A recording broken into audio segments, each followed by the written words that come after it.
Yeah, can you start the slides?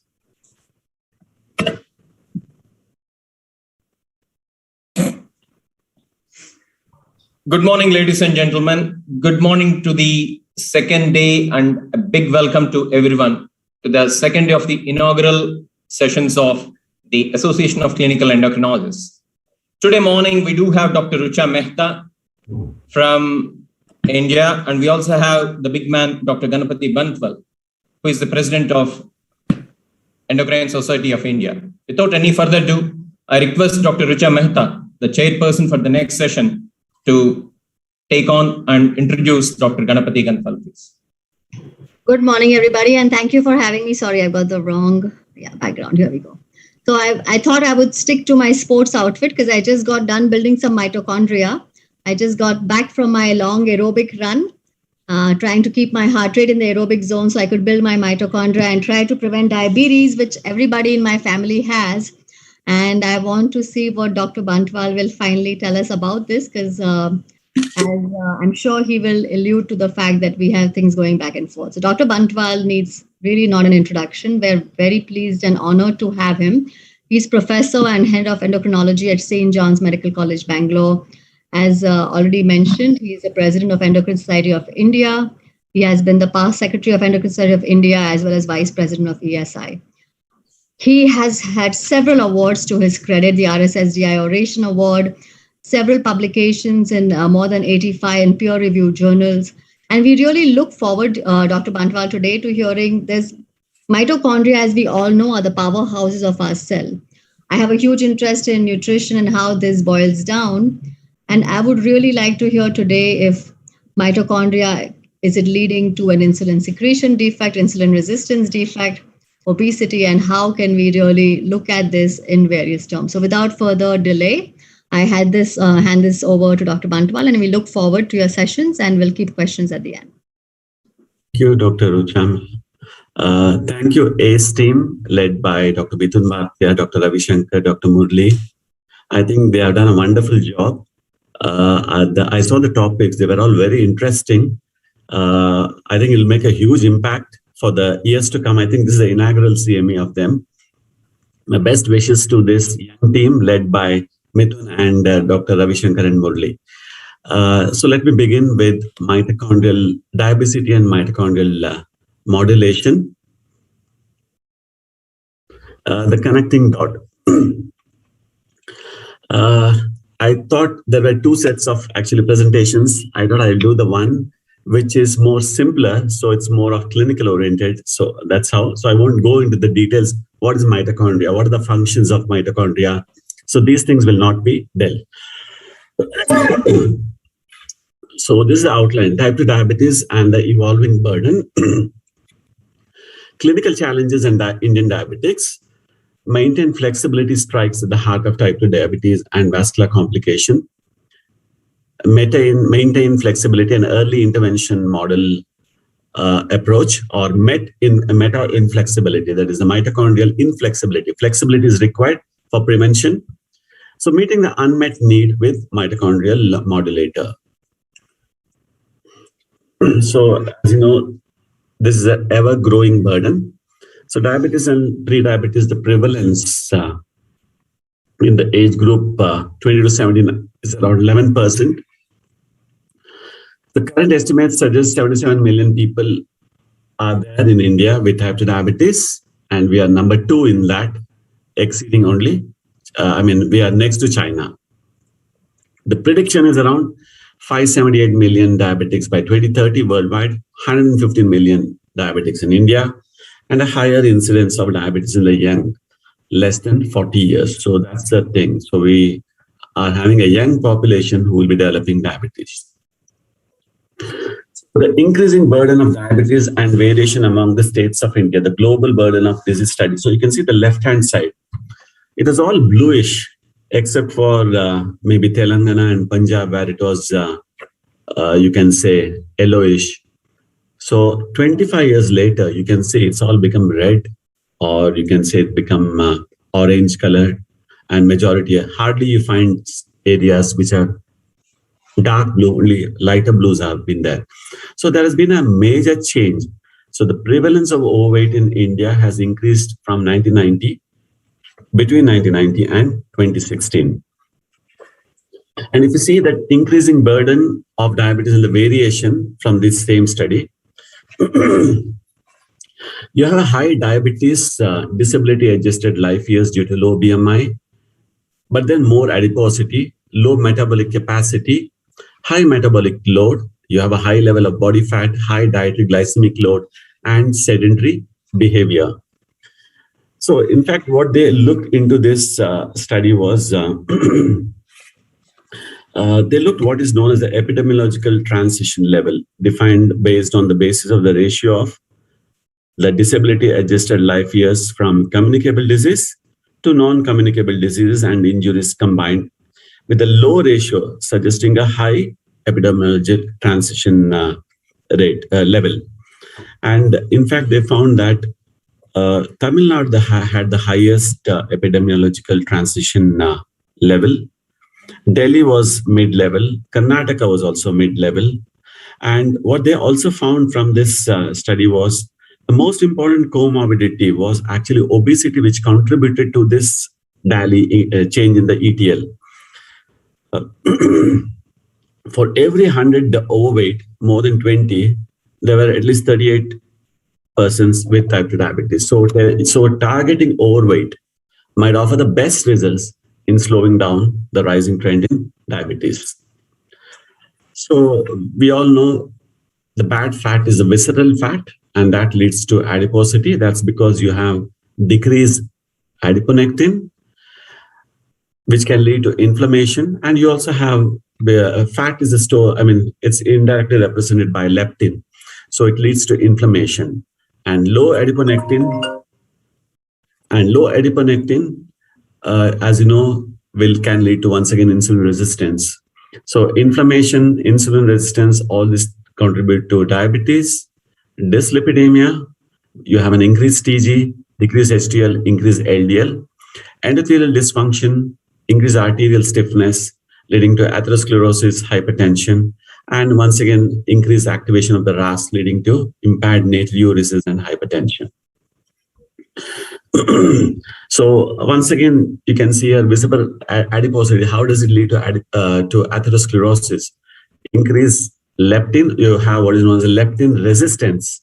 You have that's number one, and decrease in adiponectin, the good adipocytokine. So when you have increase in adiponectin, there's a decreased coronary artery disease, decreased acute MI, decreased infarct size, decreased blood pressure, decreased heart failure. But then when you have an increased leptin levels, it's more of pro-inflammatory with negative cardiovascular effects, leading on to atherosclerosis, hypertension, metabolic syndrome, whichever I described previously.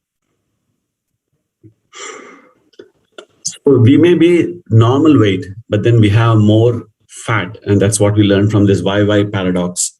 So both of them having the same BMI, but then the Yudkin had a body fat of 9.1%, and the right-hand side, Dr. Yadnik, having a body fat of 21.2. So substantially more body fat and more visceral fat. So that's the reason. So though you may look normal, you're actually not normal. So early and sustainable model to prevent complications is an AAC position statement on cardiometabolic based chronic disease model. The primary drivers were genetic, epigenetic, and behavioral. And the metabolic drivers were adiposity, dysglycemia. So we got to identify and address this core pathological target. So lifestyle modulation and statins for the control of adiposity. So look at a head trial. As you know, this involved this was designed to compare the effects of CV risk factors on intensive lifestyle intervention aimed at body weight reduction and less intensive therapy in diabetes support and education in overweight or type 2 diabetic patients involving more than 5,000 patients, more than a BMI more than 25. So here what happened is, you can see in the first year, they did very well. The weight came down. So intensive lifestyle intervention focused on weight loss. In the long run, at the end of 10 years, it was actually stopped. The trial was stopped because of futility. Did not improve CV risk in the long run. But then it did help actually in reducing the incidences, the percentage of users of insulin, statin users, hypertensive drug users, they were all reduced. You did have a benefit, but then CV effect was not seen in this trial. You also see here, bringing down glycemia is not the only target. You can see here, if you reduce by approximately, say, 0.9% A1C, the number of CV events prevented per 200 patients for 5 years is just 2.9. Whereas if you lower LDL by 1 millimole or 40 milligrams per deciliter, it's around 8.2. And you lower 4 millimeters of systolic blood pressure, that's a maximum 12.5 events reduced. So you require a holistic approach or multifactorial approach, and that's what we learned even from the Steno trial. Despite therapeutic advances, many patients with diabetes are still not reaching the goal. And you can see here, 81.2% of the patients did not achieve the composite A1C, blood pressure, and LDL cholesterol goal on statin. Lifestyle intervention focused on weight loss, improved CV risk factors in the short term. Yes, this is from the look ahead. It did bring down. You can see they were all statistically significant at the end of 1 year, but then even then, 76% of the patients did not achieve the composite ABC goals with intensive lifestyle intervention. So once again, if you see all the lipid lowering effect and the benefit of statins, LDL goals were achieved only in 30% of the cases with ASCVD. And if you see the effects of intensive lipid lowering therapy in diabetes over the past 10 years, 15% event rate despite statin induction or intensification. So telling that there's still a residual risk. And in the last 3 years, you can see here from 2016 to 2019 goal attainment. Yes, with the PCSK9, yes, you have achieved in more number of patients, but otherwise overall not much. But then there are issues with statin therapy. It can lead to diabetes. So one large retrospective study involving 83,022 patients, propensity matched scored matched pairs of statin users and non-users found that diabetes progression composite outcome was significantly higher among patients with diabetics who use statins than those who did not. This actually looked into the 12 years data from the Veterans Affairs Health System. So type 2 diabetes remains progressive despite current therapeutic advances. What could be the reason? More adiposities and bad adipocytokines, oxidative stress and damage. Now we are going into the molecular levels, genetic factors, high levels of glucagon, or mitochondrial dysfunction. So is mitochondrial flexibility or inflexibility, which is the reason for the development of diabetes. By improving the mitochondrial flexibility, can we fill the gap? Dr. Rucha Mehta told, yes, exercise can increase the mitochondrial biogenesis. Starvation can lead, or you eat less, that also can. There are drugs also.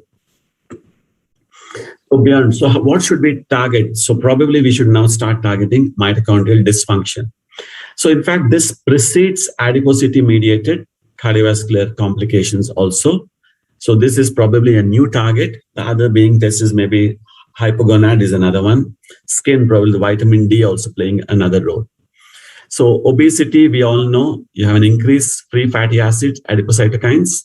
So when you have these more, you have increased lipolysis, macrophage recruitment, cytokine production leading to insulin resistance. At the level of the skeletal muscles also increased free fatty acid uptake, increased intramyocellular lipid. We call it as a marbleization of the skeletal muscle. So macrophage recruitment, activation, eastase, once again leading to insulin resistance. That's because you have more intramyocellular fat. It leads to ceramide production and diacylglycerol production. So that leads to insulin resistance. What is the role of mitochondria in muscle? So in the fed state, we should have carbohydrate oxidation. And in the fasting state, we should have lipid oxidation. And mitochondrial inflexibility is the inability to suppress lipid oxidation and switch to metabolic carbohydrate oxidation in response to meals or insulin stimulation. So this is known as metabolic inflexibility. Now, can we improve that? That's a question. Mitochondrial dysfunction is actually a spectrum. So it could be a functional defect, biogenetic defect. So when you have decreased synthesis of mitochondria, numbers are less, decreased ATP biosynthesis, and it can also lead to increased reactive oxygen species, increased calcium protein modifications can happen. This is what we learned from Michael Brownlee. So at the level of the coenzyme Q, there's a block. And because of that block, there's an increase in reactive oxygen species formation in the tricarboxylic cycle in that pathway. So when we go into that pathway. And mitophagy, well, it's totally, you destroy it. So the dysfunctional mitochondria are replaced. Like you have autophagy, you have what is known as mitophagy. So which leads to the destruction of the dysfunctional so that you get newer ones. But then if it fails, then this leads to diabetes. So sufficiency to fully oxidize fatty acid require a balance between net mitochondrial oxidative capacity and the fuel availability. So adequate mitochondrial activity, it actually balances the fuel intake and normal insulin sensitivity and secretion. So that's the usual function. So coming to the cause-effect relationship, mitochondrial dysfunction and insulin resistance. So you can see here, when you have an impaired mitochondrial oxidative capacity, there's a decrease in metabolic substrate catabolism, leads to increased intramyocellular fatty acid availability. Now this is channeled to the lipotoxic lipid biosynthesis, leads to increased diacylglycerol and ceramide, which is associated with insulin resistance. Also, what happens is there is an increase in mitochondrial, there's increased mitophagy, that is the mitochondrial DNA protein, and they promote the removal of the damaged mitochondria by mitophagy. So that is what happens. So that's one. I also told you there's an increased reactive oxygen species generation, which once again leads to insulin resistance. And also there's a decreased PGC1 alpha. So how exercise produces an improvement in mitochondrial biogenesis is via the PGC1 alpha. So, and that will act via, actually we have what are known as irisins, via that actually it produces this effect. So coming to mitochondrial dysfunction and functional adiposity. So it's required in so many organs like cardiovascular, musculoskeletal, endocrine, digestive, in nervous system.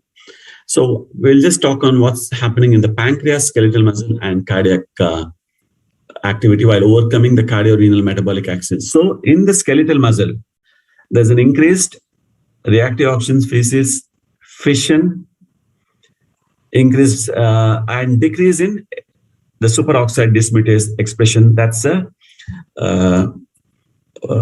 what do you call, which actually sees that the superoxide dismutase doesn't produce damage. MFN expression, mitochondrial content, mitochondrial respiration, these are all decreased. In the pancreatic beta cell, UCP2 is increased, apoptosis is increased. So beta cell apoptosis can happen.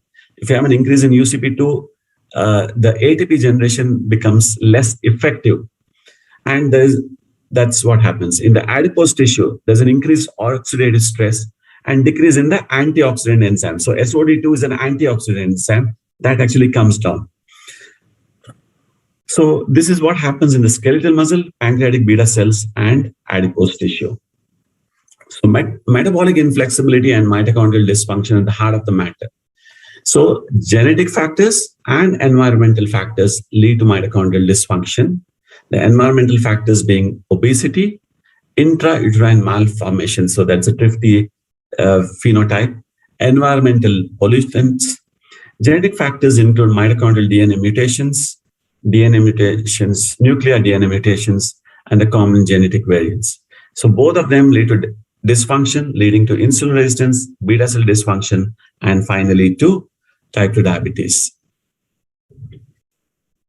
So there are a lot of studies on mitochondrial dysfunction and insulin resistance. In type 2 diabetes, they have seen, starting from 1977, So all of them have shown decreased mitochondrial activity. Some have shown enzyme activity has decreased by 30 to 40%. So there are a lot of studies involving this. Same thing. The Indian diabetic and complications. So we can conclude that mitochondrial dysfunction is there in Indians. You have an increased glucolipotoxicity with decreased cellular energetics. The cell is functioning less efficiently. This leads to insulin resistance and insulin signaling and secretory pathway. There's an increased activation of the serine kinase. So leads to hypertension, dysglycemia, dyslipidemia, endothelial dysfunction. So you can see on the right-hand side, visceral adiposity, hyperplasia of the adipocytes. You have a chronic inflammation of adipose tissue. So that leads to high expression of pro-inflammatory cytokines leading to atherosclerosis. Increased mineralocorticoid receptor because of the height, which can lead to increased aldosterone glucocorticoids, can act on the level of the macrophages, further chronic inflammation. So it becomes a vicious cycle. Unmet need for an ideal drug for metabolic inflexibility. So we told you hyperglycemia is there. There's increased inflammation leading on to ER stress, mitochondrial dysfunction, cellular injury. Similarly, lipotoxicity happens because of the increased free fatty acid involvement, leading once again the same pathway. So this is present in both hyperglycemia and dyslipidemia, present in both type 1 and type 2. And the effect is decreased insulin and C-peptide and plus insulin resistance. How do we correct that? Yes, we have drugs to correct that. You can use an SGLT2. Sulfonylureas only correct the hyperglycemia part. Insulin resistance tackled by metformin, glitazones. So glitazones also are very important because they also act via the PGC1 alpha and improve the mitochondrial biogenesis. Correct the mitochondrial inflexibility, that is glucotoxicity, lipotoxicity, and mitochondrial dysfunction. So theoretically, the glitazones do cause, but then they produce more of weight gain also. We call it as a fatty acid steal phenomenon. So now coming to heart failure and diabetes, metabolic alteration and therapeutic intervention. So you can see in diabetes, there's a cardiometabolic alteration. There's an increased free fatty acid, which leads to increased PPAR alpha activation, which upregulates the gene involved in fatty acid oxidation. The moment you have an increased fatty acid oxidation, what happens? It shuts down the glucose uptake and oxidation. So that leads to insulin resistance. So this blunts metabolic flexibility. And excessive fatty acid is stored as triacylglycerol, leads to lipotoxicity. So fatty acids and the reactive oxygen species activate UCP3, which produce ADP production, which is less efficient. This is what actually happens with heart failure. So the ideal OAD for a multifactorial approach in a thin fat type diabetic. So targets could be mitochondrial dysfunction, insulin resistance, insulin secretion. Intermediate effect is we want to increase the mitochondrial biogenesis. We want to increase the insulin sensitivity. We want to improve the beta cell function. How do you do that? The final effect of this, if you tackle that, is decrease in A1C, decrease in blood pressure, decrease in lipids. Overall, what it leads to, decrease CVD, and you have to be weight neutral. So this is the final effect. So to summarize, you require a balance between the glucose and the lipids.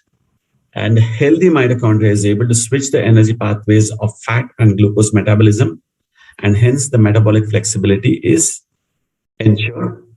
Mitochondrial modulation improves bioenergetics and restores metabolic flexibility by acting on the respiratory transport chain. So mitochondrial modulation restores the mitochondrial inflexibility. I think this is my last slide. Yeah, it also reduces the burden of the cardiometabolic cardiovascular problems. Thank you for patient hearing. Great. Thank you so much, Dr. Bantwal. I think that answers a lot of questions. So number one, we walk away knowing that these mitochondria, which are the powerhouse of the cell and is the final oxidative pathway no matter what you eat, carbs, fat, or even protein to some extent. And you have shown that it's linked very strongly to insulin secretion as well as insulin resistance. And you alluded how we can really use mitochondrial modulation in thin fat Indians. I don't know, can you give a little clinical application as to which medications are there? Some that we already know of, or some in the, I don't know if I saw a name for the medication. I saw Therapeutic. Okay. So there are actually, if you take non-pharmacological is exercise and fasting, because fasting will act via the AMP kinase pathway, and that's one stimulator of mitochondrial biogenesis. Similarly, exercise via the PGC1 alpha, irisin, those pathway. And then drugs like one is glitazones, they act in that. Metformin also have been shown to be effective. So in this pathway. And then you have other drugs. For example, you have the coenzyme Q. You have the omega-3 fatty acids. That's also been tried. But then we've not had good results with this. ICOR is another one. So there are drugs which are in the pipeline, but not showed great effect. Probably we'll have to do more research in these pathways. The second question is, when you say, I'm just going to ask you one by one. I don't see any questions in the chat box, but if any of Dr. Ravi has a question, so I think we'll take that first. Dr. Ravi, please go ahead. Yeah, thanks for that interesting presentation. Understood a quarter of it, to be honest. I'm glad that you didn't speak at the biochemistry level. You said that this is supposed to be clinical level. I'm just wondering, had you spoken at a biochemical level, how much we would have understood. Anyway, never mind. So coming to what is clinically relevant, wanted to ask this question, Dr. Ganapathy. See, it looks like there are no medications as such, except perhaps metformin, when it comes to something that can modulate at the mitochondrial level. It all boils down to still good old exercise and fasting. So do you think the nature has devised as such that we don't try to tweak it as we would like to? I know I'm asking slightly, probably going down to the, down bottom of science, probably at the molecular level, I know, but it looks like that's the way the nature has designed us. So if you are speaking about time-restricted eating and exercise only, and perhaps metformin, okay, so I think we are left with no other option but to go back to nature. That's right. I think that's what our ancestors are told, and that's what our Hindu culture also we follow. Fasting is there always every day, if not at least in a week or two, we fast. And there is a reason for all these things. So the moment you fast, you, of course, you're eating less, the calories are less, but then the reactive oxygen species, those things are all lessened. We are going to live longer also. So one thing they found is for longevity, you have to eat less. And that's what we have been following it also traditionally, which is being changed actually, you can say now, with the availability of this food joints in plenty, where you have huge crowds outside these food joints and nobody were in the vegetable place. Yeah. Thank you. That reminds me of Prof. Roy Taylor's famous statement. If you want to live long, just eat less. As simple as that. But I know it's very difficult to follow. And I know that for good or bad, time-restricted eating in the form of different names is over there for people to follow. And I think across cultures, across the world, this concept of time-restricted eating in the name of religious fasting does exist anyway. Can I, Dr. Bantwal, answer a little bit to Dr. Ravi's question, if you don't mind? Sure, please. So my background is mitochondrial research. So when I was training with Dr. DeFranco, I've taken skeletal muscle biopsies, isolated mitochondria, and looked at them under the microscope. What we have shown is actually, and if you read Dr. Schulman, Gary Schulman's papers, the mitochondrial dysfunction or reduction in density has much of a stronger correlation with beta cell defect, insulin secretion. We're not so certain with insulin resistance. We are starting to see more and more. But in offsprings of both parents, like me, who had type 2 diabetes, and I've had my skeletal muscle biopsy done with mitochondrial isolation, you will find that I already have a reduced mitochondria. And then I was subjected to an exercise protocol, and certainly we have seen the increase in mitochondrial density. We actually did a protocol with pioglitazone. Sorry, Dr. Bantwal, yeah. Yeah, no, in fact, the other slide set, which I had all these things. What happens in the muscle, what happens in the adipose tissue, what happens in the beta cells, what happens in the liver. So these were things I thought that will be too much. So that's the reason I removed it. Yes, absolutely. What happens in the islet cells. Great to discuss it then, yeah. It will be only me and you. We've shown more data with pioglitazone though than with metformin for improvement in beta oxidation. And there are papers from our group also showing the same. So I think pioglitazone, which is for our thin fat Indians, if we can actually do a study and look at this mitochondrial function, more interesting would be wonderful. And several dietary interventions also. Yes. Yes, I think that will be actually good for the thin fat Indians. We are lean and still we have dysgenesis of the mitochondria. Probably we'll have to see how does it help. In fact, see, you do exercise, but still your paunch becomes more prominent rather than coming down. So I think we require to do a different type of exercise. I always tell my patients, do running. That will reduce your paunch and nothing else. Otherwise, what happens? You are losing fat elsewhere, but this becomes more and more prominent. So something like that, we'll have to just think. For Indians, we require to do something different. Absolutely. Dr. Murali, you had something to say. Please go ahead. No, it was a wonderful talk. I really enjoyed it. I think the paper that was mentioned by Dr. Bantwal, Naveed Satta's paper, where that was very interesting. And because there was, and also the slide particularly you demonstrated that just weight loss doesn't help, is again, a lot of people think, just lose weight, everything will fall in place. It doesn't. So it was very nice to listen to you, Dr. Bantwal. Thank you very much. Right. Please let me thank Dr. Richa Mehta, who has made time amidst her busy schedule on a Sunday, and especially Dr. Ganapati, who is already at another conference and who has taken time to come out here. I really appreciate both of you. Thank you very much. Thank you. Thank you, Dr. Bantwal. We'll see you again sometime in the near future. Congratulations to ACE committee. Yeah. Thank you, Ravi, Mithun, Murli, for the invite. Yeah, thank you. Thank you, sir. Thank you. Thank you. That's Mithun. Good to see you. Nice. We'll catch up later. Thanks. Let's close this session. Move on to the next session. Yeah, this session that has happened has been kindly sponsored by Torrent. We're moving on to the next session, which is sponsored by Dr. Reddy's Labs. And this is going to be chaired by two eminent co-founders of ACE, who are my good friends as well, more than just being co-founders of ACE. And to begin with, we do have Dr. Murali Ganguri, senior endocrinologist at Vijayawada. He trained in Newcastle, just like most of us. He's a consultant endocrinologist and leads the lead clinics in Vijayawada. He's got special interest in type 1 diabetes, DAPNE, diabetes, foot disease, CGMS, insulin pumps, type 2 diabetes remission, which we discussed just now, antenatal care of diabetes. And he does a lot of hard work behind the screens. He doesn't show off. And we also do have Dr. Jeevan. Whenever the next slide comes up, he's also a good friend of mine from Newcastle, trained as colleagues. And he happens to lead his center at Kottayam, Kerala. He happens to be a visiting consultant abroad as well, and formerly worked as a consultant in the Northeast Deanery of UK. He has had awards in the UK as listed there. So without any further ado, because of the sheer number of the speed talks that we do have, I would pass on the baton to both of them, who would be chairing the sessions for the next 2 hours or so. Thank you very much. Thank you very much, Ravi, for that very kind introduction. And this speed talk session is going to be very short, succinct, and we have almost 9 hard clinical topics to get through.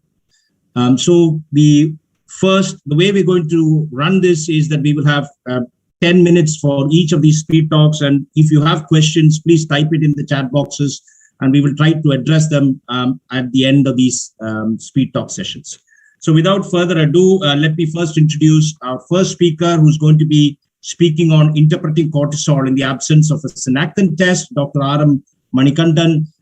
As you can see there, very experienced endocrinologist, both in India and in the UK, with multiple presentations and publications and many special interests within the broad remit of endocrinology and diabetes. So without any ado, Dr. Manikandan, the floor is yours. Thank you so much, sir, for that kind introduction. I hope you can hear me. Yeah, we can.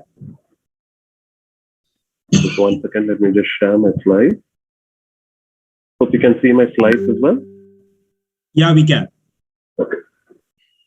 So as Dr. Jeevan said, so this is going to be a speed talk. So my topic is about interpreting cortisol in absence of synaptin test. Because of lack of time, I'm just going to go into my presentation. So adrenal insufficiency is an important endocrine for dysfunction, which we all need to be aware of, and we need to make sure that we do this at the earliest possible way, because people can develop Addisonian crisis if it's missed, which has got significant morbidity and can be associated with mortality if it's missed. So adrenal insufficiency needs to be ruled out, and we are going to look at what are the tests we can do and why synaptin test is very important and what are the alternatives we have in India.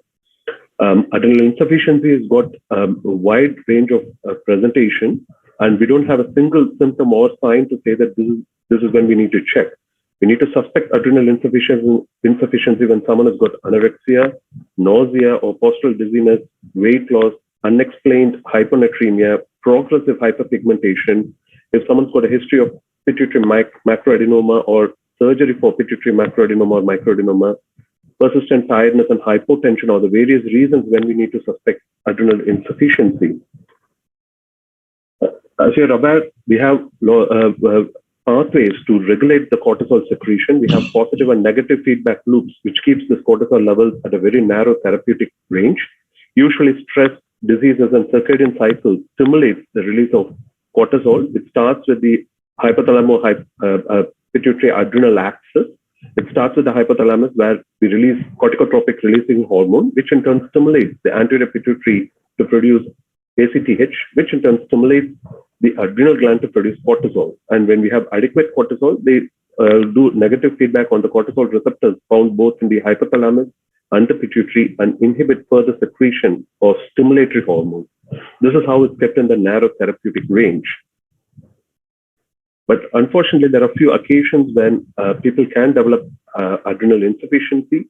It can be primary when the problem is happening in the adrenal gland, where we have reduction in cortisol, DHEA, and aldosterone, because it can affect the mineralocorticoid and glucocorticoid secretion from the adrenal gland. If that happens, usually what happens is, because the negative feedback is lost, both CRH and ACTH levels goes up. In secondary hypoadrenalism, the problem is in the pituitary gland, and there is reduced secretion of ACTH.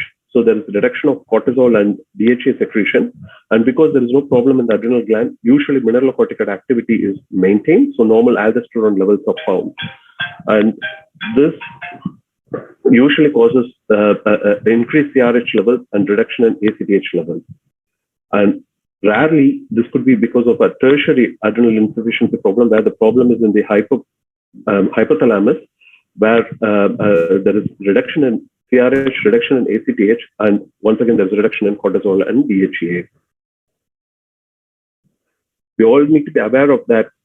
Cortisol secretion follows a circadian rhythm, where we have a peak level around 8 or 9 o'clock in the morning, and the levels continues to fall throughout the day, and it reaches a nadir at around midnight, and the level starts going up again around 3 o'clock, so that it's up by the time in the morning. The reason why this happens is to help us wind down and get some sleep at night, and also to avoid to help with the physical repair and psychological repair for our body. And the secretion of cortisol is in a pulsatile nature. So this depicts when there is secretion of cortisol happens in our body. It usually happens in the morning, and we have another small peak around midday and a small peak around evening 5 o'clock. And it's very important that we time our tests in an appropriate fashion. So usually we tend to do most of our cortisol tests in the morning because it's the highest there. And even when you're going to do a dynamic test for looking at adrenal insufficiency, it's preferred to be done in the morning. So because sometimes you can get abnormal results when it's done in the later part of the day because of this pulsatility and diurnal variation of the hormones. The first test which can help us with adrenal insufficiency is just doing a basal cortisol level. It's helpful in excluding chronic adrenal insufficiency. It's preferably done at 8 a.m. if someone is well. If someone is unwell, it can be done at any time. So if someone presents to us with, say, persistent hypotension, which is not responding to appropriate therapy, and if you're suspecting adrenal crisis, please do it at any time. And if you're suspecting to have adrenal crisis, please do not wait for the reports. It's always recommended to start them on IV hydrocortisone and IV fluids to treat the adrenal insufficiency rather than wait for the report. If you're suspecting chronic adrenal insufficiency, we can wait for the reports. The lowest morning serum cortisol concentration, which can safely exclude adrenal insufficiency, ranges between 12 to 18. As we go towards 18, the sensitivity goes up, but the specificity comes down. We tend to use a higher target to ensure that definitely this person doesn't have adrenal insufficiency. In contrast, if we have a value between 3.6, less than 3.6 or 4.4, which it makes adrenal insufficiency very likely. For convenience, we tend to use levels anything less than 3 to be suggestive of adrenal insufficiency. It's got very good specificity and less sensitivity when we go for a lesser value. Usually 3 is a good marker. But unfortunately, just using a basal cortisol would not rule out adrenal insufficiency, because if someone's got a level more than 3, doesn't suggest that they do not have adrenal insufficiency. If it's between 3 and 18 or 3 and 15, it becomes difficult for us to say whether someone doesn't have adrenal insufficiency or not. That's the reason we do dynamic testing. The principle behind dynamic testing is that normally when we have a stress, it causes activation of the hypothalamo-pituitary adrenal axis. So there are 2 ways we do it. We do it with insulin tolerance test, which is one of the best ways to do it, because it starts stimulating the hypothalamus, because hypoglycemia is a very strong stimulator of hypothalamus to produce CRH and other hormones, stimulatory hormones. So this is the best way to do it. But unfortunately, it's quite difficult to do, because we are going to induce hypoglycemia by giving IV insulin. So it needs close monitoring, and people can get into complication in spite of having close monitoring. So it's time consuming, it needs lots of professional help, and also it's contraindicated in patients with seizure disorder and ischemic heart disease. So most of the time, it's not recommended to do insulin tolerance test just to look out for adrenal insufficiency, because what we have found is that other tests like synaptin test is as good as insulin tolerance test to diagnose adrenal insufficiency. So what we do in synaptin test is we give supraphysiological dose of synthetic ACTH and try to stimulate the adrenal glands to produce cortisol and see how they respond. And the short synaptin test is the test which is done throughout the world, which is well validated, as I said earlier. And the way we do it is use this injection called synaptin, which is cosintropin or tetrophosphactrin. It's usually given done this way. So what we do is we do a baseline cortisol and then give the full 1 ml of synaptin, which is about 250 microgram of cosintropin, and we check the cortisol levels at 30 minutes and 60 minutes. There are controversies which values to use, but we use the peak value. And if the value is more than 18, it usually rules out adrenal insufficiency. If the levels are less than 18, it's suggestive of adrenal insufficiency. Then we check the ACTH level. And if the ACTH level is elevated, it's suggestive of primary adrenal insufficiency. The problem is in the adrenal gland. And if the ACTH level is inappropriately normal or low, then it's suggestive of secondary or tertiary adrenal insufficiency, and we proceed further. This is the well-validated test, and this is what has been done throughout the world. But the problem is it's not easily available, and in India, it's not officially available. So it's only available in gray market, and it's not available throughout India. It's only in few cities it's available, and the cost can be quite prohibitive. It can be anywhere between 800 rupees to 3,000 rupees, depending upon the stock and also depending upon how greedy the pharmacist is. So this has led us, most of the Indian endocrinologists, to use this molecule called actin prolongatum to help us diagnose adrenal insufficiency. So this comes in a 5 ml vial, which is another synthetic ACTH, which is a long-acting porcine sequence of ACTH, which has got 60 IU per ml. So this has been used for a long time, and until recently, we did not have much evidence to support whether this is a good test. But now, in the last few years, we're getting lots and lots of evidence to say that this is as good as short synaptin test. This was one such study which was first published, which validated using actin prolongatum for looking out for adrenal insufficiency. This was published in 2013. This was done in Army Hospital, where they used 24 units of this actin prolongatum in people with and without adrenal insufficiency, and it showed that it appropriately picked up people with adrenal insufficiency. But the problem here is they did not use a short-actin test or insulin sensitive test to validate this, but this showed this protocol worked. Subsequently, Dr. Ganapathy Banpal, sir, who was our speaker, published this article in IGAM in 2018, where they compared short-actin test to using actin prolongatum in healthy individuals, and it showed that this molecule, having a stimulatory test with actin prolongatum was as good as short-actin test in identifying adrenal reserve in healthy individuals. Subsequently, a couple of years ago, we had a publication in European Journal of Endocrinology by Dr. Jabbar and his team from Thiruvananthapuram, Kerala, that what they did was they did a comparison of short-actin test with actin prolongatum in about 50 individuals with and without adrenal insufficiency. And it showed that this doing this test was as good as short-actin test in identifying people with adrenal insufficiency. So the protocol is use 24 to 30 IU, which is 0.4 to 0.5 ml of actin prolongatum intramuscularly. Most of the studies were done on 0.4 ml. The one from Dr. Jabbar's group was done in with 0.5 ml. The reason was it was very easy to use 0.5 ml syringes, and it can be it was easy to use it on 12 patients because the vial comes as a 6 ml vial. So it was very easy to use, and all the studies were all the studies which were done to validate this protocol. So it tells us to check the cortisol levels at 60 minutes, and if someone has got a cortisol levels more than 18 micrograms, it's suggestive of patient does not have adrenal insufficiency. So this is my last slide. We might be in luck that Synactin might soon be available in India freely, because Sun Pharma is doing lots of survey amongst endocrinologists now to see whether it will be viable for them to produce this. And I've been told that it might be available from next month. If it becomes available, it's fantastic.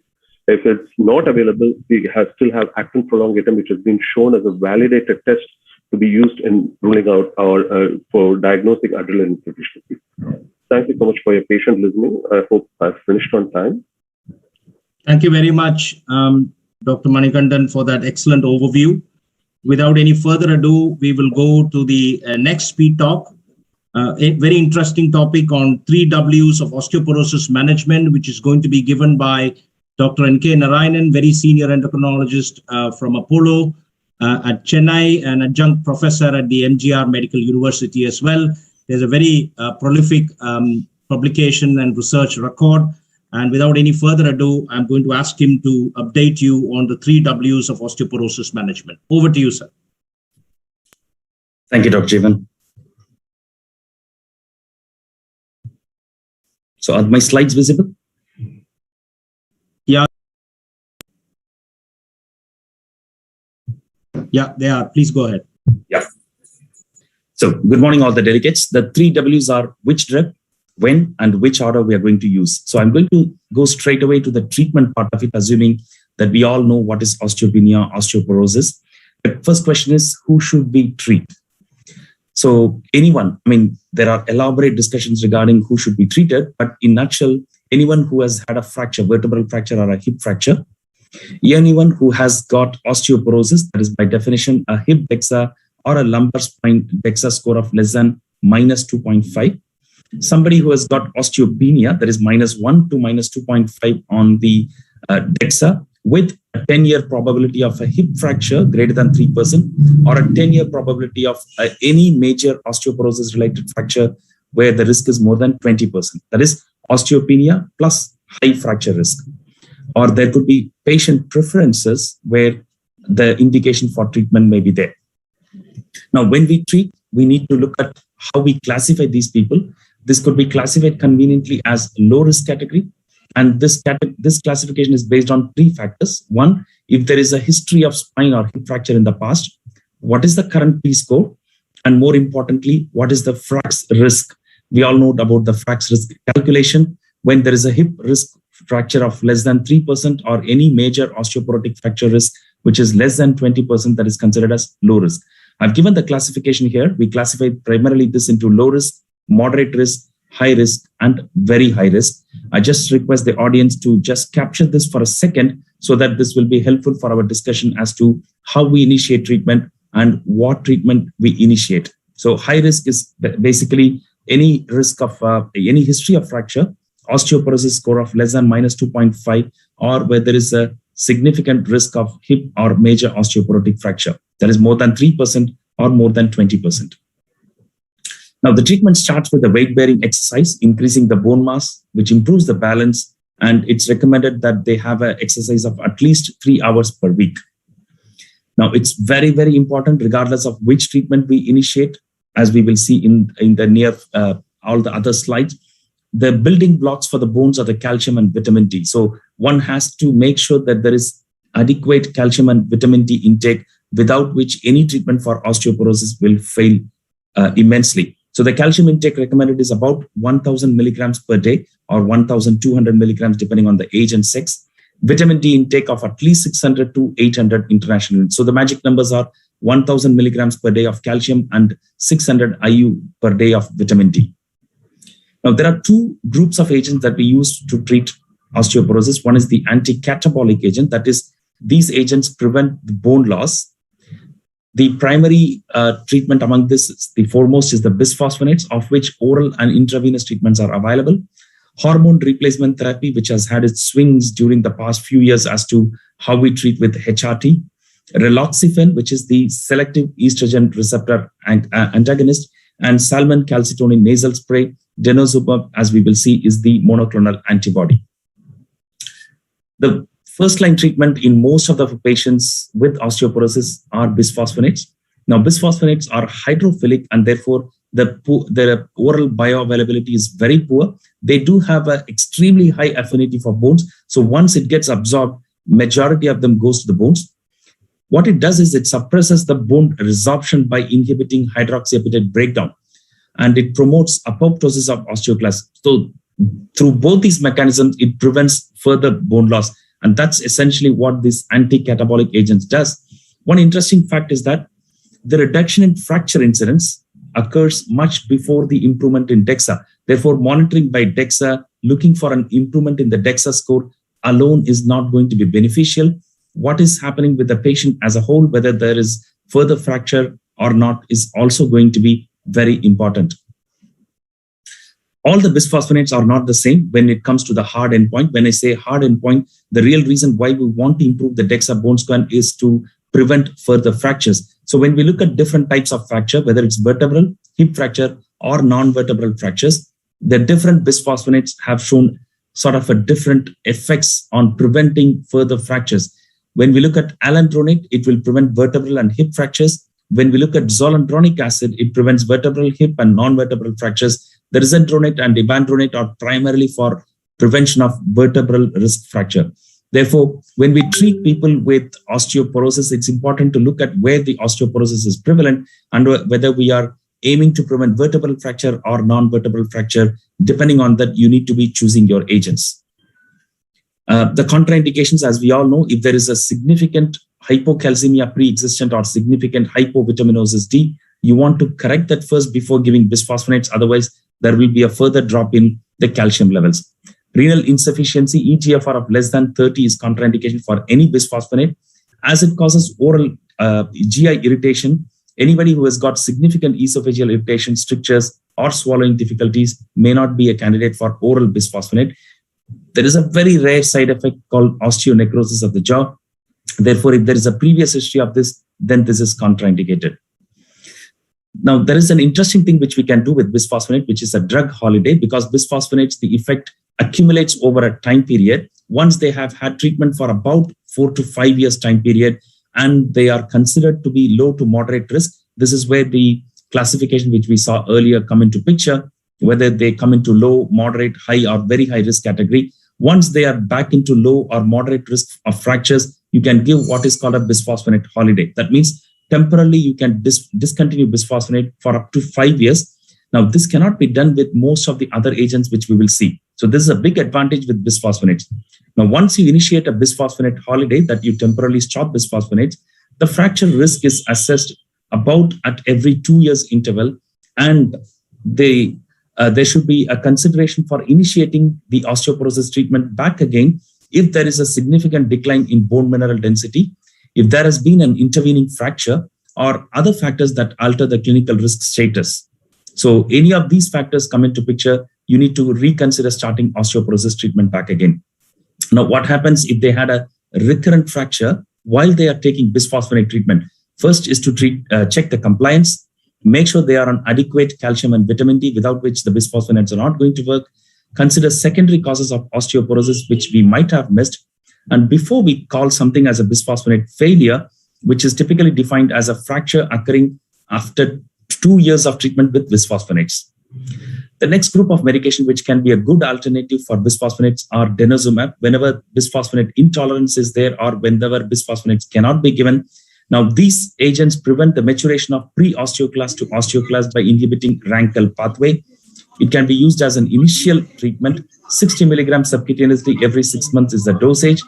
Drug holiday is not recommended. It's recommended only with bisphosphonates. One important thing is, once you give denosumab, you cannot stop or delay the treatment. Otherwise, there will be a rapid deterioration in bone mineral density. Therefore, it should be followed by some other form of treatment. Riloxifene is a selective estrogen receptor modulator. When HRT is contraindicated, you can use this. The big advantage is that it has got a reduced risk of breast cancer compared to the HRT. The long-term safety is not very well established. It increases the vasomotor symptoms. Now, the second group of treatment is anabolic agent. The foremost and the first anabolic agent which has been approved for treatment is teriparatide. There are 2 other agents that are approved. One is abaloparatide and the third is remosumab. Teriparatide is a recombinant PTH. It decreases the vertebral fracture by about 65% and non-vertebral fracture by about 54%. It's given as a daily subcutaneous injection. The maximum allowed treatment is for about 2 years, because there is a rodent data which says there is an increased risk of osteosarcoma, but a 15-year post-marketing surveillance have shown that it does not increase osteosarcoma in human studies. The second anabolic agent is abaloparatide. It is a synthetic analog of PTH-RP. It's given as a daily subcutaneous injection. The numbers needed to treat are about 28 for vertebral fracture and 37 for any other fractures. And again, the treatment is limited to about 2 years time period. Romosumab is more recently approved agent, again given for people with very high risk of fracture. It is a monoclonal antibody targeting sclerostin. It's given as a subcutaneous injection monthly for maximum recommended dosage of about 12 months. This should also be followed by anti-resorptive therapy. Any anabolic agent that we administer, whether it's teriparatide, abaloparatide, or romosumab, should be followed by an anti-resorptive osteoporosis. Otherwise, the benefit that is being accumulated, which will be lost if it is not followed by anti-resorptive measures. Now, the way we administer is also important. What we can see is, if teriparatide is first given and we give denosumab, the BMD increases. If you give denosumab first and then teriparatide, the BMD decreases. There are also studies which showed that a combination treatment gives the largest increase in BMD. Which agent to select? As I said, the anti-catabolic agent, the first-line agents are bisphosphonates and denosumab.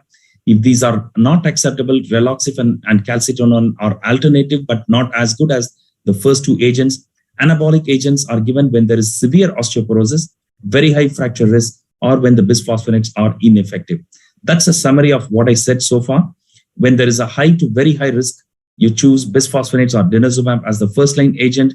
And depending on the risk category, either you move up the ladder to go for an anabolic agent, or when there is a very high risk at the initial instance itself, then you go for any of the anabolic agents for the prescribed duration, teriparatide or abaloparatide for 2 years, romosumab for 1 year. And once you have given the specified treatment, then it should be followed by an anti-resorptive agent like bisphosphonates or denosumab. Other agents come lower down in the list.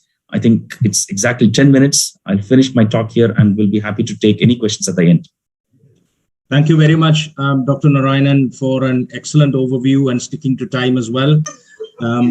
Without any further ado, we will move on to the next speed talk, which is going to be on hypogonadotrophic hypogonadism patient. Can I have a child, please? Very important and succinct question.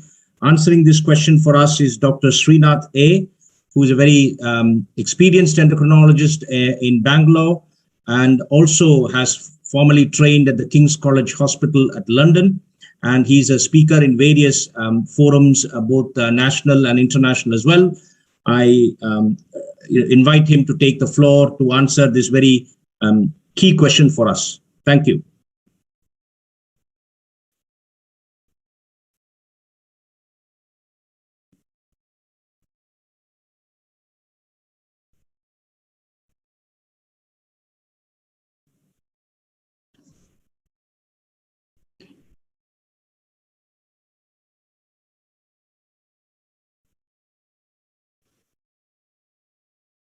Yeah. So good morning, Dr. Jeevan. Thank you very much for your kind introduction. And I like to thank ACE for giving me an opportunity today to discuss on this topic, hypogonadotropic hypogonadism. So I'll be using... sorry to interrupt. Can you just do it on...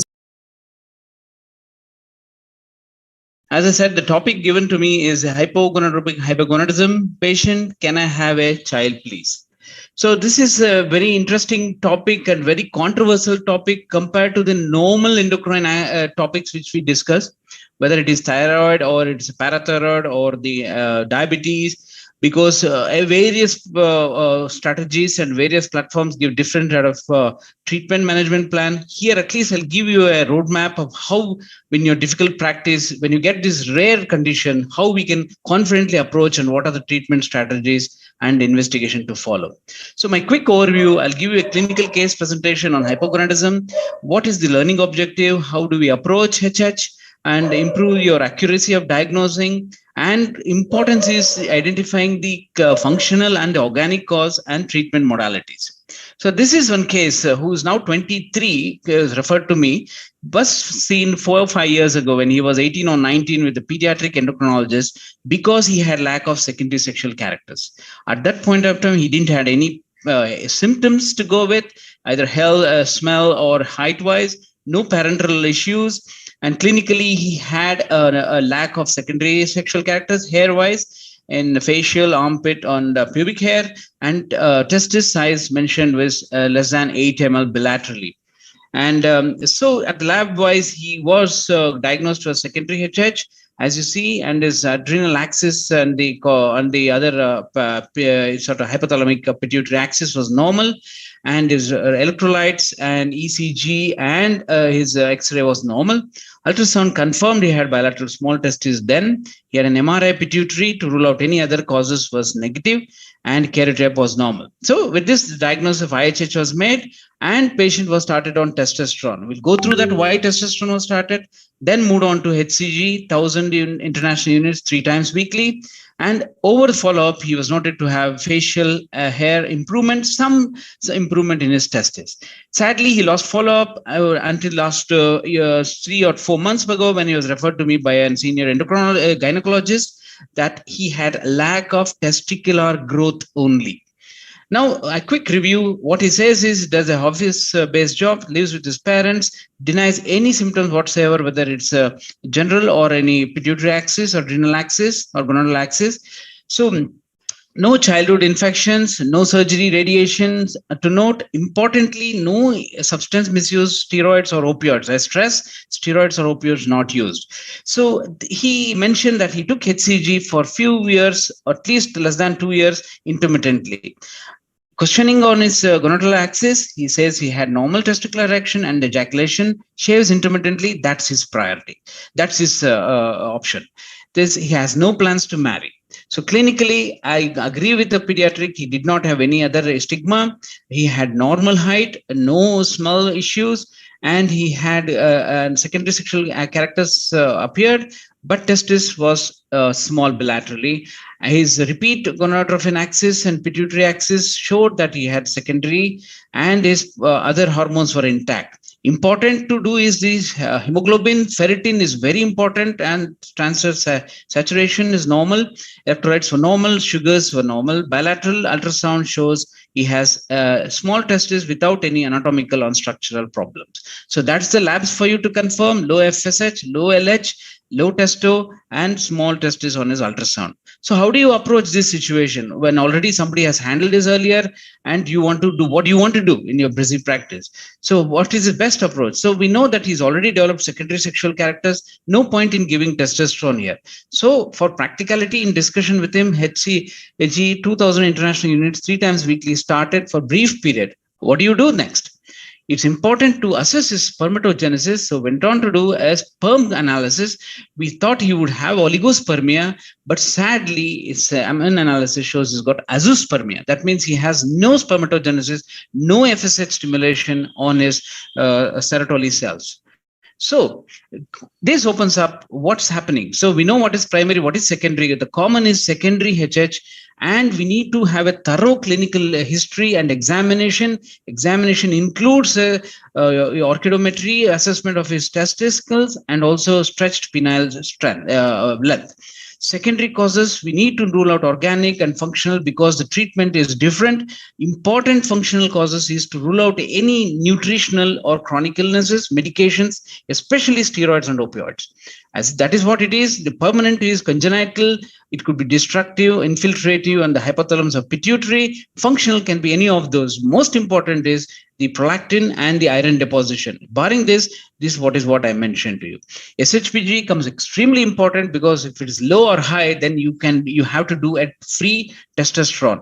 If SHBG is normal with a low total testosterone, you do not need to do a free testosterone. But there are various causes, as I mentioned. The low is obesity, type 2 diabetes, nephrotic, hypothyroid, glucocorticoids, and elevation comes with your age, liver diseases, hyperthyroid, HIV, and anticonvulsants, including estrogens. So in this patient, SHBG was low. The free testosterone was confirmed was to be low.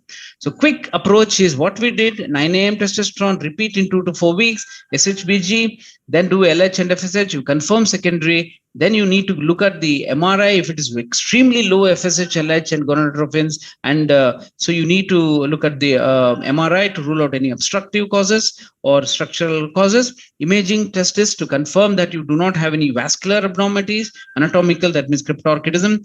Genetic studies to rule out other important study conditions. Semen analysis to assess spermatogenesis. Busy slide, but very important to understand. Testosterone only gives you secondary sexual characters, doesn't have role in fertility. So you can start with low 50 to 75, build it up to 150 per month. Then we know that 250, 2 to 3, 4 weekly, and 1000 milligrams 3 monthly.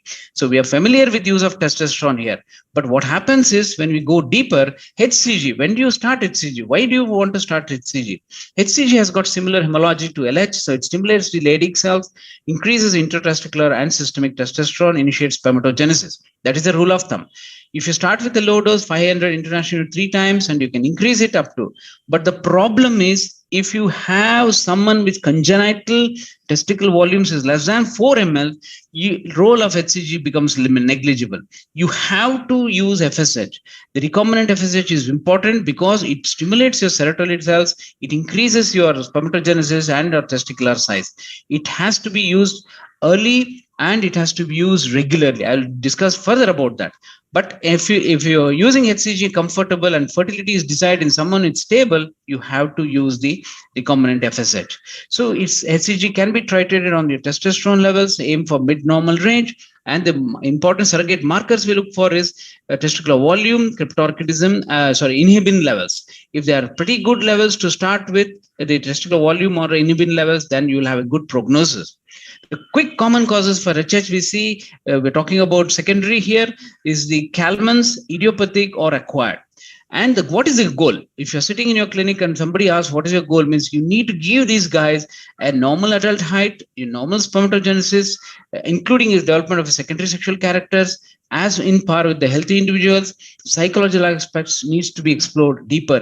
Please have a psychological consult or whatever is important needs to be done. The CHH, which is the congenital, what we are talking about, the important is use FSH treatment. As I told you earlier, importance of mini puberty has to be understood. What is mini puberty? That means your testosterone levels or your serotonin levels go up, especially in the early parts of your pregnancy or later part of pregnancy or early in the infancy. So the FSH is required to stimulate your serotonin cells, thereby you'll have a normal testicle size. If you have a size less than 4 ml, you are in trouble. You need to think about starting the FSH early. So when do you start this FSH is another important. So when you are sure that you have congenital and you need to start this FSH recombinant early, 9.9 to 17 years old, and you need to monitor. So 3 Japanese trial, they looked at giving it 3 times weekly, giving it daily, 4 months to 8 months, and they found out the best results was using recombinant FSH daily for at least 4 to 8 months gave them the best sort of fertility and the progression of puberty. So this is very important for us to learn that use FSH early if testicles is low, primes your spermatogenesis. That is very important. So what was the concerns in our case? It was a late presentation to CHH. His only concern was secondary sexual characters. Rightly, the pediatrician started on testosterone, later on moved on to HCG. What we learned here is if you have a testis less than 4 ml in your clinical practice and you know it is secondary, you need to start the ball rolling as early as possible. Start with recombinant FSH followed by HCG. Testosterone, yes, you can use it if someone is still not able to have the secondary sexual characters during your adolescent point. So summary, it's very clear what needs to do. The testosterone repeat, LHFSH, rule out iron load. You know the role of SHBG. The MRI is very important, and semen analysis to know whether they are having spermatogenesis. The treatment has clearly told you testosterone alone doesn't do the trick, or HCG. It's the recombinant HCG FSH is what is you need to learn to stimulate. So with this, I think I come to end of my talk. I think we are more than happy to take questions later on. Thank you one and all for patient hearing. Thank you very much, Dr. Srinath, for making a very complex topic very simple for us. I think the audience would have loved that. Without any further ado, let me move on to the next speed talk, which is on pitfalls of Dexa scan. So I think this gels in very well with the previous talk on osteoporosis that we had speaker earlier. Dr. Smita Nalla is going to enlighten us on this. She has trained in the UK and is currently working at KIMS Hospital in Hyderabad. I invite her to take the floor to tell us what pitfalls we need to be aware of in DEXA scanning. Thank you very much. Thank you. I should thank the organizing committee for giving this opportunity. So my talk will be an extension, or should I say it should be a prelude to the talk which Dr. Narayanan has given and explained us nicely about how to treat osteoporosis. I hope you can see my slides. Yeah, we can. Yeah. Yes. So we've been explained very nicely about who to treat, when to treat, and what to treat with. So just coming to the beginning slides that he had about who to treat. So there is a mention of DEXA scan. And many of us in our practice, especially now with many people going for well-person checkups and getting a DEXA scan as part of these checkups, many of us just tend to use the DEXA scan for the absolute diagnosis of osteoporosis. But is there a problem with that? Do we really need to look into our practice of using a DEXA scan blindly? So the reason why DEXA scan has been chosen as opposed to other modalities like X-rays or ultrasound or even high quality your CT scan for diagnosis of osteoporosis is because that it's very easily reproducible, easy to do. There is a large normative data with the Caucasian data that we have for bone mineral density. It is non-invasive and there's very less radiation exposure compared to doing the X-rays of the whole body.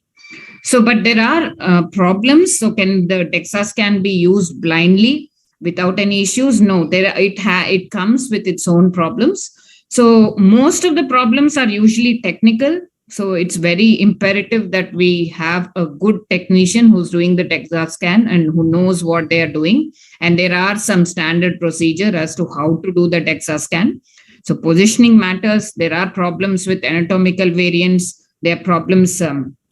So traditionally, we've been told that if your patient already has a vertebral fracture, it is better not to use the Dexa score of their lumbar spine. There is a reason for that.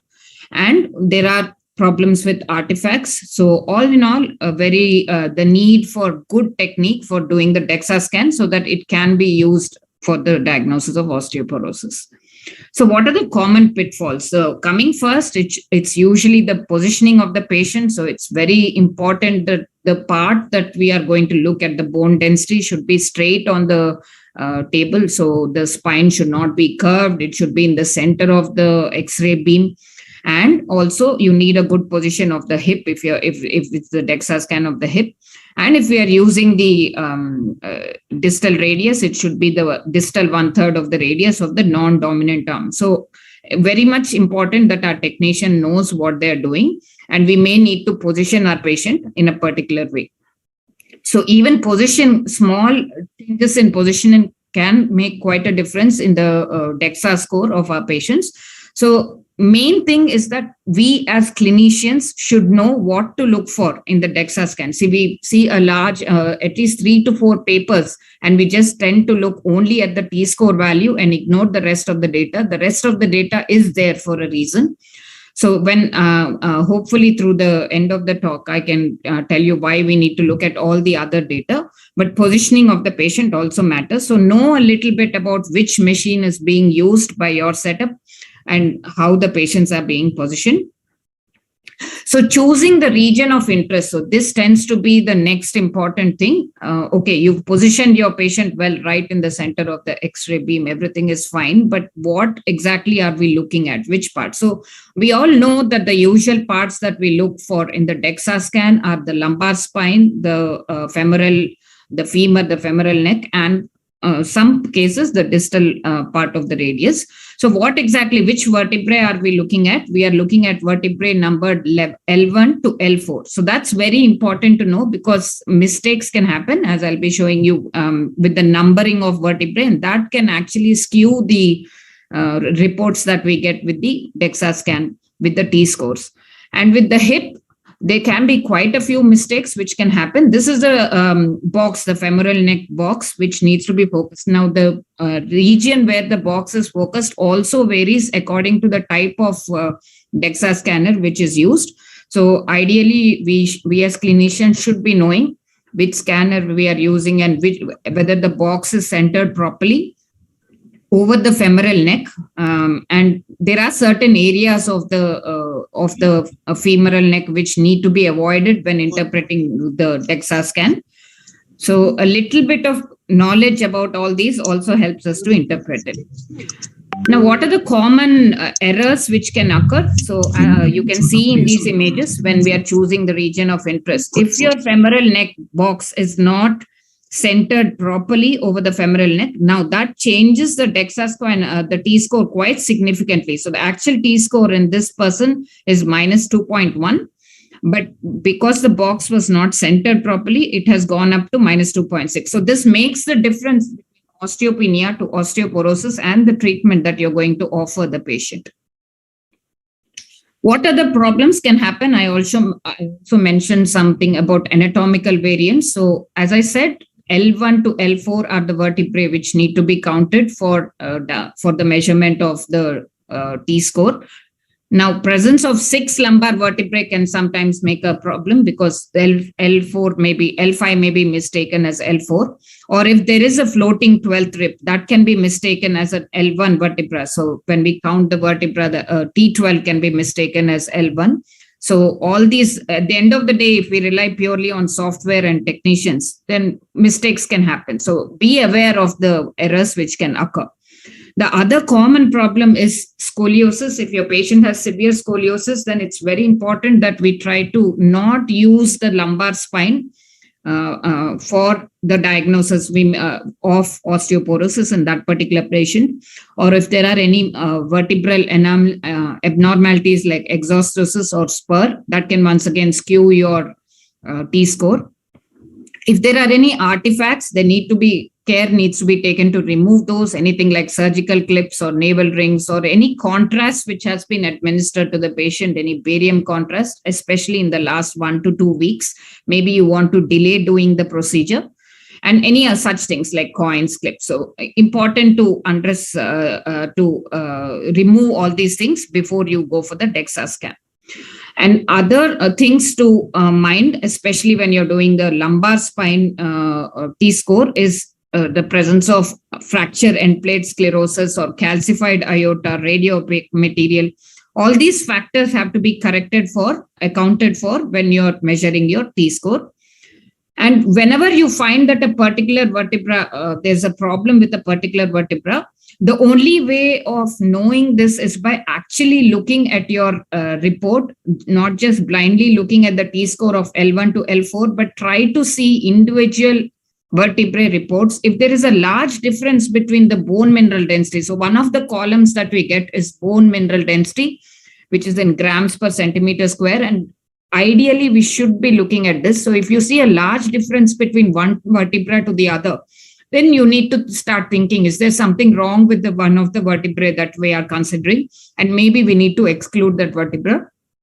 So another thing which can interfere, as I said earlier, is your osteoporotic fractures. So any wedge compression fractures, which can commonly occur in the T12 to L2 region, which may interfere with your L1 or L2 vertebra. So if anything like this happens, this may falsely increase the T-score, and you actually get a normal reading in spite of having a wedge fracture. So you may want to exclude that vertebra. And similarly, if any osteophytes, you can again increase the BMD. So you need to exclude such a vertebra. So just some images to show you how this can be affected.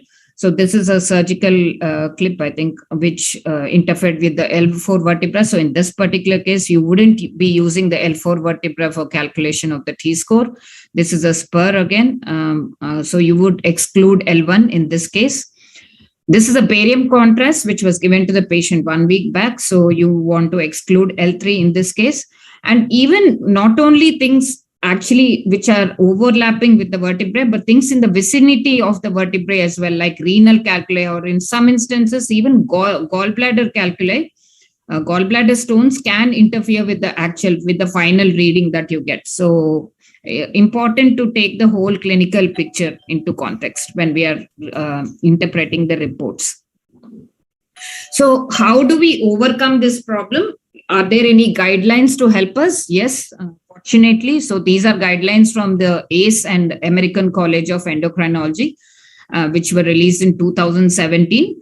And you can see that here the guidelines they've been given for spine, hip, and wrist. The main thing is to make sure that the area that you are focusing on is in the center of the field, and you have to make sure that any so positioning of the patient is very important. And ideally, we should be using T-scores for postmenopausal women and men over 50 years of age, and Z-scores for patient. I think going into T-score, Z-score is another whole topic. Time won't allow me to do that. So another, I'll quickly skip through this slide, but basically indications. So this is another guidelines which are available, the International Society of Dexa Scan Society, which gave indications which may definitely apply for Caucasian patients. Indian patients, maybe the cutoff needs to be slightly lower. But so know which patient you should do the DEXA scan for. Just not blindly do the DEXA scan or just blindly follow the reports. Ideally, they should be in the postmenopausal age, or they should have risk factors for us to say that, okay, you do have a high risk of osteoporosis. So these are my final thoughts after all the thing which I've tried to tell you about the pitfalls of DEXA scan.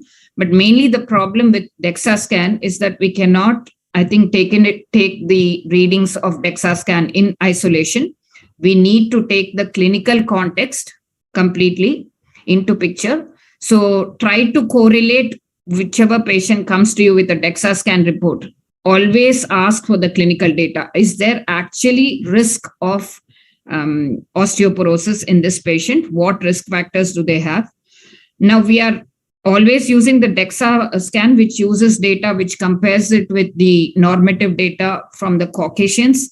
So is it applicable to population like the Indian population? That is something to debate on.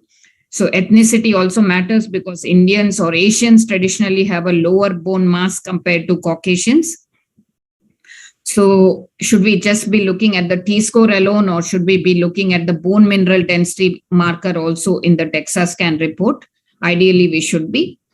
Pediatric Dexa scans is a completely different can of worms. It's got a lot of other issues to be tackled. So I think that's a whole different thing. Now, bearing all this in mind, the main thing is that taking the clinical data, so that rather than relying completely only on the Dexa scan, I think we should use other tools like the FRAX tool. I think Dr. Naz has also already mentioned this. The FRAX tool also should be used, and it's now data is available for many countries, including India as well. And the main thing with the FRAX tool is that it takes other factors, the clinical factors of the patient, clinical risk factors of the patient into consideration, rather than just looking at the T-score of the patient. There's also something called the trabecular bone score, which can help us rather than just using the Dexa scan. Another important thing about problematic thing with Dexa scans is when do you initiate, when do you ask for follow-up Dexa scan for your patient? There is no proper guidelines once again for this. And I think Dr. Narayanan also pointed another thing, that when you may actually see improvement in the bone, but this may not reflect in the Dexa scan when you are on treatment. So when do you actually ask for follow-up in these patients?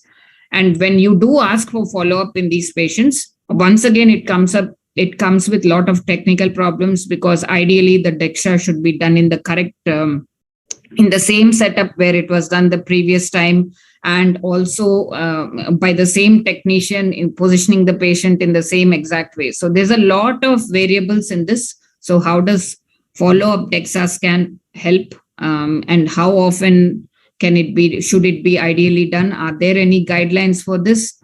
So all these are a lot of variables, and hopefully we'll get to discuss this at the end of the session today. I think that's about what I had to say today. Thank you very much, Dr. Nalla, for that excellent overview. I think it has gone on well with the other osteoporosis management talk that we had. We will now swiftly move on to the next speed session, which is going to be on low sodium and Vaptans, first do no harm. And telling us all about this is Dr. Sanjay Shah, who's a diabetologist and endocrinologist who has been awarded a number of particular awards. He's currently working at the NH Multi-Specialty Hospital. Without any further ado, I'm going to ask him to take the floor and tell us what we need to do to avoid harm when we are using Vaptans. Thank you very much, Dr. Shah.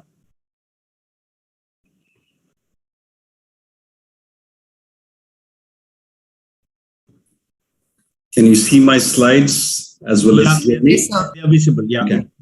Okay.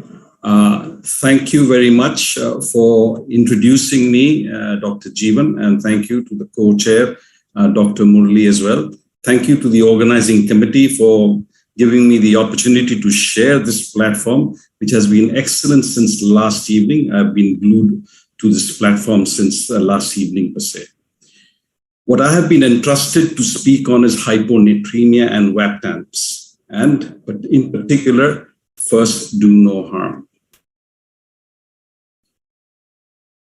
Okay.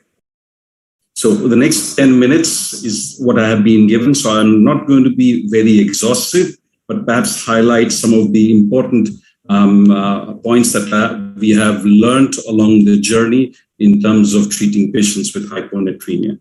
So I will share with you the Joint European Guidelines 2021, which perhaps were published in May this year. So we look at the definition, we look at the treatment options for hyponatremia, and then particularly focus on Vaptans particularly looking at with respect to its ability to basically harm individuals.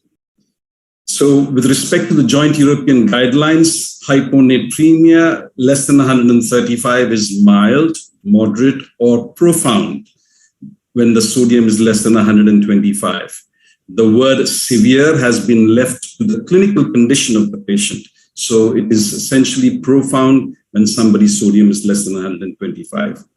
It goes on to say that obviously you need to be sure that this is hypoosmolar hyponatremia. So you need to rule out the other sort of molecules which produce hyperosmolarity.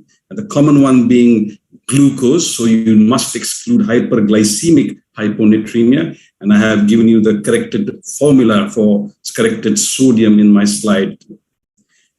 Hyponatremia is also basically divided into acute onset, depending on the speed at which hyponatremia occurs in patients, and or chronic onset when it is more than 48 hours. Again, I repeat myself, more than 48 hours is considered chronic or a duration which cannot be classified. Why is it important in terms of presentation for hyponatremia? It is largely neurologic symptoms, from mild, like asymptomatic or patients with headache or nausea, to severe symptoms, like even seizures, coma, or death may occur as a consequence of hyponatremia per se. So whenever we get hyponatremia, as clinicians, we essentially first perhaps would look at volume status. So is your patient hypervolemic or hypovolemic? And a good history taking and a good physical examination will perhaps result in a reasonably good conclusion. What we normally are interested in is the euvolemic hyponatremia. So the etiologies of hypoosmolar hyponatremia, the common one being SIADH, but this is as a diagnosis of exclusion. You must rule out glucocorticoid deficiency as well as hypothyroidism before you label somebody SIADH. And you then go on to check somebody's urine osmolality, the cutoff being 100, so it will be more than 100. Usually it's about more than 200 or 300 in SIADH, and your urinary spot sodium is also more than 30 millicoulomb per liter. So what is the treatments available for this true hyponatremia or hypoosmolar hyponatremia? It's 3% hypertonic saline. There's recommendations with respect to fluid restriction down to a liter a day, and you have to be really strict in some patients down to even 750 ml a day. Solute loading with concomitant use of loop diuretics is actually gaining prominence in clinical practice. Oral palatable urea is now coming into vogue as well in clinical practice, while Vaptans, demiclocycline, and lithium are perhaps being relegated to the backbench. Let's look at Vaptans. When it did become available in clinical practice, it held a lot of promise. The vasopressin receptor antagonist blocks the vasopressin receptor in the collecting duct, resulting in aquauresis. So you have free water clearance as a consequence. You have several Vaptans in clinical practice, but the common one that is available and in clinical use in India is Tolvaptan. So I perhaps will talk about Tolvaptan, which is essentially the torchbearer in terms of Vaptan per se.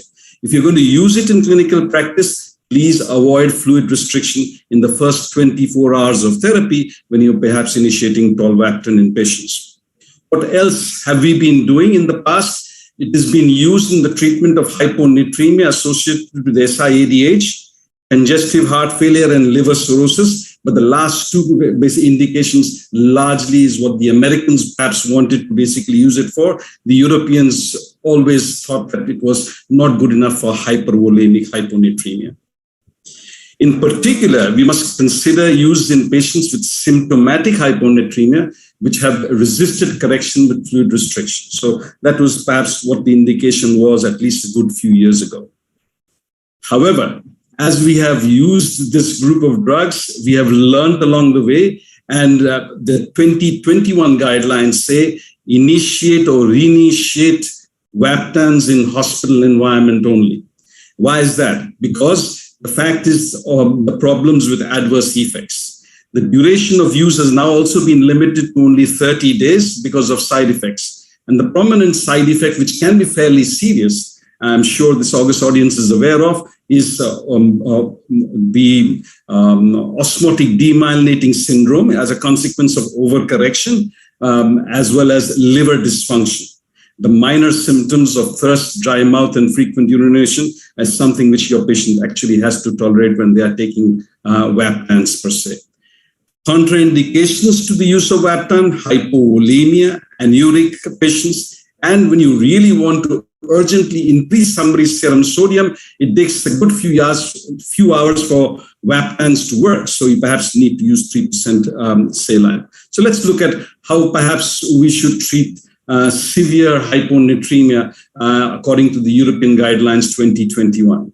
For acute or chronic hyponatremia, when a patient has severe symptoms, the use of 3% hypertonic saline reasonably quickly over a period of 20 minutes, just with an aim to improve your patient's clinical condition, okay, and increase the serum sodium by 5 millimoles is actually the target. After that, you perhaps switch to normal saline while you wait for the results of your patient's blood sodium levels. The recommendation is that do not increase somebody's sodium level by more than 10 millimoles in 24 hours and an additional 8 millimoles in the next 24 hours till it reaches 130 millimoles because there's an increased risk of osmotic demyelinating syndrome if you correct sodium very quickly. Needless to say, when you're treating patients like these, you need to check sodium frequently and Vaptans have no role because you need the sodium to be corrected within a few hours when a patient actually has severe symptoms. This is a picture of the osmotic demyelination syndrome. As you can see in the midbrain, you have this white patch, which is essentially demyelination. It occurs more commonly in patients who are malnourished, alcoholic, and or have hypokalemia with severe hyponatremia. They present with fairly severe neurological problems in terms of quadriparesis, dysarthria, dysphagia, and quite a large part of this neurological disturbance may be reversible. So it's a sort of deadly side effect of a quick overcorrection of hyponatremia. So let's go back to mild or moderate symptoms of hyponatremia, and in particular in patients with SIAD. I think the societies now seem to suggest that the H should go away because not all patients have a low, all patients do not have a high amount of antidiuretic hormone. Some of them perhaps have normal values as well or below normal values as well and still behave as if they have SIAD. So that's perhaps the new definition that you will see in future. Consider fluid restriction. That is one. I've mentioned that about it. Then provide a cause-specific treatment. So if it is the illness per se, like a chest infection or perhaps a stroke, ischemic stroke per se, you need to basically treat that, or even a drug which may be implicated in terms of the cause of hyponatremia, that needs to be basically stopped per se. Next on, the second line agents are now considered to be oral common salt with low dose loop diuretics. And the way the loop diuretics actually work is basically it alters the countercurrent, basically concentrating mechanism in the kidney and helps with correction of sodium. You could also perhaps use increased solute intake in terms of oral palatable urea, which I'm unaware of if it's available in India, but the West is moving in this direction. They mention that you should not use Vaptans or demyelinating in this condition. However, honestly speaking, I have been doing so over the last few years. Maybe in the last couple of patients, I have tried to use oral common salt with low dose loop diuretics in my patients with reasonably good result. So we'll watch this space. Maybe the use of Vaptans need to fade away because of the high risks that I have already mentioned. What about hypervolemic hyponatremia? The Americans were keen. They have done studies. They've looked at the Everest study in terms of heart failure. They've done it also in cirrhosis. Unfortunately, nothing seems to benefit the patient that much. There might be some improvement in sodium levels, but nothing more than that. So the Europeans still stick to their recommendation, do not administer Vaptans or demyelinating in patients with hypervolemic hyponatremia. So, in summary, the interest in tolvaptan is fading. And why is that? It cannot be used in severe hyponatremia. And I've mentioned to you why, because we need correction of sodium very quickly. The aquauritic effect is variable in each individual. Thus, the dose can be anywhere between 7.5 milligrams and 60 milligrams. So you need to give it to your patient and you recheck the sodium, and then you may have to increase the dose subsequently if you don't seem to get the effect that you want. Okay, so there is a bit of a trial and error with the dose when you're basically using Vaptans. Do not use as regular medication. These are recommendations from the NHS done lately in July from the University of Cornwall. Again, they say don't write it in the regular medication section. Use it as an SOS. So you basically give the odd tablet, see what happens, and then you give another tablet because of the risk of basically overcorrection is an issue. Because when you're treating patients with SIAD with medical illnesses, they are self-limiting. If you're treating your patient's chest infection or ischemic stroke, the amount of hyponatremia is transient and they might self-correct themselves. Overcorrection is a real risk, okay? Even though the SALT-1 and the SALT-2 studies that were done when Vaptans were available in clinical practice did not show that, but maybe a large number of those patients perhaps has malignancy as a reason. So there was an element of chronic SIAD in these patients, or they were hypervolemic patients, and maybe that is the reason why you did not get the osmotic demyelinating syndrome in those groups of patients. Even the salt water study, when they did the study for more than a few months, again did not show the demyelinating syndrome. However, in the real world, most physicians have experienced the risk of overcorrection with the use of Vaptans per se. It can be prescribed only for a short duration. It's now recommended to be used only for up to 30 days. And there's a real risk of liver injury. And there are reports of even liver transplantation having to be done in patients as a consequence of a Vaptan-induced liver injury per se.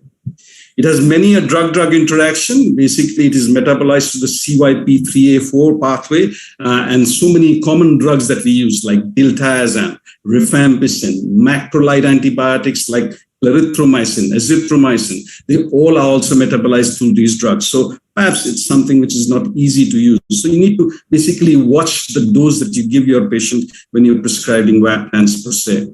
Thus, Vaptans have an increasingly small role to play in hyponatremia, but it's still an important part of my clinical practices yet, because I perhaps have learned to use it sparingly and effectively in patients with clinical practice. So I appreciate what the Europeans have to say. Yes, maybe I will move in that direction as well. The interest in tolvaptan is fading.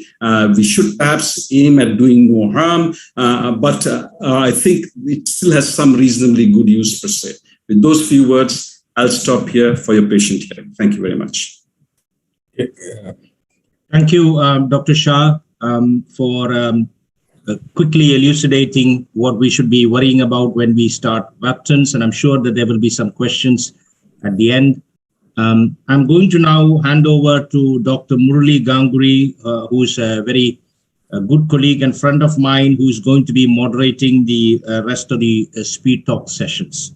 Dr. Murali? Yeah, thank you very much, Jeevan. I think we had already 5 speed talks, which were extremely good. Now we're going to invite Dr. Shyam Kalwal. He is a good friend of me who is working as a senior endocrinologist in Hyderabad. He is trained in reputed centers like Edinburgh, Cambridge, John Radcliffe, and Oxford, even in Hammersmith at Imperial. So he's also currently working as a consultant endocrinologist in Idea Clinics. He's leading it actually. So I'm going to invite Dr. Shyam Kalwalapalli to speak about AST and ALT in type 2 diabetes.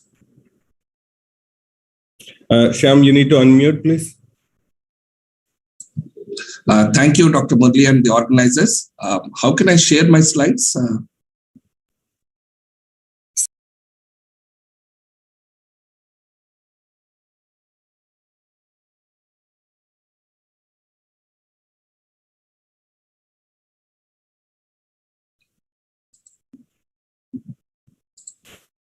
Okay.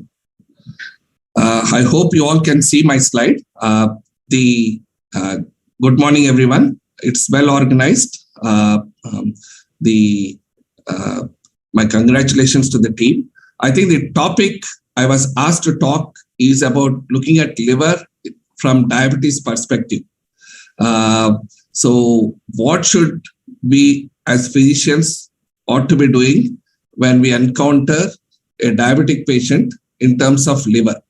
So in that context, there are around 10 slides. We'll try to wipe up in the next 5-10 minutes. So when it comes to liver, so there's a spectrum which we can put it in the what we call non-alcoholic fatty liver disease. So anything other than alcohol. So fatty liver per se is all about fat accumulation, nothing else. So it is not as serious as compared to the other two. Non-alcoholic steatohepatosis is fat plus inflammation and scarring. And that is little dangerous because it can ultimately end up with cirrhosis. So this is a spectrum for non-alcoholic fatty liver disease. So in our day-to-day practice, we see a significant proportion of our diabetic population and those with obesity and other metabolic diseases or cardiovascular disease can have non-alcoholic fatty liver disease. Almost a quarter of our population could have non-alcoholic fatty liver disease. But that doesn't mean that the liver is going to get damaged, because over 90 to 95 is simple steatosis, which is fat accumulation, which is usually stable, and it doesn't cause any cirrhosis. Whilst 5 to 10% of these population with non-alcoholic fatty liver disease could end up with non-alcoholic steatohepatosis. That can be because almost 38% of these group could develop fibrosis. A third of those could end up with cirrhosis and could then end up with decompensation or hepatocellular carcinoma. So how do we differentiate the spectrum of liver disease in patients we encounter for metabolic disease and diabetes?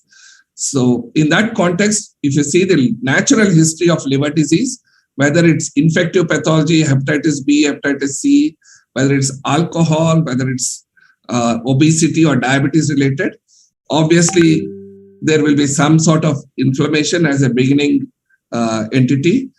A portion of them could lead to liver fibrosis, and a minority of them can decompensate and then could end up with death and all the symptoms of liver disease. Whether it starts with liver failure, variceal bleeds, ascites, encephalopathy, hepatorenal syndrome, and ultimately liver cancer. So how could we screen our population, particularly from non-alcoholic fatty liver disease perspective? Hepatitis B and C are obviously we have to screen whenever we encounter abnormal LFTs. Alcohol is altogether a different entity. So in our practice, when we encounter patients with abnormal LFT, we tend to refer to specialists wherever we feel appropriate. And then there is a fibrosis score, which could identify low risk, intermediate risk, and high risk liver conditions. The low risk are usually managed in the primary care with lifestyle and assessment periodically. The intermediate we keep monitoring through fibroscans, and the high risk ones have to be under surveillance by hepatologists alongside the physician to look for any progression and deterioration of liver condition. So there are various scoring tools. The usual entity, apart from the glucose, we look at age, transaminases, platelet count, BMIs, albumin level, and based on that, we calculate the score. The score could be F0 to F2, F3, 4, like that. We have various scores. And there is a formula which we could get through online. So we use that score for people to identify high-risk pathologies. So how do we screen for non-alcoholic fatty liver disease? Always we should be vigilant about this entity in all obese subjects and those with type 2 diabetes or metabolic syndrome. And if there is suspicion, we should arrange the ultrasound to identify any steatotic hepatocytes. Having said that, a normal ultrasound doesn't rule out non-alcoholic fatty liver disease. So if any patient with abnormal LFTs, we should always be excluding other pathologies, whether it's hepatitis or other conditions. And also we should be looking at medications, whether it's steroids or some other anti-epileptics or anti-arrhythmic drugs. So how do we distinguish non-alcoholic steatohepatosis from just fatty liver, NAFLT? So LFTs, it could be normal in non-alcoholic fatty liver disease in half of the population, and it could be normal in only 20% of those with steatohepatosis. And the alkaline ALT does not correlate with disease activity. Liver biopsy should be restricted to selected few in whom we suspect invasive pathology, where we see there is possibility of progression, because it is an invasive technique. Obviously, it's not convenient with some complications. There are other non-invasive markers and biomarkers which we can use as felt appropriate. Liver biopsy, we should always be careful before progressing to liver biopsy. Always think about it in patients who, there is a possibility of cirrhosis, in those with splenomegaly, leukopenia, low platelets, those with high ferritin levels, and whoever we think there is a high risk of advanced fibrosis, we could think about liver biopsy by the hepatologist. And in terms of medications, obviously lifestyle comes as a precedence. Lifestyle, there is role of vitamin E, metformin, and all these drugs, whether pioglitazone or lipaglyn, whatever we can use. But predominantly, it has to boil down to lifestyle. I think we'll stop here because there are a few more speakers. And thank you again for the organizers for giving me this opportunity. Thank you. Thank you very much, Dr. Shyam, for giving an excellent and brief talk. So we'll have questions at the end. And now I'm going to invite Dr. Kalyan Guruzada, who will be speaking about type 2 diabetes and pump. So Dr. Kalyan Chakravarti is a consultant endocrinologist in Hyderabad. He has trained in UK, has obtained CCT. He has specialist interest in advanced diabetes treatments like continuous glucose monitoring and insulin pumps. So over to you, Dr. Kalyan. Please start your session. Thank you very much to all the organizers for inviting me to this session.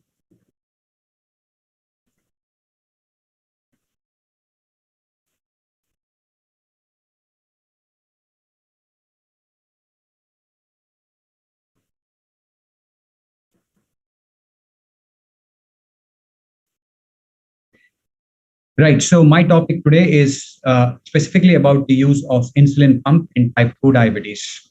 The insulin pump is a well-established therapy in type 1 diabetes patients all across the world. It is it's a standard treatment for all newly diagnosed type 1 diabetics, and the guidelines are very clear about its use. But in type 2 diabetes, the picture is not that clear. So let's look at the summary of all the trials that have happened, or this is probably just a meta-analysis of all the major trials that have taken place in type 2 diabetes in these patients who have been who have been put on insulin pump or continuous subcutaneous insulin infusion. So a lot of these trials were of the pre-CGM era, where we did not have much of data on what the pump did to the actual glucometrics, as you can call it. It only gave us an idea of what is the HbA1c reduction and whether there has been any difference in the hypoglycemia or not. So as you can see, the first trial, which is the 2003 trial for Piraskin, there was no statistical significant difference of using a pump. These are all studies done in patients who have been using multiple daily doses of insulin plus or minus OAD versus the use of pump. So the first study did not show any statistical difference. All the rest of the three studies showed about 1 to 1.5%, 1.3% reduction of HbA1c, which is just a mild reduction if you can consider the cost that is associated with the use of this pump therapy. And there was no clinical difference, because this is one of the other important things that we have to address is the hypoglycemic events, and there was no difference in using either a multiple dose injections or an insulin pump. If you look at the third study in particular, which had used CGM along with the CSII, you can see that the pump group had a significantly lower, not as clinically significantly, statistically significant, but I wouldn't think it's a clinically significant reduction of a 24-hour mean glucose level of less than, like a lesser 24-hour mean sensor glucose of 17, less than the group who used the multiple daily dose of injections. Also, the excursions, the glucose excursions of more than 180 were about minus 12.4 grams per deciliter in total, lesser than the other group. But in terms of the glucose, lower glucose levels of hypoglycemia and glucose variability, there was no difference. So because of this, there has not been many robust guidelines in type 2 diabetes. Dr. Jyotidev Keshavdev had actually given a consensus recommendations for the use of insulin pump in type 2 diabetes. And he also gave in his paper what are the current guidelines that are available. If you can see, NICE has not updated it since 2008.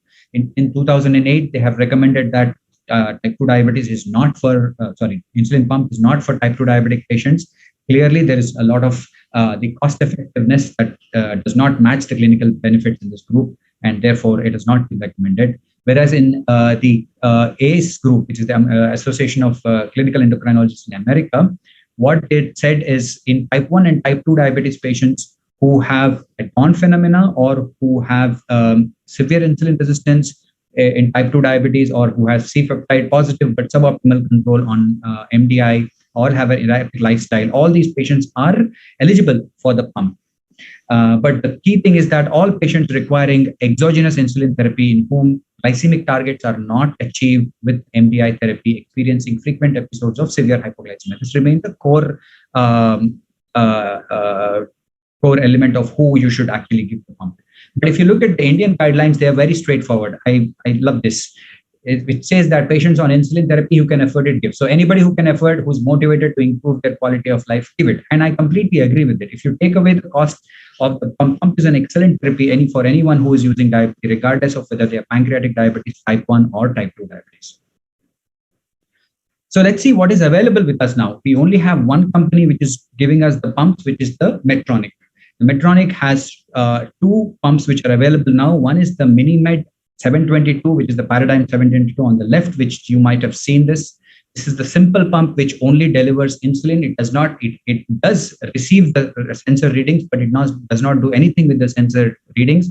It is only an insulin delivery device. It is actually more than good enough for type 2 diabetic patients, because a lot of our type 2 diabetes patients do not have such a fluctuant levels of sugars that we see in the type 1s. Now, this is the 640G, which is the more expensive one. It has more smarter features, especially the smart guard technology. What this does is, if you use the pump along with the sensor sends the readings to this pump, which the software in the pump automatically adjusts the pump infusion when the sugar is low. Now, this is not a completely automated pump, so it will only intervene when the sugar is low, which is called suspend or on low, or when the sugar is going low, which is suspend before low. So it does suspend the insulin delivery when it feels that the sugar is going low, and automatically resumes the insulin infusion when the sugar levels are going back up. This is something that I'm really excited about. This will be available to us soon. They say in the early next year. This is the 780G. I was fortunate to use the 770G, which is like a slightly lesser version, and this was brought by some patient from the US. So this has a feature of an auto basal. It will automatically correct your basal. If you select a basal target of 100, and then you have an upper target of 140 or 180, depending on the age of the patient, you set that target and it will automatically correct. This is not a real good interpretation of what it does, but when I saw the patient that I was treating, it did not allow it actually to go between A and B. It was clearly flat. So what it will do is every 5 minutes, it will give out an auto basal correction based on what the basal glucose pattern is. This 780G also has an additional feature of auto bolus correction. So suppose the bolus actually has to be manually delivered. It's not so automatic yet.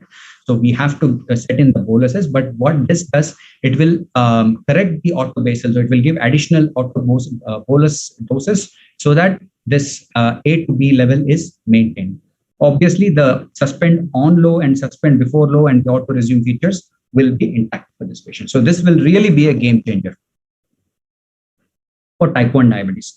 Just to quickly summarize, what is the components that look like?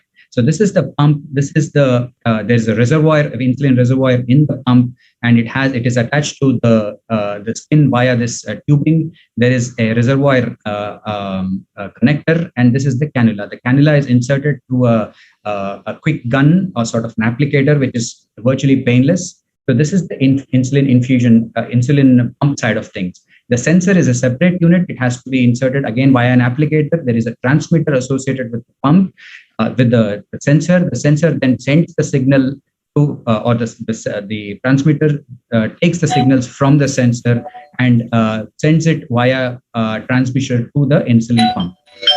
The insulin pump then depends on how advanced it is. It will decide what to do with those readings. It may decide to stop the pump, reduce the rate, or whatever, depends on what the setting is. Which insulin to use in pump? There is clear data that the human insulins have form rapid dimers and hexamers upon aggregation. So the human insulins are not recommended, whereas the rapid acting insulin analogs remain monomeric and therefore remain very thin because of the size of the tubing and the needle. There's no scope to form aggregates. And even in the rapid acting insulin analogs, it's been shown that the insulin aspart is much better because it has much more physical stability and gives out much lesser high molecular weight proteins as compared to insulin mucilin. Therefore, insulin aspart is the treatment of choice. How do you initiate the pump? How do you initiate the insulin doses? So if the patient has 100 units daily dose on the multiple daily injections, you divide them, or you take up 75% of the dose, you divide it into 50%. 50% will be basal, 50% will be bolus. The bolus can be simply divided into 3 equal doses, or it depends on how the patient eats. The basal, you can either give a one flat basal of that dose divided by 24 hours, or it can be a split basal where you can just give more of the insulin in the morning and less of insulin during the night. In type 2 diabetes, simple of one flat basal or a simple 2 basal regimes are good enough. It don't require any complex basal regimes that you see in type 1 diabetes. In fact, some patients have this dawn phenomena where you can actually increase the dose at 3 a.m. in the night. So this is just a sample prescription that you give if you have an insulin patient. You just give the prescription. The Medtronic support team is brilliant. You don't have to know the nitty-gritty of how to start the pump, how to insert. They will take care of everything. They just need a prescription of what is the basal rates. It is better to use a CGM, which has a day-to-day you can address. So, for example, Freestyle Libre, the Medtronic sensors are good in a maintenance phase, but not in the initiation phase, because you cannot look at the data while the transmitter is on the patient. Once the sensor has been removed, only then you can see. A Freestyle Libre, you can actually daily monitor the patient with this chart, and you can adjust the basal rates daily. And this was one of my type 2 diabetic patients recently. So practical considerations, because the pump, the reservoir only has about 3 ml. So therefore you have only 300 units of insulin that you can put of U100. Therefore, if a patient is on very high doses of insulin, he has to change this every day. To reduce that, it is better to use a lot of insulin sensitizers like pioglitazone, SGLT2 inhibitors, metformin, GLP-1 analogs. You can also use a U200 insulin, which will significantly reduce the amount of dose that is delivered, or you can use a basal 300 glargine as a supportive agent. So the type 2 diabetic patients need a lot of support during the pump initiation. They are older patients who are very apprehensive, who think that there is a significant lifestyle change that is happening, and therefore it is better to just support them very good for the first 2 to 4 weeks. So in summary, that the guidelines are not very clear, but I would advise the use of any pump in any diabetic patient on insulin. The future of diabetes lies in technology. Please consider using some more sensors, more pumps, and please continue with the use of insulin sensitizers in these patients. And with that, I stop my presentation. I'll take any questions at the end. Thank you. Thank you very much, Dr. Kalyan. It was a very nice and brief, to the point talk. I really appreciate that. Now we will move on to the next talk, which is being given by Dr. Ravi Bachuar.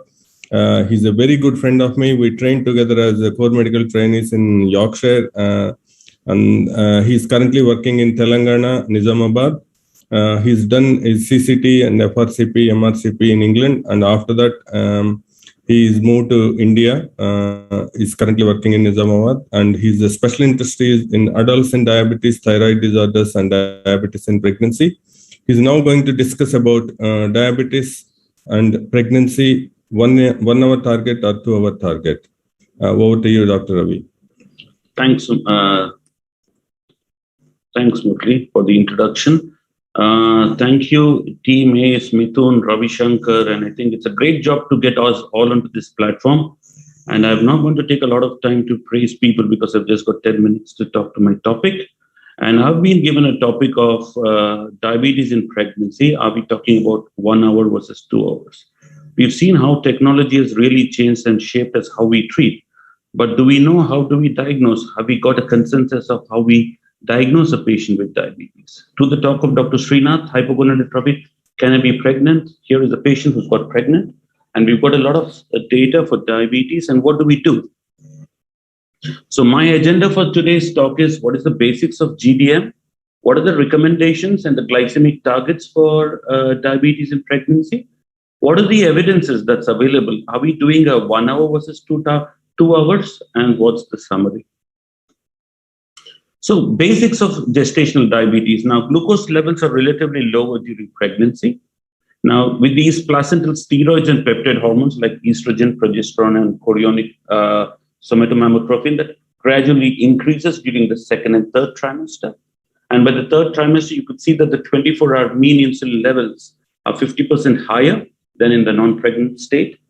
Now, GDM, because the beta cells are not able to increase to such an insulin levels enough to overcome the insulin resistance and hyperglycemia, that's when the patients start to be diagnosed of gestational diabetes.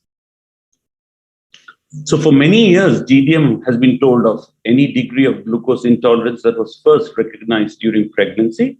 However, that had very severe limitations. And currently, we define GDM as diabetes diagnosed in 2nd or 3rd trimester of pregnancy that was clearly not overt diabetes prior to gestation. So it's very, very important when you label a patient as gestational diabetes. The prevalence, as we always been seeing right from the first talk of today from Dr. Ganapathi's talk as well, the prevalence of diabetes is very high, especially in Asians. You could see about 10.2, in Filipinos about 10.9. To the counterparts in the Western population, we've got a prevalence of about 4.5 to 6% of the population. So we've got a very high prevalence of GDM in our country. So we will be faced with many of the patients that knock to the clinic so that we get the diagnosis right. Then coming to this, what is the burden in India? Because 1 in 10 pregnancy is associated with diabetes, and 90% of which are GDM, which we all will be seeing in our clinics. In India, which is one of the most populous countries globally, which has already been talked, the rates of GDMs are estimated to be about 10 to 14%. That's a high, which is compared to our Western counterparts. The GDM is expected to increase to 20%. That means 1 in 5 pregnancy is likely to have GDM. In the field study that was done in Tamil Nadu, in the diabetes in pregnancy, awareness and prevalence, you could see, if you looked at the urban, semi-urban, and rural areas, the GDM percentage was high in the urban areas of 17.8%. The semi-urban was 13.8% and 9.9% in rural. So you could see, migrating to the urban areas, the lifestyle changes, there is an increased risk of gestational diabetes is purely based on lifestyle changes. So why do we care? Why do we need to care about diabetes? Because We all are worried about the perinatal complications associated with GDM because there's a risk for hypertensive disorders in mothers, the risk of stillbirth, shoulder dystocia, cesarean delivery, neonatal hypoglycemia is another one that we all worry, preterm delivery, hyperbilirubinemia in offsprings, and macrosmia. So these are the important. So I think in order to avoid or prevent these complications, we ought to diagnose it in a proper way so that we can prevent the complications. That's the initial complications that we all are worried about. But if you look at the long-term complications, maternal and child, the mother is at increased risk of developing type 2 diabetes. So she needs proper advice and monitoring in the near future. In child, there's a risk of diabetes, obesity, delayed motor development. So these are the important things. It has a long consequences of what you're going to diagnose this patient in the current pregnancy on the immediate complications and the long-term complications. So that's why it's very, very important to get this right. So what are the diagnostic recommendations and what are the evidence that we have? Because when I was given this topic, I had to read all the guidelines across various countries, and trying to put everything to this is what I've done for this talk. So in general, I would say that we Indians are at increased risk of developing diabetes. So you would, if you say a pregnant woman walking to your clinic, you would want to screen all pregnant women for gestational diabetes. Sounds simple. But when to screen? The ideal time is between 24 to 28 weeks of pregnancy. You would perform a glucose tolerance test in pregnancy to get it right. And you use a specific criteria, which I'm going to talk about in my later slide.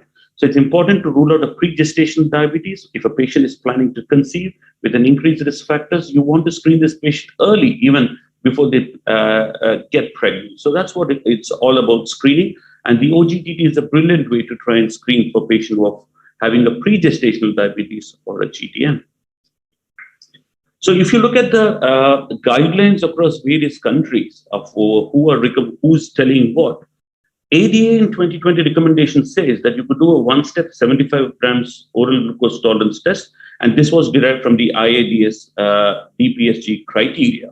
Or you could do a two-step approach, which is a 50 grams non-fasting screen and followed by a 100-gram OGTT for those who are screened positive on your 50 grams test. This is basically based on your Carpenter's and Costin's interpretation of the older O'Sullivan criteria. So that is the ADA 2020 recommendations. Now, what's so good about the first one-step strategy? Is a quite simple way where the recommendation is you do a 75 grams oral glucose tolerance test, you take your fasting sugars, you take it 1 hour, 2 hours, at 24 to 28 weeks of gestation, was not previously diagnosed with diabetes. And the OGTT should be performed in an overnight, at least 8 hours fast. And the diagnosis of GDM has been met. Or if you tell them that the patient has got GDM, it's based on if you've got a fasting sugars of 92 milligrams per deciliter, 1 hour, 180 milligrams per deciliter, or 2 hours, 153 milligrams per deciliter. That's your one-step strategy. If you look at the two-step strategy by the ADA recommendation, which is you do a 50 grams non-fasting test at 24 to 28 weeks, who was not diagnosed with diabetes. And if the blood glucose is less than 130, then you could call it off. But if the blood sugars are more than 130 to 140, you would want to proceed to 100 grams oral glucose tolerance test. And this should be performed in a fasting state, and which is made, the GDM diagnosis is made when at least 2 of the following 4 plasma glucose levels are met or exceeded. So that's your fasting sugars of 95, 1 hour 180, 2 hours 155, and 3 hours is 140. So these are the 2 recommendations from the ADA. What do we have in Indian guidelines? It's your DIPSI guidelines, which is the GDM screening and diagnosis. The DIPSI is the Diabetes and Pregnancy Study Group. It says pregnant women belonging to the high-risk ethnic population, that's you Indians, requires universal screening. That's great. So it says you use 75 grams of glucose and you check your sugars at 2 hours. So there's no faffing around bringing the patient coming here. You give them 75 grams glucose, check the sugars in 2 hours. It's more than 140, you diagnose them of GDM. You do that in your first trimester. If it's negative, you do that in 24 to 28 weeks in second trimester. If negative, again in third trimester. But the thing about this, the study is about its decreased sensitivity. But in country like India, where the resources, the technologies, the availability of experts are not the same across, so the spread of healthcare is not the same as you could say in UK, where the resources has been spread across the whole country. But the good thing about this is it's a one-step procedure. It's feasible, it's economical, and it's simple in Indian settings. So especially where I work in the northern part of Telangana is a bit underdeveloped, I would say, and trying to get screening for patients traveling right to my clinic takes up to 3 to 4 hours to reach to my clinic, and sometimes doing a cumbersome investigations, which patient would rather decline. In that case, then I think using a one-step method is always helpful to screen because of the complications associated with the patient. The various diagnostic criteria that's available with respect to glucose levels. Now you've got your WHO, which says fasting sugars of 126. You use a 75 grams oral glucose tolerance test and you check the sugars in 2 hours. The ACOG says, again, you do a 2-hour test with 100 grams glucose tolerance test with the three readings. That's your fasting 1 hour to 2 hours with the various values I've already told you. The Canadian Diabetes Association says, again, you use a 75 grams of oral glucose tolerance test by doing 1 hour and 2 hours. And the IADS DPSG says you do a 75 grams glucose tolerance with 1 hour and 2 hours. And the DIPSI says just do it 2 hours. You could see that how diabetes is such a common condition, but various bodies have recommended different ways of telling us how you diagnose a patient with GDM. Are you going to take a 1 hour value, 2 hour value, or even the ACOG says any 2 values up to 3 hours? So you could see why we are all still confused. Again, this is again what we're trying to say is that the number of glucose tolerance tests that is required for the diagnosis is minimum 2, whereas your NICE, your DIPSI says about 1 sugar readings. These are the values. NICE again says you do a 75 grams glucose test, you do a fasting and a 2 hour. So you've got a 2 readings there in NICE guidelines where we practiced before. So what are the evidences? And I tried to pick up few evidences from various parts of the countries across to try and give a bit of feeling as to say, why is those so many discrepancies going across, as to say that we do not have an international consensus to tell us that this is what you do. So if you look at this, this is from the Obstetric and Gynecology 2001, is 1 hour or 2 hour postprandial glucose measurement, are they the same? So if you look at this, if you look at the blood sugars 1 hour postprandial at fasting time is higher, and 2 hours postprandial at breakfast is lower. And again, if you see the same blood sugars 1 hour at dinner time is lower compared to what 2 hours at dinner time is higher. So the rate of abnormal value was 2.5 more in post-breakfast than 2 hours. In contrast, if you see the dinner values, it was lower at 1 hour and more at 2 hours. So therefore, different measurement might impose stricter criteria for controlling your blood glucose levels. And this is another article for 1 hour versus 2 hours postprandial glucose measurement in a gestational diabetes. This is from the Perinatology 2005, a prospective study. So I'm just going to go quickly. If you look at 1 hour versus 2 hours blood sugars, the characteristics of these patients were similar with your oral glucose tolerance test done at 0, 60, 120, and 180. So what I was trying to look into this data is that doesn't matter what you do, whether you look at the 1 hour or 2 hours in gestational diabetes, when the patient had monitoring about 2 hours, they needed less insulin therapy compared to your 1 hour therapy. But if you look at the natal and obstetric outcomes, it did not really determine whether they had the glucose checked at 1 hour or 2 hours. So this is again one of the study to tell us that. This is another study, is that 1 hour versus 2 hours postprandial glucose measurement in women with gestational diabetes, which is more predictive. This is from the 2015 guidelines. So again, if you look at this, were in the 2 groups where they had a fasting postprandial 1 hour and 2 hours. So what I'm going to just go quickly to summarize about this study is that in this study, what it is it studies that a significant disagreement may be observed between 1 hour versus 2 hours. But measuring both 1 and 2 hours were not superior to each other in predicting the complications.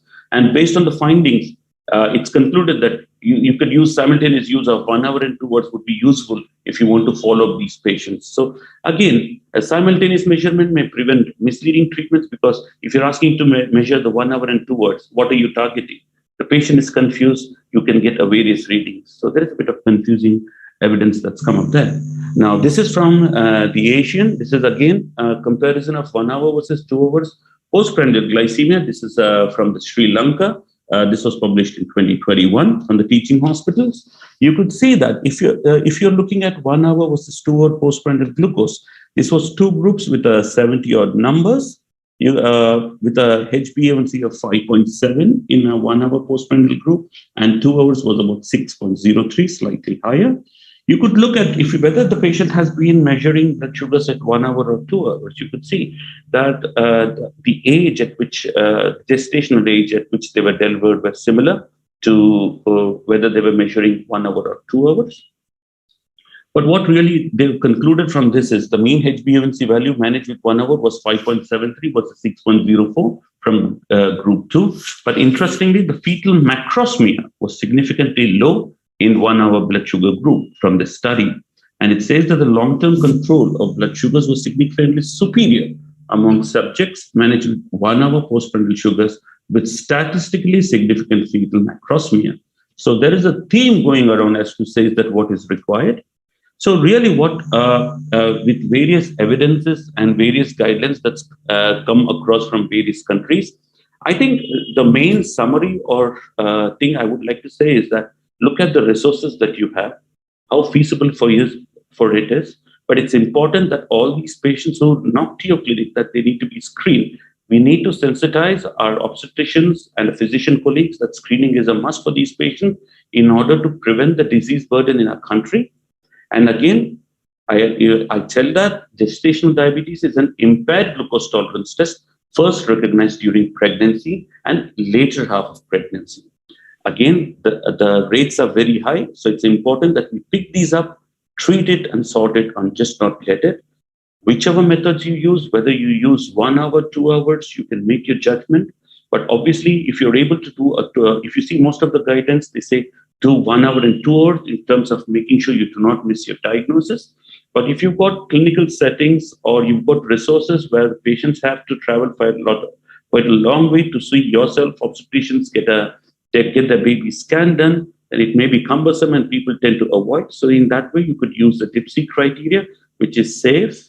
Patients can be screened. And then if you have some sort of doubt in terms of be missing the diagnosis, then you can bring these patients back later. But I think it's imperative that once the patient hits your clinic, a diagnosis or a screening of diabetes is a must. And I think DIPSY is always looking at even doing a capillary blood glucose in the primary health center. So there's a long way of, though we are the second highest number of diabetes in the world, there's a long way for us to go to get the proper screening done in our country, because that's where we need to do. If there's proper screening and diagnosis, that's how we're going to do it properly. And the consequences is if the patient is undiagnosed or if they're not treated adequately during diabetes, that can have a significant impact on both the maternal and fetal complications. And moreover, with patients with gestational diabetes, their offsprings are increased risk of type 2 diabetes. So it's important to change their pattern of eating and lifestyle once they hit you in the clinic with pregnancy. And that's the right time where the patients are happy to change the habits that is required. So this will reduce the further burden of type 2 diabetes post-delivery when they need to come and see you in the clinic. I think looking at all the data and all the presentations, I think we need clinical research should explore the different measurement which might reduce the rate of diabetes-associated complications. So I think if you've got an ample time, the patient is agreeing, then I think doing fasting 1 and 2 hours is a good way to try and go get your diagnosis. But if a low resource, I would say follow the WHO and DIPSY criteria by doing a 2-hour criteria. So that's where I am. Thank you very much. Thank you very much, Dr. Ravi. It was a very quick and detailed one, comparing various tests in diagnosing gestational diabetes. Now I'm going to invite Dr. Sudeep Putta. He is a consultant endocrinologist who is currently working in Bangalore. I know Dr. Sudeep for a very long time, where we trained together in Newcastle, UK. He's done his endocrinology training in Newcastle, UK. Currently working in Bangalore after working as a consultant in UK. So I'm going to ask Dr. Sudeep Putta to talk about C-peptide, whether to order or not. Thank you, Murli. Introduction. I am trying to share my screen now. And thanks to all organizers for inviting me to talk in the forum today. So over the next 5 to 6 minutes, I will try and allude to should we really ask for the C-peptide and why we should do so. The outline of the talk would be what is C-peptide, what kind of methodologies we have to check C-peptide levels, the limitation of the assays, why we need to get a C-peptide level, what do the guidelines say, would there be a change in how we test and use the C-peptide in the future is where I would end. When we talk about principles of endocrinology, especially investigation management, it's usually 2 steps. If you have a clinical suspicion, measure the hormone, suppress if the hormone is in excess, or replace if deficient. For most endocrinological conditions, we do measure the hormone, but in diabetes, we don't. And why don't we measure? Insulin has a very short half-life, 4 to 5 minutes. It's predominantly secreted into the portal circulation, and hence a peripheral blood sample may not be an accurate picture. Insulin has an extensive first-pass metabolism in the liver, and there is variable secretion throughout the day. So it's a difficult test to interpret. So what alternative do we have? We do have the C-peptide. C-peptide is a part of proinsulin. The insulin is first synthesized as pre-proinsulin, then broken down to proinsulin, which is further cleaved by the proteases in the beta cell to the insulin molecule, which has the A and B chain. And C-peptide is a byproduct. And in the Golgi apparatus in the beta cells, insulin and C-peptide are stored together. The insulin is secreted. C-peptide is also released in equimolar amounts. It has a long half-life, not metabolized in the liver. Mainly it's in the kidneys. Because of this co-secretion with insulin, it's a good test versus beta cell function. It's reported as either in nanomole per liter or nanogram per milliliter. Through this talk, I'll mainly show data in nanomole per liter, but nanogram per ml is 3 times higher. What test do we have to measure C-peptide? Since its first assay in about 1970s, the tests have evolved to much more standardized, more cost-effective methodologies. We have the urine and also the venous samples. The urine test fairly easy because it's a non-invasive test, can be collected in outpatients. It's fairly stable in a boric acid sample for up to 3 days in room temperature. So it's quite an easy, feasible test. But as with insulin, variable insulin secretion, C-peptide level also varies. So ideally, we would need a 24-hour urine collection, which reflects to about 10% of the total C-peptide released in 24 hours. But it's not very attractive. So people don't like cumbersome tests 24 hours. And also, we may have limitations with patients not collecting the urine sample properly. The alternative we have is just a spot sample, but with variable creatinine excretion. It might not be an ideal test.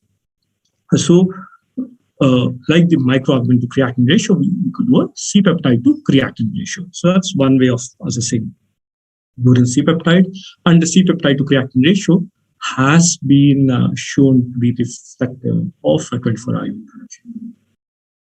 Otherwise, we could go for the venous samples. And again, it all depends upon what labs we have and what our lab offers. If the lab were to offer urine C-peptide, and if it's a child who doesn't want to give blood samples, we could consider a urine C-peptide. Otherwise, a venous a sample as most of our diabetes patients do give blood samples regularly, we could either go for fasting C-peptide level, a random, or a stimulated C-peptide level, which is either glucagon stimulated or a mixed meal stimulated test. There are other forms of stimulation, but these are the two standard stimulated tests that has been evaluated. The glucagon stimulated is a 1 milligram glucagon injection is given, followed by samples at 2, 4, and 6 minutes. So it's a very short treatment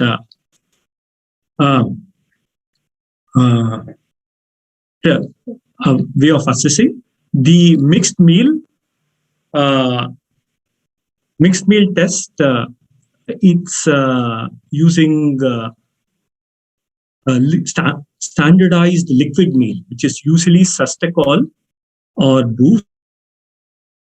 The standardized liquid meals not being easily available. Sometimes there is limitations. So whenever I try to consider mixed meal test, I always try to maybe give them preparations such as Ensure, and try and calculate from an equivalent of Sustacol, which is US make. Let me go through a quick methodologies and what would be the ideal test. So one of the simplest, easiest ways is doing a fasting or a random C-peptide level. The fasting one, it's a fairly simple, quick, correlates with, especially if you're looking for type of diabetes, that's a very good test to go for. And for a random test, again, easy to perform, but often it may be indeterminate and requires confirmation with more tests. And you put here a cutoff value of fasting of less than 0.75 nanomole is a very good way to look for insulin deficiency, and for a random less than 0.2 be a good cutoff.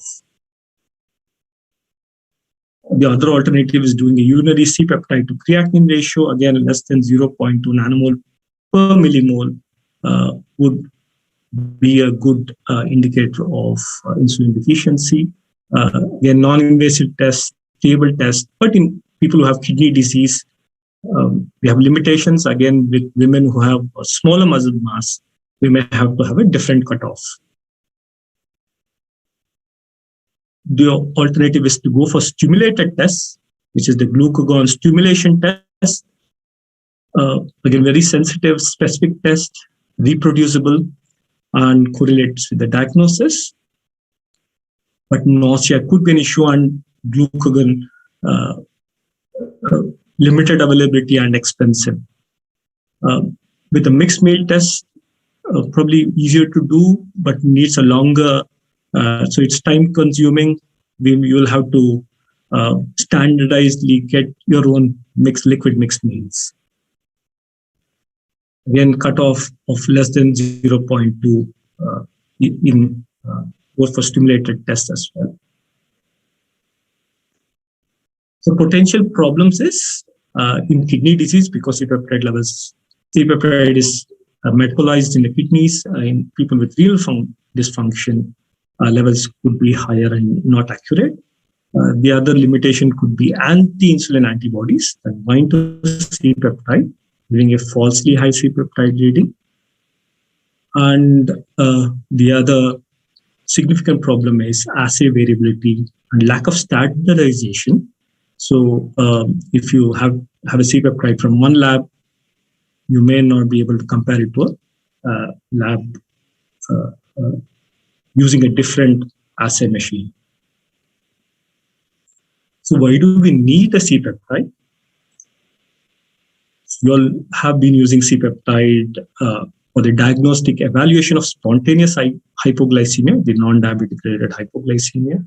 But in today's talk, we're mainly looking at what would be the other uses of C-peptide. One would be the diagnostic purposes, so differentiating types of diabetes. You would want to define type 1 diabetes. You want to define insulin deficiency. often the diagnosis of diabetes might not always be straightforward. You have your obese, insulin deficient kind, or your lean, insulin resistant kind. And with so many young diabetes patients we come across on a day-to-day basis, differentiating might sometimes be fairly useful. So differentiating, you can use C-peptide to differentiate between type 1, type 2, and also screen for the monogenic diabetes and LADA. So in all these, I did show through the cutoffs there, a low C-peptide level would be fairly convincing. So a random less than 0.2, fasting less than 0.075 nanomole per liter would define type 1 diabetes and also probably suggest LADA. And if we have unsuppressed C-peptide, then we should think of MODY or type 2 rather than thinking about the insulin deficient. The other thing is other users could be of prognostic, so duration of diabetes, especially with type 1. Again, this would be mainly in the context of clinical trials. Data from the DCCT have shown that if someone had detectable C-peptide, usually within the 5 years of duration. So in the DCCT, if duration of diabetes was up to 5 years, about half the patients had detectable C-peptide. And if someone had duration of more than 5 years, only about 8% had detectable C-peptide. And further, again from several DCCT and the TrialNet group, lower levels of C-peptide is associated with microvascular complications, increased glycemic variability, and also increased hypoglycemic risk. Apart from this, if you have a high fasting C-peptide level, there is potential increased cardiovascular risk, especially there is data from the non-diabetic population. So increased C-peptide could be a marker of insulin resistance, and increasing cardiovascular risk is a marker of it. But in type 2 diabetes, similar association has not been established yet, and it would be interesting if we have more data coming out in the future. The other reasons why we could use a C-peptide is to assess response to hypoglycemic agents, such as these GLP-1. Certainly, if you want in long duration of type 2 diabetes, if you wanted to use GLP-1, you could consider checking a C-peptide, and there's definite correlation between higher C-peptide patients showing better A1C reduction with GLP-1s. And again, need for insulin and predict time to insulin treatment. We do have some data to say that, the lower the C-peptide, the earlier the insulin requirement is. What do the guidelines say? For most guidelines, the American Diabetes Association and the American Association of Clinical Endocrinologists recommend use of C-peptide mainly in diagnostic uncertainties. What do I do in my clinical practice? I mainly again use C-peptide to differentiate the kind of diabetes a person has. And the other most common reason where I use C-peptide level is to assess the need for insulin, also sometimes convince the patient that insulin would be the right choice of treatment for the patient. Sudeep, can we wrap it up? We have a few questions. This is my last slide. For the future, it may become a standard test for diagnosis of diabetes with type 1, type 2 not sometimes being easily able to differentiate. So also to decide on choice of treatment may also could help in as a predictor of morbidity, a high C-peptide with macro and low with micro. So to summarize, C-peptide is a good measure of beta cell function, easy to measure, relatively inexpensive. Again, very useful to differentiate type of diabetes and may have potential benefits in deciding choice of treatment and predictor of morbidity. That I finish, and thank you. Thank you. Thank you very much, Dr. Sudeep. It was a nice and crisp one. So we're going to have a question and answer session very quickly. And I'm going to start with Sudeep because he just finished now. Sudeep, I just want to ask you one yes or no answer. So would you prefer clinical in terms of decision, in terms of deciding whether somebody is type 1 or type 2, or would you heavily rely on C-peptide? Clinical. Excellent. Thank you. So the next one, I'm going to ask Ravi, which one do you use, 1 hour target or 2 hour targets in terms of diagnosing gestational diabetes? Well, I think I use both 1 hour and 2 hours just to make sure, because sometimes with just 2 hours you can miss. So I use both 0, 1 and 2 hours just to make the sensitivity and specificity so that we don't miss this patient given the long-term implications.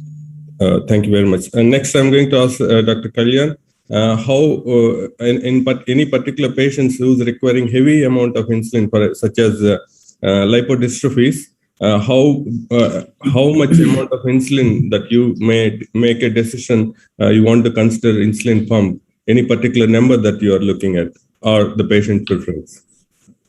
Yeah, so if the patient is requiring really high amount of insulin, because the reservoir is only 300 units.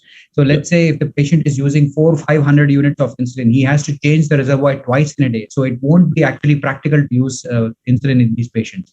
Unless you can get the insulin doses down with some insulin sensitizers and GLP-1 analogs, I would say 300 units or less use a pump, because then they would need to change only once daily. Thank you. And now I'm going to ask Dr. Shyam, is he there? So is Shyam there? So I think Dr. Shyam probably is not there. So can I hand over to Jeevan to ask questions? Sure. Yeah. Okay. So I'll start off with Dr. Manikandan. Just to ask him, does he, in terms of the actin prolongatum test, do you use that for checking the 17-hydroxyprogesterone challenge as well? Honestly, I have never used actin prolongatum even for Addison's disease. But I think it's not, at the moment, they're not validated for spontaneous. Great. Thank you. Question to Dr. Narayanan, if I may.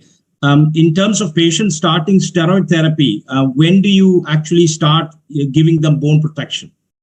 Right from the beginning. If it is a high dose and if we anticipate that they're going to be on steroids for a long term, then the basic supplementation will be a calcium and vitamin D, provided the basic baseline DEXA scan does not show any significant osteopenia or porosis. If the baseline shows osteoporosis already, then they need calcium, vitamin D, plus a bone protection agent like bisphosphonates. Thank you. Question for Dr. Srinath, if I may. Do you use clomiphene in patients, who have hypogonadotrophic hypogonadism? Yeah, I mean, especially clomiphene is ovulation induction, is useful mainly for polycystic, that sort of clinical situation. Not regularly. You have to review your patients. I myself have not done. Probably this comes from the gynecology. They are using more than the endocrinologists. So from our experience, it's very limited. Okay, thank you. Dr. Nalla, you spoke about the pitfalls of DEXA scan. Because of issues with availability, do you use any other alternative means like, ultrasound of the calcaneum or something like that to actually estimate bone scores, or do you always go for a full DEXA? They have been described in literature to use other means like ultrasound, but I personally prefer to go with the DEXA scan because I don't think there's much data with regards to the authenticity of the ultrasound. Thank you. Question for Dr. Sanjay Shah. What is the dose of tolvaptan that you normally always use and which you find effective? Well, I generally start with, say, 15 milligrams in somebody who I want to try and use it. But I have seen in clinical practice, there are times when even half a tablet, so 7.5 milligram actually works. And those patients with perhaps what you call idiopathic or somebody with ischemic stroke, I have a couple of patients, elderly patients who come to visit me in my clinic and I still have to continue with tolvaptan. I give them half a tablet on alternate days. And that seems to do the trick as well. I think every patient is different and how effective that drug is different. I think the whole idea with the latest guidelines is be cautious of ODS, the osmotic demyelinating syndrome, and use perhaps the lowest dose possible that is required for your patient. Thank you all very much for being very brief. And I'm going to hand over the session to and invite Dr. Ravi Erkulapati, who is the president of the association, to kind of take over from now on.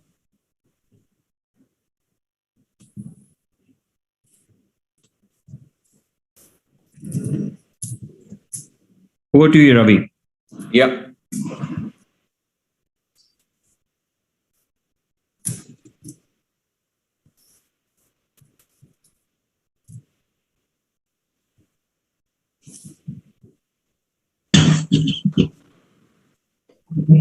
Hope you guys are able to see the screen. Yeah. I think it's, start the slideshow, please. Yeah.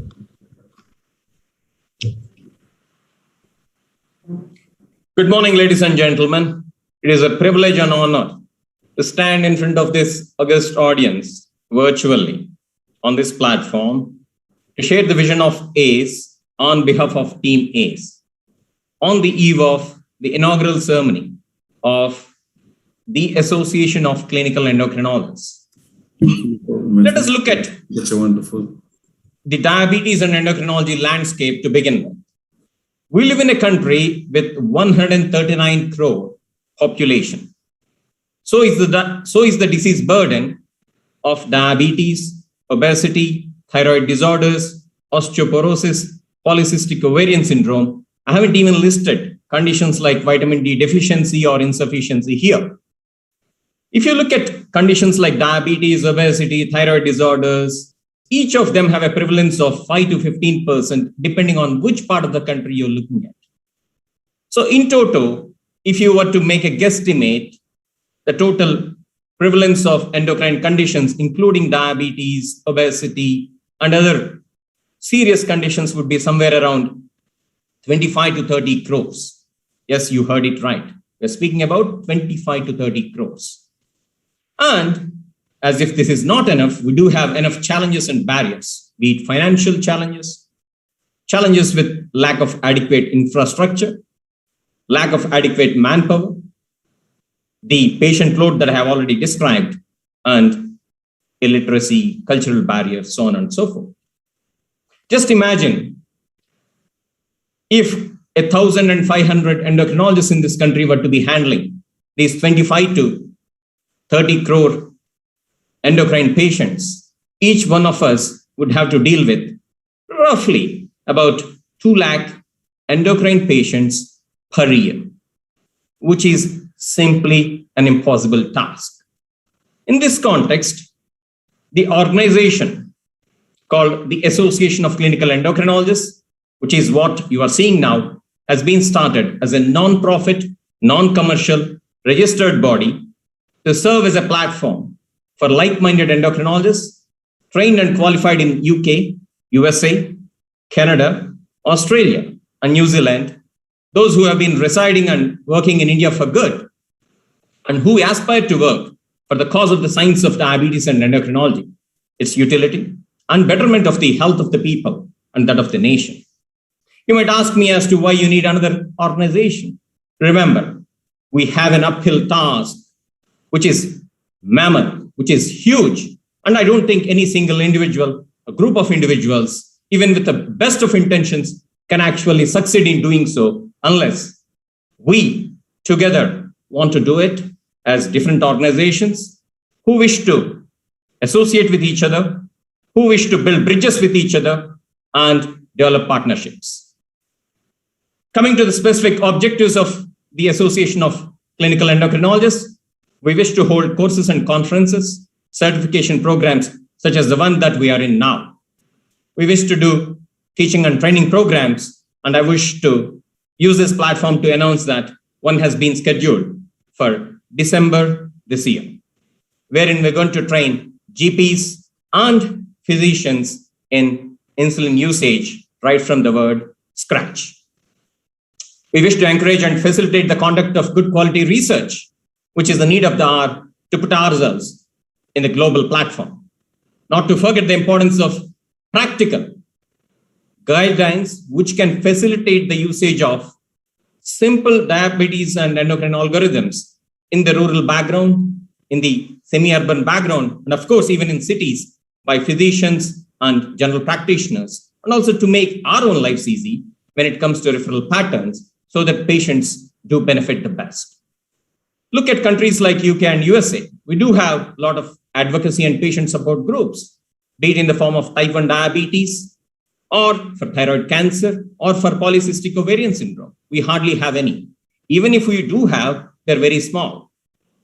I think it is important to let our patients network, empathize with each other, learn from each other, and we wish to facilitate that through our organization, i.e. ACE.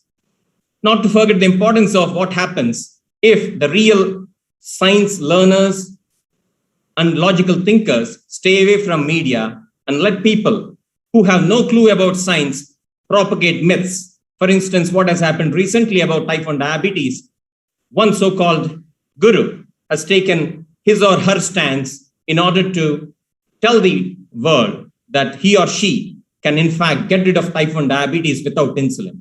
What a mockery of science, what a joke of science. And we as endocrinologists, we as believers of science, we as people who have been practicing science have the duty on us to in fact educate the masses, the public, and our patients through various platforms, be it social media, be it print media, or other forms of electronic media. On that note, let me invoke these famous words of a great son of this soil, Atal Bihari Vajpayee ji, who once famously said, "Let us dream. If not, how can our dreams come true?" So let us dream, let us aspire, let us work hard and ensure that our dreams come true for the good of the nation, for the good of diabetes and endocrinology. And on that note, I thank everyone for making this what it is today and what it will be in the future to come. Thank you very much. Jai Hind. Now, on that positive note, as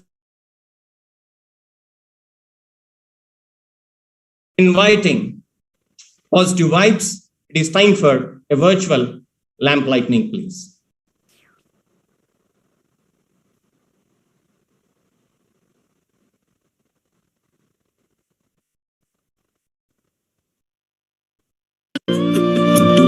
शुभं कुरुत्वं कल्याणम् आरोग्यं धनसम्पदः शुभं कुरुत्वं कल्याणम् आरोग्यं धनसम्पदः शत्रुबुद्धिविनाशाय दीपज्योतिर्नमोऽस्तुते दीपज्योतिर्नमोऽस्तुते दीपज्योतिर्परब्रह्म दीपज्योतिर्जनार्दनः दीपज्योतिर्परब्रह्म दीपज्योतिर्जनार्दनः दीपो हरतु मे पापं सन्ध्यादीपनमोऽस्तुते.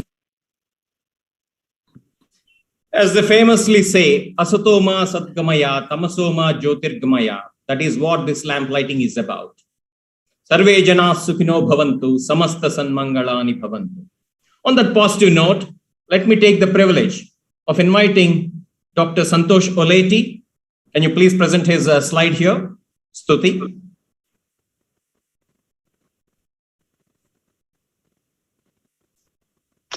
To formally invite Dr. Rakesh Sahai, who needs no introduction whatsoever to this august gathering here, and take on this next session, which is about past, present, and future of insulins, an Indian perspective, which has been kindly sponsored by Novo Nordisk.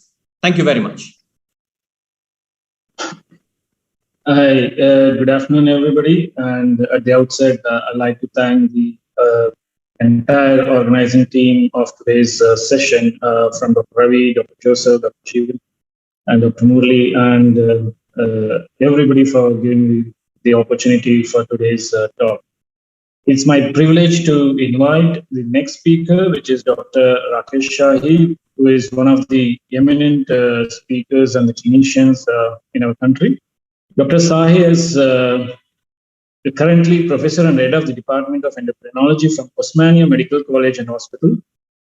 And he is also a president-elect for Endocrine Society of India. And he's been served at various levels in different societies. As you can see, there are a lot of laurels in his list. In Endocrine Society of India, RSCI, API, and many publications, more than 150 in national and international journals, and he's also been awarded multiple awards for his services.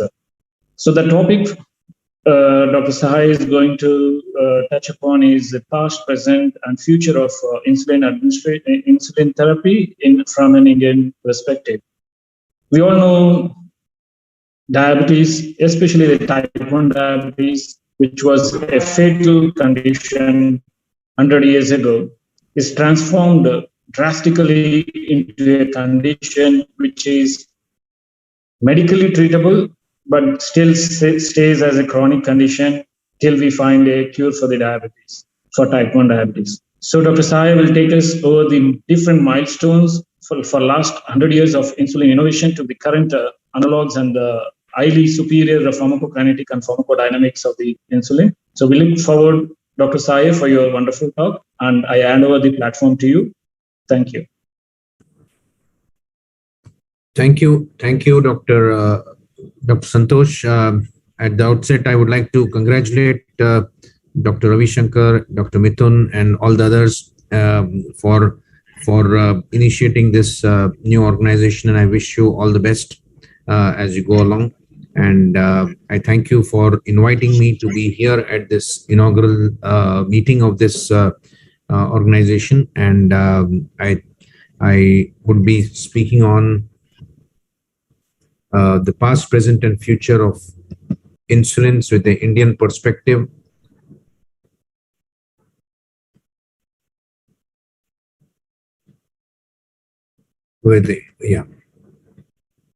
Is my screen visible? Am I audible? Yes, sir. Yeah, thank you. So, as was mentioned, this session is sponsored by Novo Nordisk, and these are my disclosures. And basically, this is provided by Novo. So I'm not going to. I mean, I have not made any modifications to the slide set.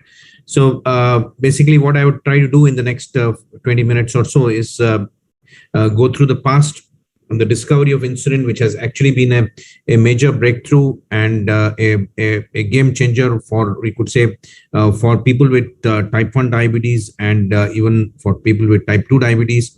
And then I would discuss about the relentless innovations that have happened towards the management of this relentless disease that we are all speaking about and we are trying to overcome. And also give a peep into the future and see how bright it is. So if you look at the discovery of insulin, I mean, the era before the discovery of insulin, we all know that diabetes was a very fatal disease, unlike what it is today. And the most effective treatment was to put patients with diabetes on a very strict diet with minimal carbohydrate intake, and sometimes people died of starvation itself. So that was what the situation was earlier before the discovery of insulin, and probably the maximum period that people with, children with type 1 diabetes would live was probably for a couple of months, and the diagnosis of diabetes was probably a death sentence for them. And that was indeed a very grave scenario. And after the discovery of insulin by Banting and Best, I think that has actually changed the scenario, and this is how a child would appear before. In that era, in the pre-insulin era, and the discovery of insulin actually gave a hope to all those who are suffering from diabetes. Sir Frederick Banting conceived the idea, which led to the discovery of insulin in this house on October 30th, 1920. He conceived this monument is actually in Canada, which is housing which is the place where Frederick Banting actually thought of the idea of looking into insulin. Looking into the pancreas of a dog to identify the molecule which is secreted to identify the secretion which is coming from that, and try to use it to treat children with type 1 diabetes.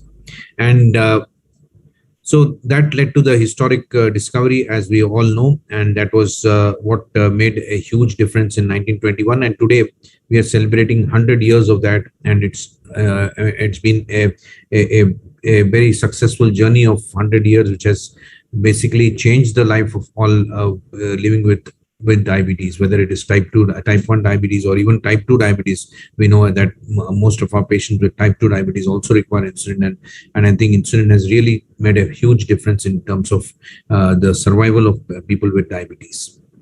So 40 years with insulin and 4,000 years without it. Today there must be 3 million people with diabetes whose lifespan has increased on an average by at least 10 years. That was what Professor Elliot Jocelyn said, that 40 years after the discovery of insulin. So somewhere around 1960s, he says that he estimated that there were at least 30 million years of productive human life in one country alone, which were saved by the use of insulin. So imagine what the scenario is today, with the number of people with diabetes having gone up to such an extent, and the use of insulin which has increased so much. I think it has made a huge impact in terms of saving a lot of lives. And I think clearly it is one of the major discoveries in the field of medicine which has really made a big impact. So we all know these fantastic four who worked for the discovery of insulin, and how they worked hard, and finally when they got the Nobel Prize, they shared amongst all of them, and that was a cherished moment which is always remembered.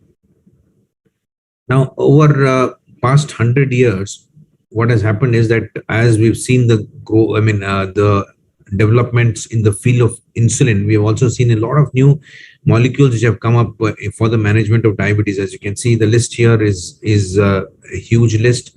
But what we would say is that in contrast to all those, insulin probably made a huge difference as compared to any of those other discoveries. So although those other discoveries are also very important in the management of diabetes, but I think insulin was the single most important discovery which has really changed the life of people with diabetes.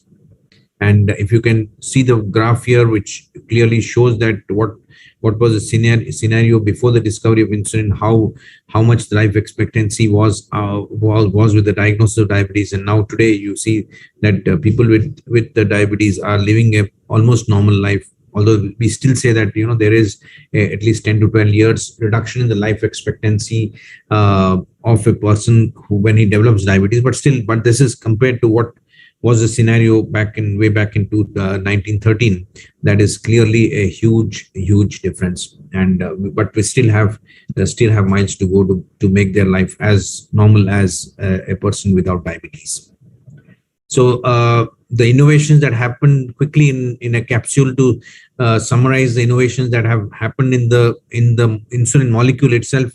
What we have seen is that the major quest earlier was to protract the insulin, the action of insulin, because insulin had to be given by multiple injections, and to get that into a long action. That was the major effort that was done in the initial years. After that, that led to protaminization of insulin, the use of zinc and zinc in different concentrations, got different forms of lenti-insulin which were in the market, which were very popular in the last century, we would say. But after that, they have actually gone out of fashion. I mean, now we have the NPH insulin and regular insulin, which remain as the conventional insulins, and then from the late 70s to 80s, the major shift has been towards the development of the analogs. And in between, we also had the biphasic insulins, the biphasic insulins, which have become very popular. They came into existence from 1960s onwards.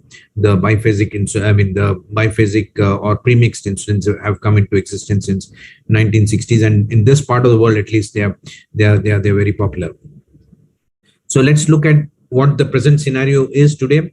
Today, if you look back, from those early days of the development of lenti-insulin and NPH insulin, then we have moved towards the analogs. We've tried to look at developing faster-acting insulins, which provide for the postprandial coverage and a shorter duration of action. And then on the other side, we have also looked for work for the longer acting analogs. We have had the first generation longer acting analogs like Glargine, Detimir, and then now we have the second generation analogs, the Degludec and the U300 insulin Glargine. So these have actually made a huge difference in terms of providing more convenience towards the in the management of our patients with diabetes. And similarly, on the shorter acting analogs front, also we have had in the last few years the development of Fiasp in the faster acting aspart, and I think there are also efforts going on to make the faster acting Lispro also, which is yet to come into the market in India. I don't know if it is already in the market, in ultra rapid Lispro, which is not yet in the Indian market, but I think some of the countries it should be, it may already be there. So what we have, the present generation analogs probably are Tresiba or Degludec, and also the co-formulation, which has also made a revolutionized change in the premix segment. I mean, in the sense that we no longer have what used to be called as premix insulins, or we have moved towards the co-formulation, which actually provides the advantage of having the two insulins together without each of them interfering with the action of the other one. And then we have the second generation Glargine and the Fiasp, which is available today. So this slide essentially lists out all the second generation analogs that we have, while we continue to use in a significant number of our patients, we continue to use conventional insulins, and because that is from the point of view of the costs involved, since it's a out of pocket market in India, we still continue to use the conventional insulins in large number of our patients, while the analogs also, the first generation and the second generation analogs are also used in a good number of our patients. So we have a good experience of using all the entire spectrum of insulin that is available, right from the conventional to the first generation and second generation analogs. So basically, I mean, I don't really have to discuss too much about these aspects to this august audience about how the NPH has evolved. I mean, how the basal insulins have evolved from the NPH in 60s or 70s, where there's a significant problem of nocturnal hypoglycemia, and you have the problem of a peak happening at some time of the day, towards a more peakless Glargine and even more peakless Degludec, which has now made a huge difference, and Glargine U300, which closely mimics Degludec and probably has action which is quite similar to Degludec in terms of being truly peakless. So we have now moved towards these more peakless insulins which are available now, and we had Detimir is not so commonly used in our part of the world as of now, because we have either people are on NPH or they're on Degludec and or Glargine U300 or U100 Glargine. So that's a scenario that is in our country, and for the mealtime insulins, because what we see is that we often require a mealtime coverage in our patients because of their diet and because of their lifestyle. We see that we require a significant mealtime coverage, and that necessitates the use of the rapid acting analogs and also the regular human insulin. And so these also have an important place in the management of our patients with diabetes. Now, coming to the biphasic insulins, they are uniquely, I think, used to a large extent in our country because of the ease of the convenience they provide in terms of providing a complete coverage with as less as 2 shots of insulin, and we also have biphasic analog insulin, which is also very popular in whether it is the biphasic aspart or the biphasic Lispro, which are very commonly used in our country. And then now we have the co-formulation of ida gas, which has actually made a huge difference in terms of providing not only convenience of twice daily injection, but also providing the benefits of both degludec and aspart in a single injection, and that has really made a huge difference in terms of achieving better control, lesser weight gain, lesser insulin dose requirement, lesser risk of hypoglycemia, with better control of the fasting plasma glucose. So if I just want allude to a little bit to the scenario of diabetes in our country, we see that diabetes in our country is different from what is seen in the rest of the world. We tend to develop diabetes at a much younger age. We have a more more significant insulin deficiency, which necessitates the use of insulin very early in the course of management of our patients. And the second important issue is that we have a very high prevalence of cardiovascular disease and renal disease in our patients.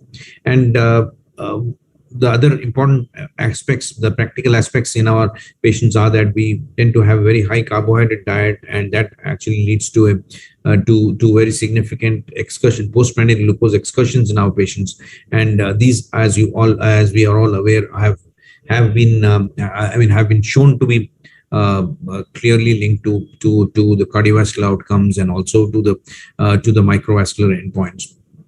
And patients, most of our patients continue to be on OADs, as even though they are uncontrolled on OADs, and there is significant resistance to the use of insulin, and so therefore we always look towards providing a simple and convenient regime to our patients, so that they can transition onto insulin without the need for multiple doses of insulin, multiple shots of insulin, so that they're more compliant and they're more likely to accept using insulin. So this dietary pattern, which comprises of almost 61 to 70% of the energy intake is coming through carbohydrates. This was very nicely shown by a study called the STARCH study, where the dietary patterns across the country were studied in different regions of the country, all the 5 different regions, that is the north, south, east, west, and also the central region. And we often think that it's more in the South India that there is increased carbohydrate intake, but it was seen that across the country, whether you look at any of these different parts of the country, the intake of carbohydrates was clearly more than 60%, close to 67-70% also in some parts of the country. And this is one of the major reasons that we tend to have this higher requirement for postprandial coverage. And so what we also see is that most of our patients, because of this high intake of carbohydrates and the use of sweets are very commonly used with, you celebrate every event with the use of sweets, and actually that makes the scenario quite worse in terms of the person being in a postprandial or post-absorptive state throughout the day. Most of the day is spent in that, and the truly fasting state is probably very little, few hours, just a few hours before the patient gets up. And so this makes it necessary that we should address treatment strategies to alter our treatment strategies to address both the meal-related and fasting hyperglycemia for optimally managing the glucose levels and to have a better time in range. If we are looking at that today, now we are speaking about doing the CGM in most of our patients. We have been doing this very often now, and we have seen that to ensure an optimal time in range and an optimal HbA1c levels, we need to use both a good prandial and also a good basal coverage. And this is quite clearly seen in different studies from across India, that whether you look at, these are all observational studies on patients who were where there was an indication for initiating insulin, and they were initiated on either premixed or basal insulin, whatever the type of insulin. But at the time of insulin initiation, what we see is that the average HbA1c was close to 9%, and also the postprandial glucose levels were clearly above 250 milligram per dl. So this clearly shows the need for not only a coverage of the fasting glucose, adequate coverage with basal insulin, but also need for a prandial coverage. So unlike in Western populations where postprandial glucose control, is not a major issue, and the fasting glucose is the major issue. Here we find that there is higher contribution of the postprandial even at higher glucose levels. As you can see, this is a variation from what was shown by Monier et al., who showed that the fasting glucose was the major contributor towards hyperglycemia, towards the high HbA1c levels when the HbA1c levels were very high, and it was mainly the postprandial at lower HbA1c levels. But in Indian reality is that even at higher HbA1c levels, you see that the contribution of postprandial glucose is equally significant, and therefore the need for addressing both of these. And towards that end, we have the new co-formulation of insulin degludec with aspart, which provides both of them within a single syringe and in one formulation. And the beauty of this is that unlike in the premixed insulins, where there is interference of there's excessive binding of the free insulin, the regular insulin by the NPH, the extra NPH that is there, and that keeps binding the irregular insulin. The release of irregular insulin is slower. But if you look at or even in the premixed analogs, this same scenario happens.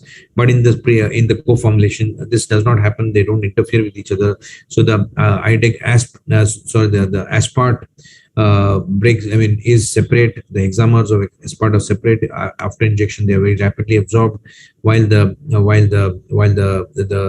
multiple dimeric helices of degludec remain in the multi-hexamers of degludec remain in the subcutaneous tissue, where with the release of zinc from that, they are released into the circulation, and they release into the circulation, and they bind to insulin, and they bind to the albumin and have a still further protracted action. So the indications for IDEG-ASP today, as we look at it, are basically in a wide spectrum of patients. You could use them. You could use it on patients who are uncontrolled on OADs. You could use it in patients who are uncontrolled on basal insulin. You could you could intensify insulin even from premixed insulin. You could intensify to this to the IDEG-ASP. You could also use it in people who are on basal bolus and not happy with that. You could still do that, and you could use it even. You can use it in any of the scenarios, whether it is elderly patients or younger patients with type 2 diabetes, or even patients with hepatic or renal impairment. You can use it comfortably without any concerns. So this insulin is recommended as has been recommended by the RSSDI ESI guideline. Also, it is recommended as an insulin of choice for initiating insulin therapy in most of our patients, because it provides the convenience, and at the same time it provides gives a proper basal coverage and also a good postprandial coverage. And the RSSDI guidelines, if you look at it further, they've recommended insulin to be in all patients with, who fail to achieve glycemic control on 3 oral agents. Today we have several different oral agents classes available. So there may be patients who are maybe on 5 oral agents, not yet optimally controlled, but still refusing to take insulin, looking for other oral agents. So I think the guidelines clearly recommend that those who fail to achieve glycemic control on 3 oral agents, they should be started on insulin. And IDEG-ASP is a good insulin to start with, and it provides a good fasting glucose coverage and also a good postprandial coverage. So now, just looking into the peeking into the future, we have a lot of hope in terms of many new formulations. I mean, we have the once weekly insulin also being developed by Novo, and we already have in phase 3 clinical trials, and that is very soon going to be available in the market, and I think it's going to make a huge difference in terms of the management of patients with the diabetes. And then we are also looking forward to the oral insulins, which are probably looking at the oral semaglutide. We are hopeful of having an oral insulin also soon, and we are also looking forward to a glucose sensitive insulin, which has the additional advantage of of insulin being released only in the presence of hyperglycemia and not being released once the glucose levels come down. So that makes it a very useful for people who are at risk of hypoglycemia. And the future of course is towards the ultimate objective of beta cell replacement, which will probably make the major difference in a patient with diabetes. So in summary, I would conclude by saying that in our quest for better insulins, we have come a long way, and still there is a long way to go. We have many more things to achieve, though we have advanced with newer analog insulins, which are available which are having better safety, efficacy, and patient convenience. The adoption is often not as good as it should be because of various constraints, awareness, lack of awareness, and also the costs of these insulins. It's time to bridge the insulin inertia with decisive steps, and newer analog insulins and delivery devices should be used more often, and this will help physicians cover the treatment gap. Thank you all for the patient hearing. And once again, I thank Dr. Ravi Shankar and Dr. Mithun for inviting me to be here, and I wish them all the best. Thanks a lot, Dr. Sahe, for your wonderful talk, taking us through the milestones from the time of innovation of insulin toward the future and hope for us in terms of in coming years. Ultimately, as you said, the cue is the beta cell replacement for especially type 1 diabetes. But you're taken through a wonderful different stages of milestones of the insulin innovation and its influence on management of type 1 and type 2 diabetes. I think we have Ravi. I can't see any questions on the. Yeah, a quick question, if I may, Prof. Rakesh. How do you see the scenario of insulins being in the Indian setting, say another 5 years down the line? Do you think we would have inhaled insulins again? I know they have never been launched in India. Do you think we would have devices which can help insulin be given without being injected? I mean, well, I don't see much of this thing for that to come up. I think it may take a little more time, but I think more wider use of the analogs and more wider, and probably the availability of the once weekly injection of which is more likely to happen very soon, which is more likely to come into the market soon. Is that's what I see in the next 5 years. Inhaled insulins again will be a major sort of the bioavailability being very low, the requirement for insulin and the requirement for the basal insulin still remaining. I think that may not click very well in our scenario. Yeah, let us hope for the best, and I'm sure 5 years down the line we will ask the question again and we'll see where we are. Yeah, sure. So remember the date. Yeah. Thank you for inviting me, and I think that was a nice meeting going up, and I enjoyed all the talks here. Thank you very much for joining despite your busy schedule. It means a lot for all of us. We need your wishes and blessings. Thank you very much. Thank you. Thank you. So moving on from this, I think we have to change the gear. I think this is going to be a kind of panel discussion between few stalwarts. And to invite those stalwarts, namely Dr. Banshi Sabu, Dr. Vasant Kumar, and Dr. Shashank Joshi, we do have one of the key members of ACE, happens to be the secretary of ACE at this current juncture, happens to be one of the visionary who thought about this along with a few of us. He happens to be one of those rare breed doctors who happens to have MRC GP as well as a CCT certificate in diabetes and endocrinology. I would say this is quite a rarity. He also happened to get few accolades from various other nations, including USA. He happens to represent India at the Worldwide AGP Clinical Academy. He happens to play a key role in RSSDI as a key task force member as well. So without any further ado, who put a lot of effort into this conference, and perhaps we need to excuse him if he stutters once in a while, because he perhaps has had no sleep for the past few weeks, as I know. So over to my good friend, one of the key persons for making this conference and days happen, who is Dr. Mithun. Over to Dr. Mithun. Thank you, Ravi. So thank you, everybody. And I think we are going on time and we shall stay on time. That's a nice thing. It gives me great pleasure in introducing the panel that we are going to have. We have Dr. Bansi Sabu. Dr. Bansi Sabu needs no introduction to the world of diabetes. He is the present RSSDI president. He is there in Diabetes India. Most of the conferences does not happen without Dr. Sabu. But more importantly, he's an elder brother to me for everything.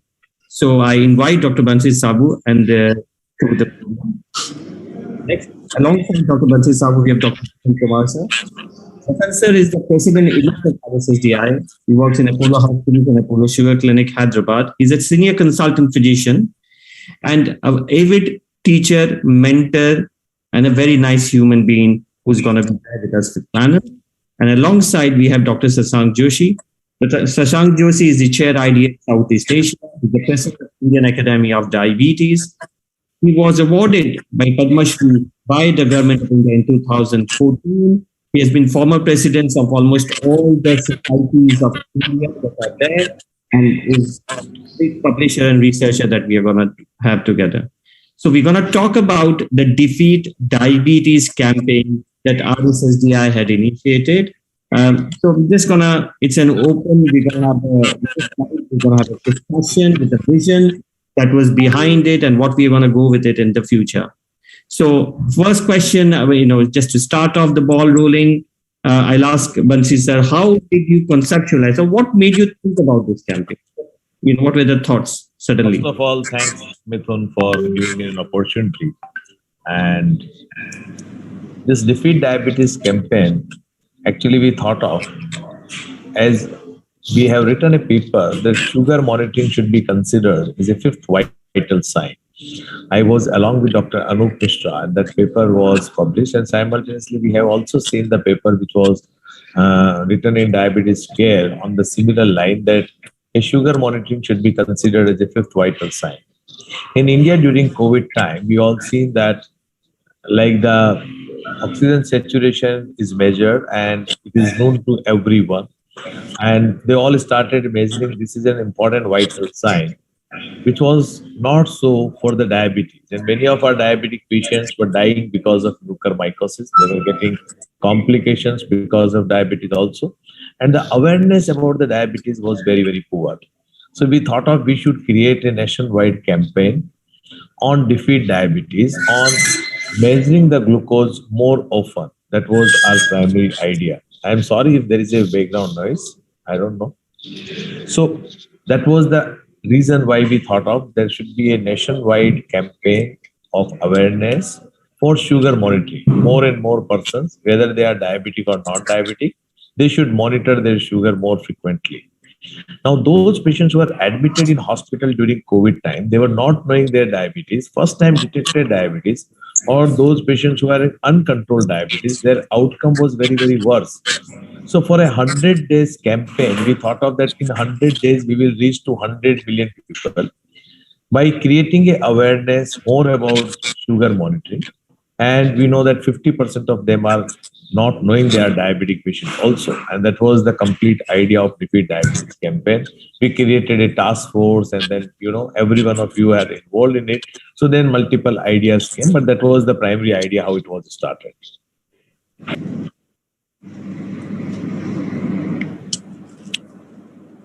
You're on mute, Dr. Mithun. You need to unmute yourself. Vasant sir, we've had this extensive campaign that has happened. Coming next month, you're going to take over reins from Bansi sir. What is the future? Where are we going to take this in 2020? Mithun, thank you for having me. Sorry that I'm not able to put on the virtual screen because the phone was not supporting, and most of us are outside home doing a lot of things. But anyway, it was wonderful listening to all of you. for the last 24 hours. And coming back to your point, actually, we have learned so many lessons in the last 100 days while we embarked on this campaign called Defeat Diabetes. I mean, which is very, very important to all of us. It's important to all the Indians, 1.3 crores Indians, it's important. So what President Bansi, who started it as a campaign, now just a couple of weeks back, we had an opportunity to meet the Union Health Minister along with Dr. Shashank, me and Bansi and all the task force members, where actually we decided this campaign will be converted into a movement called Defeat Diabetes. What in Hindi typically we call it Andolan. So we are going to take this forward. This is exactly what's going to happen in the next year and probably in the next decade, which is all important. And I'm sure all of you will be a part of this. So amongst some of the wonderful lessons that we have learned is that, Mithun, most of the times, we are sitting in our room and we are having meeting amongst the specialists managing diabetes. How many times did we really take the civil society and other responsible people in the society on board with us? Have we made them a part of us to discuss about what is so-called lifestyle management? So we haven't really done it. This time we did it and we proved that it really works. So we have really did wonders in the form of achieving the awareness, which has to be taken forward, and nothing like doing it now. And we are, of course, going to focus on the urban slums and even rural areas where the real diabetes is there in India. And they are the ones who really need your services. The rest of them anyway can afford. And these are the people highly susceptible to the infections, what we call a double disease burden, which India could face, NCDs as well as CDs. So these are some of the areas which we are going to work. And I want all of us to work together. We, the doctors, the specialists, even the general practitioners, along with people on board, NGOs and others. So make this a real movement and achieve this goal of the defeating diabetes, which seems to be working. Thank you, Mithun. Thank you, Vasant sir. Bansi sir, has there been any emerging trends of data that has come out of the campaign? Yes. So, Mithun, before I talk about the data, I fully agree with Dr. Vasant Kumar that first time, we could create an advocacy in our country. This movement or this campaign was inaugurated by Chief Justice of India. Finally, we met the health minister of our country. Rotary Club International joined with us, and that has also created. So, the advocacy, the RSSDI was mainly known to the physicians, clinicians, or the researchers. But this time, we had gone out of the way and we met and we collaborated with the partners, which are like the Rotary Club International, and we could reach out to 100 million. Now, the primary data, I can just tell you one very simple thing, that 10% new detected. So they were not knowing they are diabetic. You know that, Mithun, in this particular, we have created an app. And in that app was, 10 things we were capturing the data. And one data was whether you have a history of diabetes or you don't have the history of diabetes. And one thing what we could see is those who were saying that they are not having the history of diabetes, 10% of them were found to have first-time detected diabetes. So that's very interesting. Most of the time, we don't get similar type of data. Mr. Stuti, can you look? What's mute other people as well, please? Yeah, sorry, Vansi sir.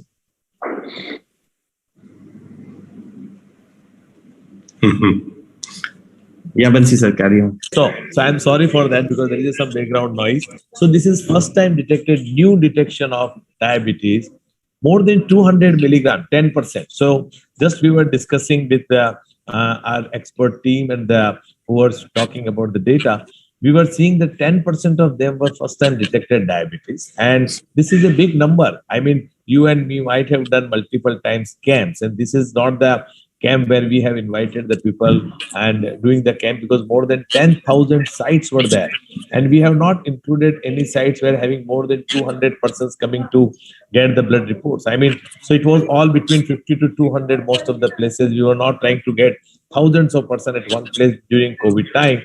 And what we could see that almost like 10 to 15 were knowing diabetes, and another new 10% of the persons were detected diabetes. So out of 200, around 15 to 20 who were not having any history of diabetes, they were detected diabetes. So that is one.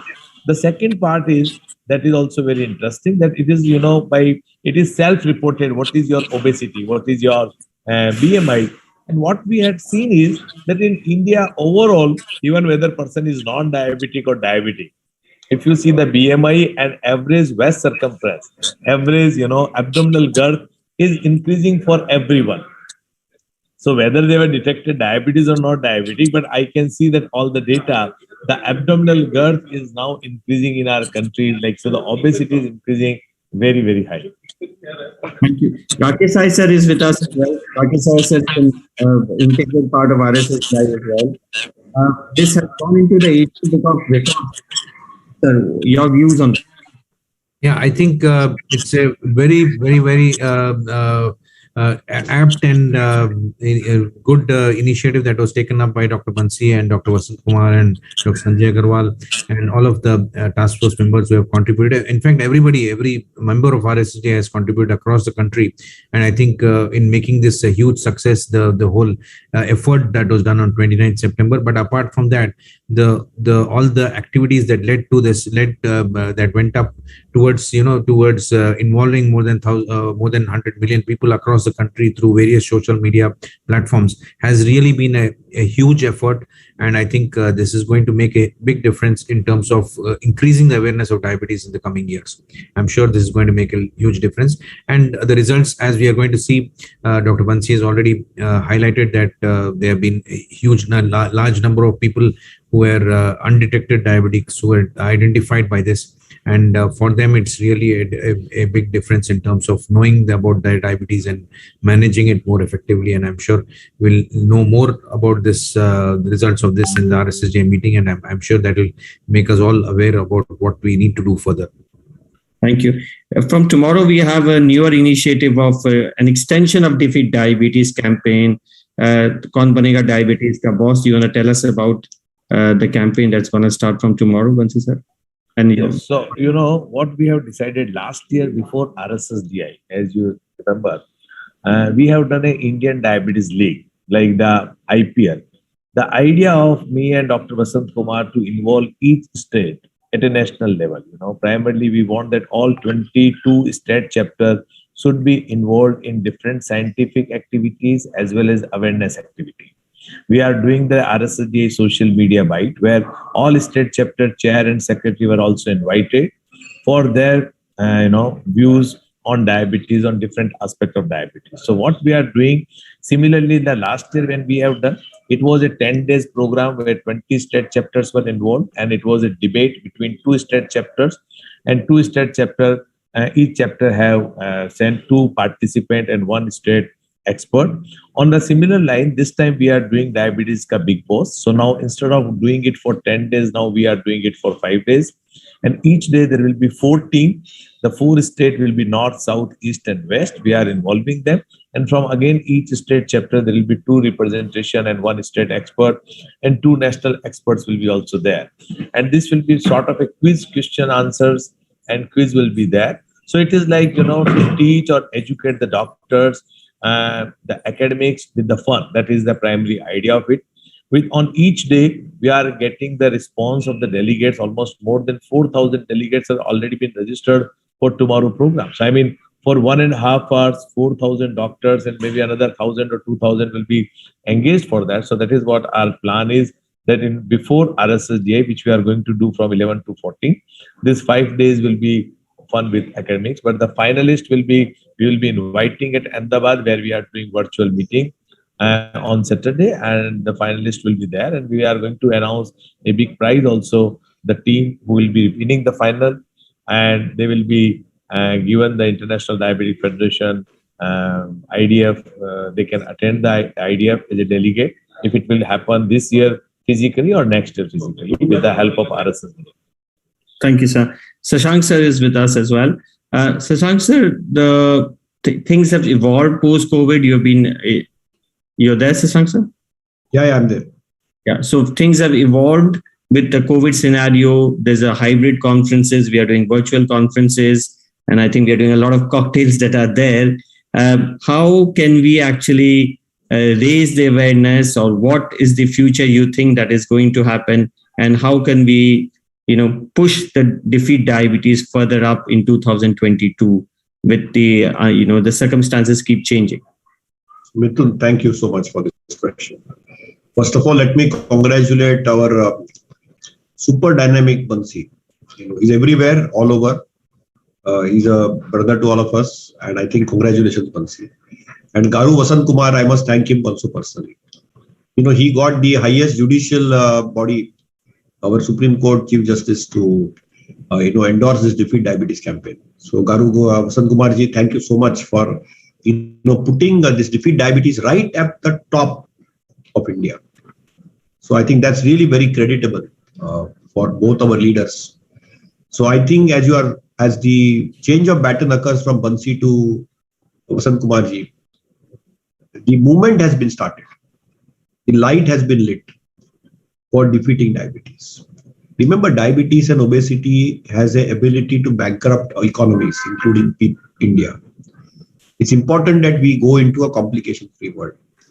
You're very right, Mithunji. We are now in a hybrid mode. COVID is still not over. We are seeing China is locked out. Russia has gone for a lockdown. UK is reporting 50,000 cases a day. And whatever happens there in another 3 to 6 months, it happens here. So we can't afford complacency. If we get a new variant of concern, we may be back to square one. Unlikely, because currently the most dominant COVID strain is the Delta strain. But in the COVID pandemic, diabetes has exponentially gone up. Most of our data is in the pre-COVID times. My suspicion is, and I can see my very close brother, Dr. Rakesh Sai, also here, who will be leading the Endocrine Society. We'll have two people from Hyderabad, leading Endocrine Society and RSSD at the same time. And it's a very proud privilege that I'm fortunate that I know both of them. They'll be at the helm, handling this whole new tsunami of COVID and diabetes which has come together. It's going to be an exponential rise. So though we estimate that India has 77 million diabetics, I suspect that we might have added a couple of more million extra just because of COVID. Because COVID, even in non-COVID people and in COVID people who sat at home, ate more, watched their Netflix, slept less, did less physical activity, diabetes went up. And people who got COVID, took steroids, took medicines, also got COVID and got diabetes worsened. Or people who were pre-diabetic became diabetic, people who had no diabetes but got COVID-related diabetes. So there is going to be an increase. And that is why having these campaigns, and I'm certain that with Vasantji and Rakeshji, who are very close friends, I think they are family friends, they will take up endocrine and RSSDI societies, and IDF is always with them, and Southeast Asia, to have the torchlight of that, what Bansi has started. Bansi started a movement in every household of a diabetes doctor. He started a movement. He had a vision. He started a movement and he's a doer. And he has connected with everybody else. He's a connector. He has a vision, and we need to ensure that the last mile of this vision is reached. So I think we need to be preventing. See, now it's festive time. I wish everybody a very happy Diwali. Eat, celebrate, but eat less, and share that extra morsel of sweet to just in your mohalla, near person. Okay. And ensure that little watchman, that little driver, that little family which is deprived of food gets food. Don't waste food. But if you eat more, exercise. Do Surya Namaskar, do Pranayama, do Utak Baitak. But burn the calories. See, it is temptation and impulse control. Diabetes is all about prevention. Diabetes is all about a movement. And I think Bansi ignited that movement of detecting diabetes, detecting complications, recognizing them, putting them on the forefront. And ultimately, I think he'll cycle it out and pass on the baton to our colleagues from Hyderabad. I'm grateful you, Mithun, that you from remote Northeast in Guwahati also have started these wonderful initiatives. And I want to thank every person who's participated across India in this movement of defeat diabetes. I think it's a very important landmark. It is not about records. It is not about TRPs. It is about the recognition of people living with diabetes and ensuring that they take care of their health. And there are only two goals we have. One is happiness. Whatever you may do, if you are atrupta atma and if you are not happy, we are back to square one. So first thing is smile and happiness. Message of positivity. And that's what Defeat Diabetes wanted to do. And second is good health. Good health with science. So I think it has achieved both the objectives in screening, in recognizing, in managing, and creating a movement for good health and happiness. And I think that was the key of the Defeat Diabetes campaign. I am proud that I'm born in an era where we have excellent leaders like Bansi who are taking India to the next level of diabetes detection, awareness, recognition, and prevention. And we are also equally fortunate to have the baton passed on to my friends from Cyberbat, Garu, Vasant Kumarji, Rakeshji. All of them will take it further. So I think now a movement has been initiated and we have to sustain the movement. It is like exercise. When you start doing it, you do it for some time and then you relax. It is to be contained. And I'm very, very confident that they will do it. And we will do it. And we are all a part of them. We are all there. And I think, it's important that we change the numbers of India. We cannot be the care capital of the world. We have to be the diabetes care capital of the world and not the diabetes capital of the world.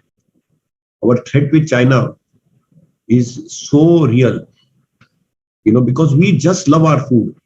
We love our delicacies and we love to break rules. So it's all about behavioral change. And I'm certain that this behavioral change can also be modulated by mass movements. So Defeat Diabetes was a mass movement.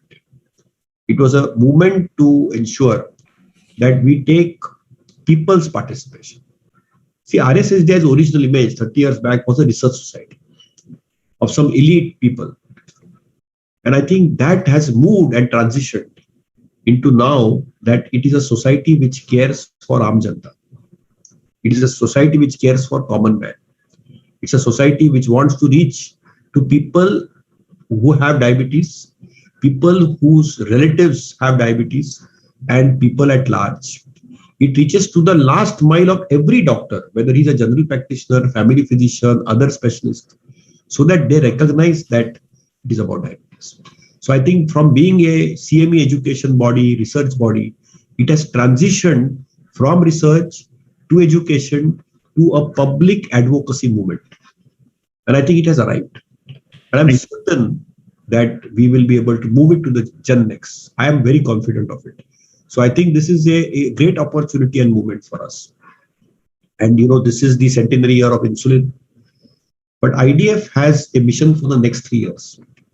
From 2021 to 2013, the IDF mission is access and affordable care, which means there are so many geographies, and including India, which have remote and rural access, where there is no facility to detect, diagnose, and treat diabetes. And every such geography on planet Earth, IDF wants to sensitize their member associations to ensure that they reach out to them. And they try to ensure that affordable medicines are there and they are accessed. Both government and non-governmental stakeholders need to participate. We can't leave everything to the government. Government is doing its best. We have a very capable government. And I'm certain that, we will be able to influence on our stakeholders to ensure that diabetes is at the forefront, because it's a silent killer. See, even today, 4 million people are dying due to diabetes. Every 7 seconds, I remember late Dr. Sadikot saying people used to be lost with diabetes. With COVID, things have changed. So I think we should use this moment. And go that. And therefore that test, track and treat. Actually, Bansi picked it up from COVID. I'm certain of that. It was all testing and tracking. And he modulated it and channelized into diabetes. So that is called incremental innovation, from Bansi's brain, So when you migrate, you get better gray cells. That's how he has innovated. And I think we need to continue testing, tracking, treating, and ensuring that our diabetes are complication free. And my request to the next leadership of Garu Vasant Kumar is that he needs to ensure that he needs to carry this mission forward of complication-free diabetes in India. So that maybe after 10 years, we can have a vision when people like Mithun lead and Rakesh lead the society. They will have a diabetes-free India as a mission. We were more stuck 10 years back with education. We wanted to do capacity building, sensitize more doctors how to manage diabetes better. Now we have gone to the lay people. And when you go to lay people, we want them to live better with diabetes and live it with a smile and happiness. Thank you, Mithun. Thank you, sir. A quick thing, I think that was very excellently explained. And 2022, Rakesh sir, how can ACE, ESI, and RSSDI work in partnership? Rakesh sir first.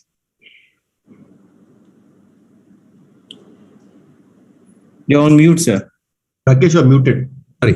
Sorry. So I think our ultimate objective, whether you look at the objective RSSDI or the objective of Endocrine Society or the objective of ACE, is to make a difference to the lives of people with diabetes across the country. And that is our main objective. And I think we have a very similar objective.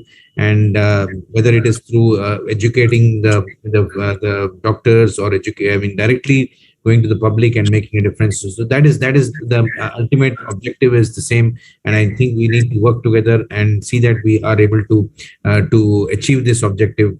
And as Dr. Shashank has very, very, very aptly put it, that this is a movement which needs to be carried out, which needs to be sort of continued, and then only you can see the results over the next few years. You'll see a huge difference happening. Thank you. Vasant sir, any closing statements before we? So it's first of all, it's wonderful listening to everyone. Mithun, one thing is very important. We need to listen to each other, understand each other, work together. That's the most important thing. It's literally when we have people like Dr. Shashank with us, who is always our guiding force and an important part of this part of the world from IDF, we need to do a lot of things and we need to work together, as you just said, all the associations, whether it's ESI, API, ACE, IMA. What about IMA? We need to take them on board. Only then you will really be able to defeat diabetes in India. And we are not looking back. We will forge ahead and we will do this and take everyone on the board. Thank you. Thank you so much. With that, I would really thank all of you, the panelists. And Bansi's words, final words. Bansi sir, your words. So, how we can do partnership? So partnering with different associations, what we are doing, IMA was already the part of this Defeat Diabetes campaign. You must have seen him at the time of inauguration. At the same time, we have also invited him on our 1 million one test on the eve of that function also. So we are partnering with different associations, whoever is working, even with the Foxy Society also for the diabetes in women. So our idea, or whether we are talking of ESI or RSSDI, Foxy or IMA, as Rakesh was saying very true, that what we are planning or what is our aim or our vision is to improve the care of persons with diabetes or persons with any health condition. That is what we are doing. And with partnering with different associations, definitely we are going to increase the education activity one side, and other side we are directly reaching to the laypersons also. So we will be partnered more frequently with Indian Medical Association as well as Endocrine Society of India, as Dr. Vasant Kumar was saying also. Thank you so much. It's been an excellent. I think, Mithun, one word is we are all together in this movement. Yes, sir. Definitely, sir. So with that, thank all of you, and we can carry on for hours on this discussion, but we close this panel discussion. Thank you so much. We will move on to the next session, and I shall invite the chair for the next session, Dr. Ravi Arukulapati. This session is sponsored by Novo Nordisk. Ravi Shankar Arukulapati, we call him Ravi, is a senior consultant endocrinologist in Apollo Chennai. He's of the Apollo Sugar Clinics in the Jubilee Hospitals, Hyderabad. He's one of the founding members and is the founding president of Association of Clinical Endocrinologists. And I give the podium to Ravi to take it from here. Over to you. Thank you, Mithun. I take the honor of requesting Dr. Ellen Lloyd Davies, who is currently a global medical manager for oral semaglutide at Novo headquarters in Copenhagen, Denmark, to kindly deliver his talk. Obviously, this is sponsored by Novo Nordisk.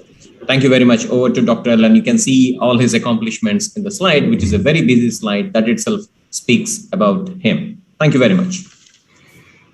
Thank you very much, and thanks for having me on for such a great agenda and some lovely speakers. It's great to be here, live from Copenhagen, where the weather's a bit gloomy. It's not as good as you've got there, I think. But what I'll try to do is just share my screen a second, and hopefully we can get some of these slides up here.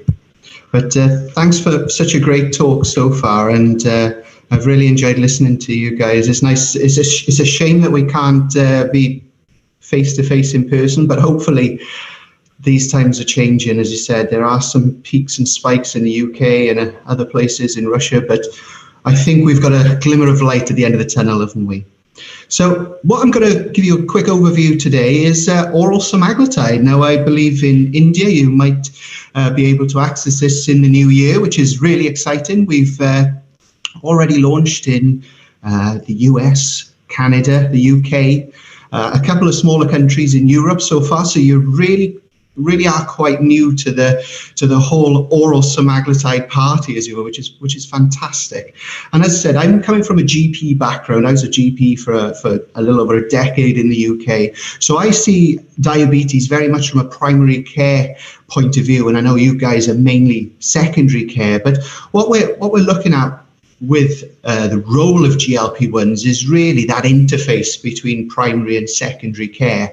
And when we look at the role of a GLP-1 or really any anti-glycemic agent, I guess what we're trying to do is balance out this risk between hypoglycemia. I mean, we could make anyone hypoglycemia if we chose to, and that would be ridiculous. But what we're really trying to do is get this balance correct between this desire to lower blood sugar and those complications at the end, but also the risk of leaving that blood sugar too high. And where this ideal target sits is obviously a very personalized and individualized care. And that's why we advocate, particularly with the guidelines around the world at the moment, this patient-centric target and control of diabetes.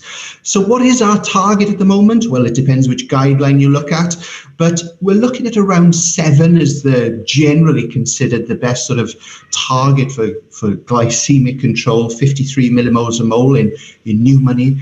But the key bit here is, while we're considering this hypo and hyperglycemia balance, what we're ultimately trying to do for our patients, whether it's primary or secondary care, is control this CV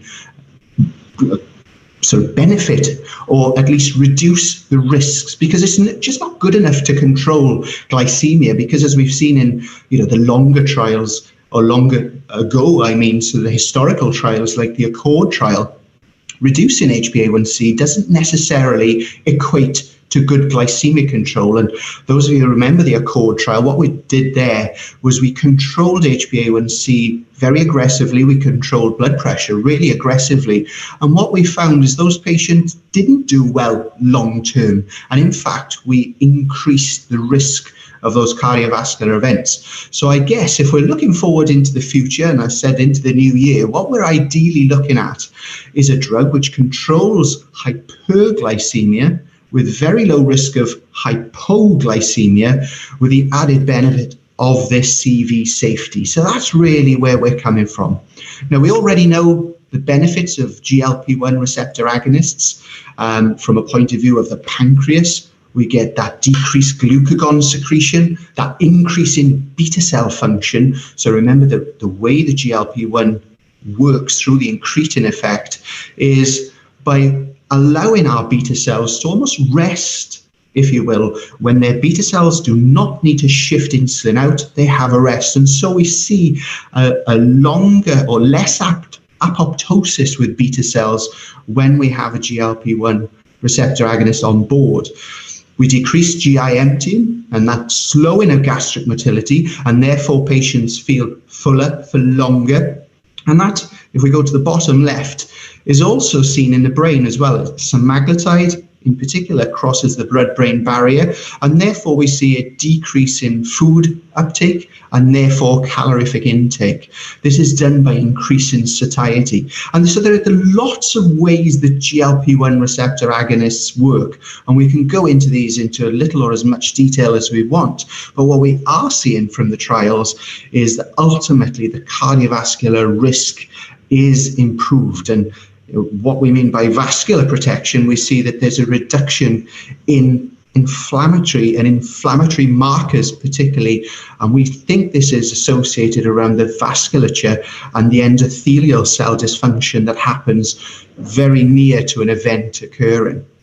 And indeed, when we look at some of the overall sort of picture, as it were, of oral anti-diabetic agents and the real-world evidence that we have now with the intensification of using a GLP-1, we can see on the far left the forest plots, which we're normally used to going left to right, but this is a nice sort of vertical illustration. But we see significantly more patients reach their HbA1c target of 7% when we add in a GLP-1. We also see that for weight, and again, significantly more patients had no weight gain or more than 3% weight loss with the GLP-1. We even saw that the change in oral anti-diabetic agents, so significantly more patients were able to discontinue one or more oral anti-diabetic agents with a GLP-1. And that composite outcome in this paper, which was a D'Souza paper in the British Medical Journal, we saw that significantly more patients achieved the composite target along with discontinuation of at least one baseline oral anti-diabetic agent with a GLP-1 receptor agonist. So heavily favouring that GLP-1 receptor agonist there. Now, if we look at this, you take us one step further, because what we haven't had available across a global scale until now is this problem of injectable barrier being overcome. So far, we've just around the world had liraglutide, dulaglutide and semaglutide available in an injection form. From an analog point of view of GLP-1, we've had lixisenatide and albiglutide and exenatide available at various times across the globe. But until now, these have been in an injectable form, which of course is a barrier, particularly, as I said, myself coming from primary care, that time that you have with the patient. Patients don't necessarily like an injectable, and when we looked at this in a survey, a global internet survey of 1,250 patients, physicians reported that having too many injections is associated with poor adherence to treatment in patients. So how do we overcome this injectable barrier?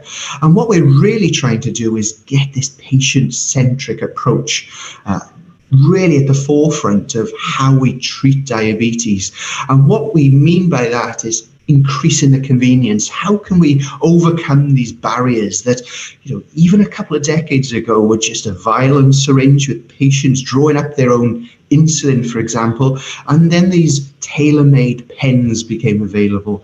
And now, over into 2022 in India, we're looking at this oral form of a GLP-1 receptor agonist. So let's have a look at how we did that. And the name of the trials for oral semaglutide was the Pioneer trials. And if we have a quick look at this unmet need again, what we're really trying to do is make taking a GLP-1 receptor agonist more convenient and available in a pill, so that hopefully it will enable more patients to gain the benefits of GLP-1 receptor agonists earlier on in their treatment paradigm, and by doing so address this barrier associated with subcutaneous administration. So it's a problem because, as you know, absorbing a peptide through the gut is problematic. We get this enzymatic degradation, which only allows us a limited permeability through that gastric epithelium barrier, as it were. So really, when we absorb a GLP-1 receptor agonist through the gut. The problem really is there's low bioavailability because of the increase or the pH in the stomach. This increases the breakdown of peptides. So what we have to do to deliver an oral GLP-1 is overcome these barriers.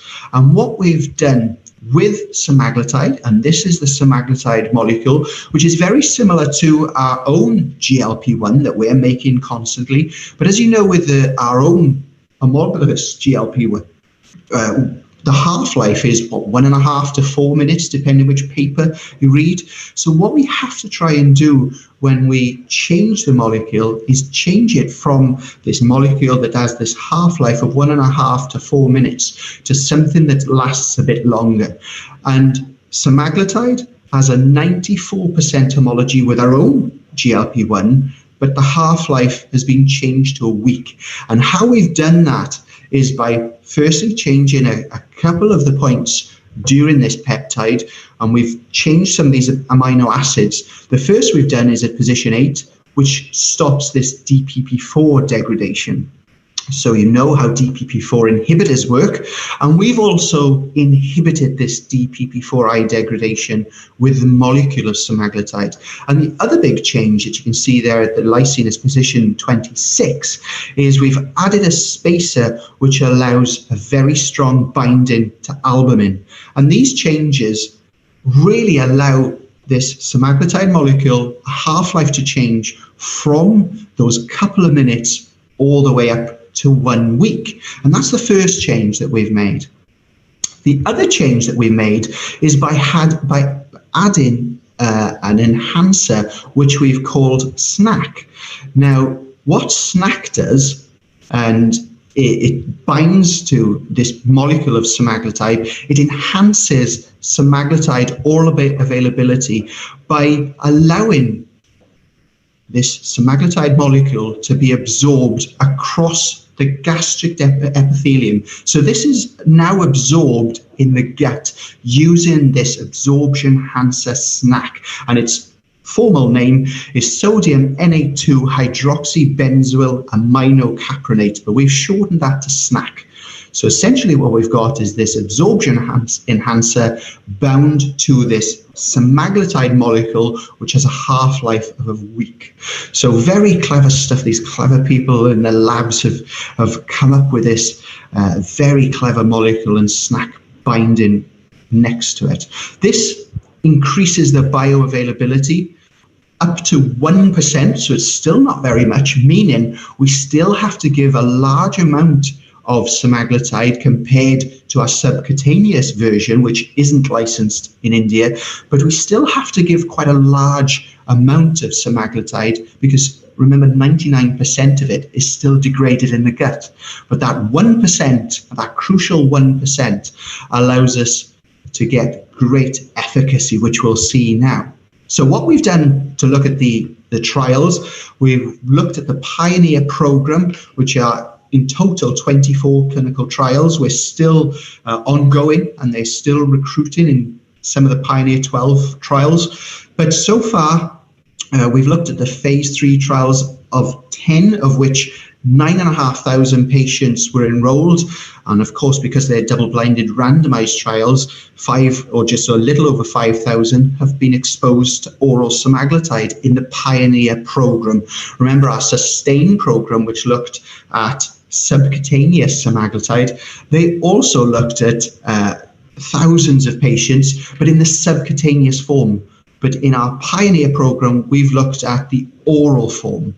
And to give you an overview of what these trials look like, we've looked at the patient paradigm or the patient treatment pathway from the early onset or an early initiation, as it were, in Pioneer 1, where we're comparing versus placebo, then as a comparator of an SGLT2 and a DPP4I, and in Pioneer 4, we looked at a comparator of a Victoza, which is liraglutide. Then in Pioneer 7, we've looked at a flexible dose adjustment compared to a DPP4. Then in Pioneer 8, we've added this oral semaglutide onto insulin. And we've even looked at these special populations. So in Pioneer 5, that was specifically a trial where we looked at impaired renal impairment. And then we looked at Pioneer 6, which is a cardiovascular outcome trial.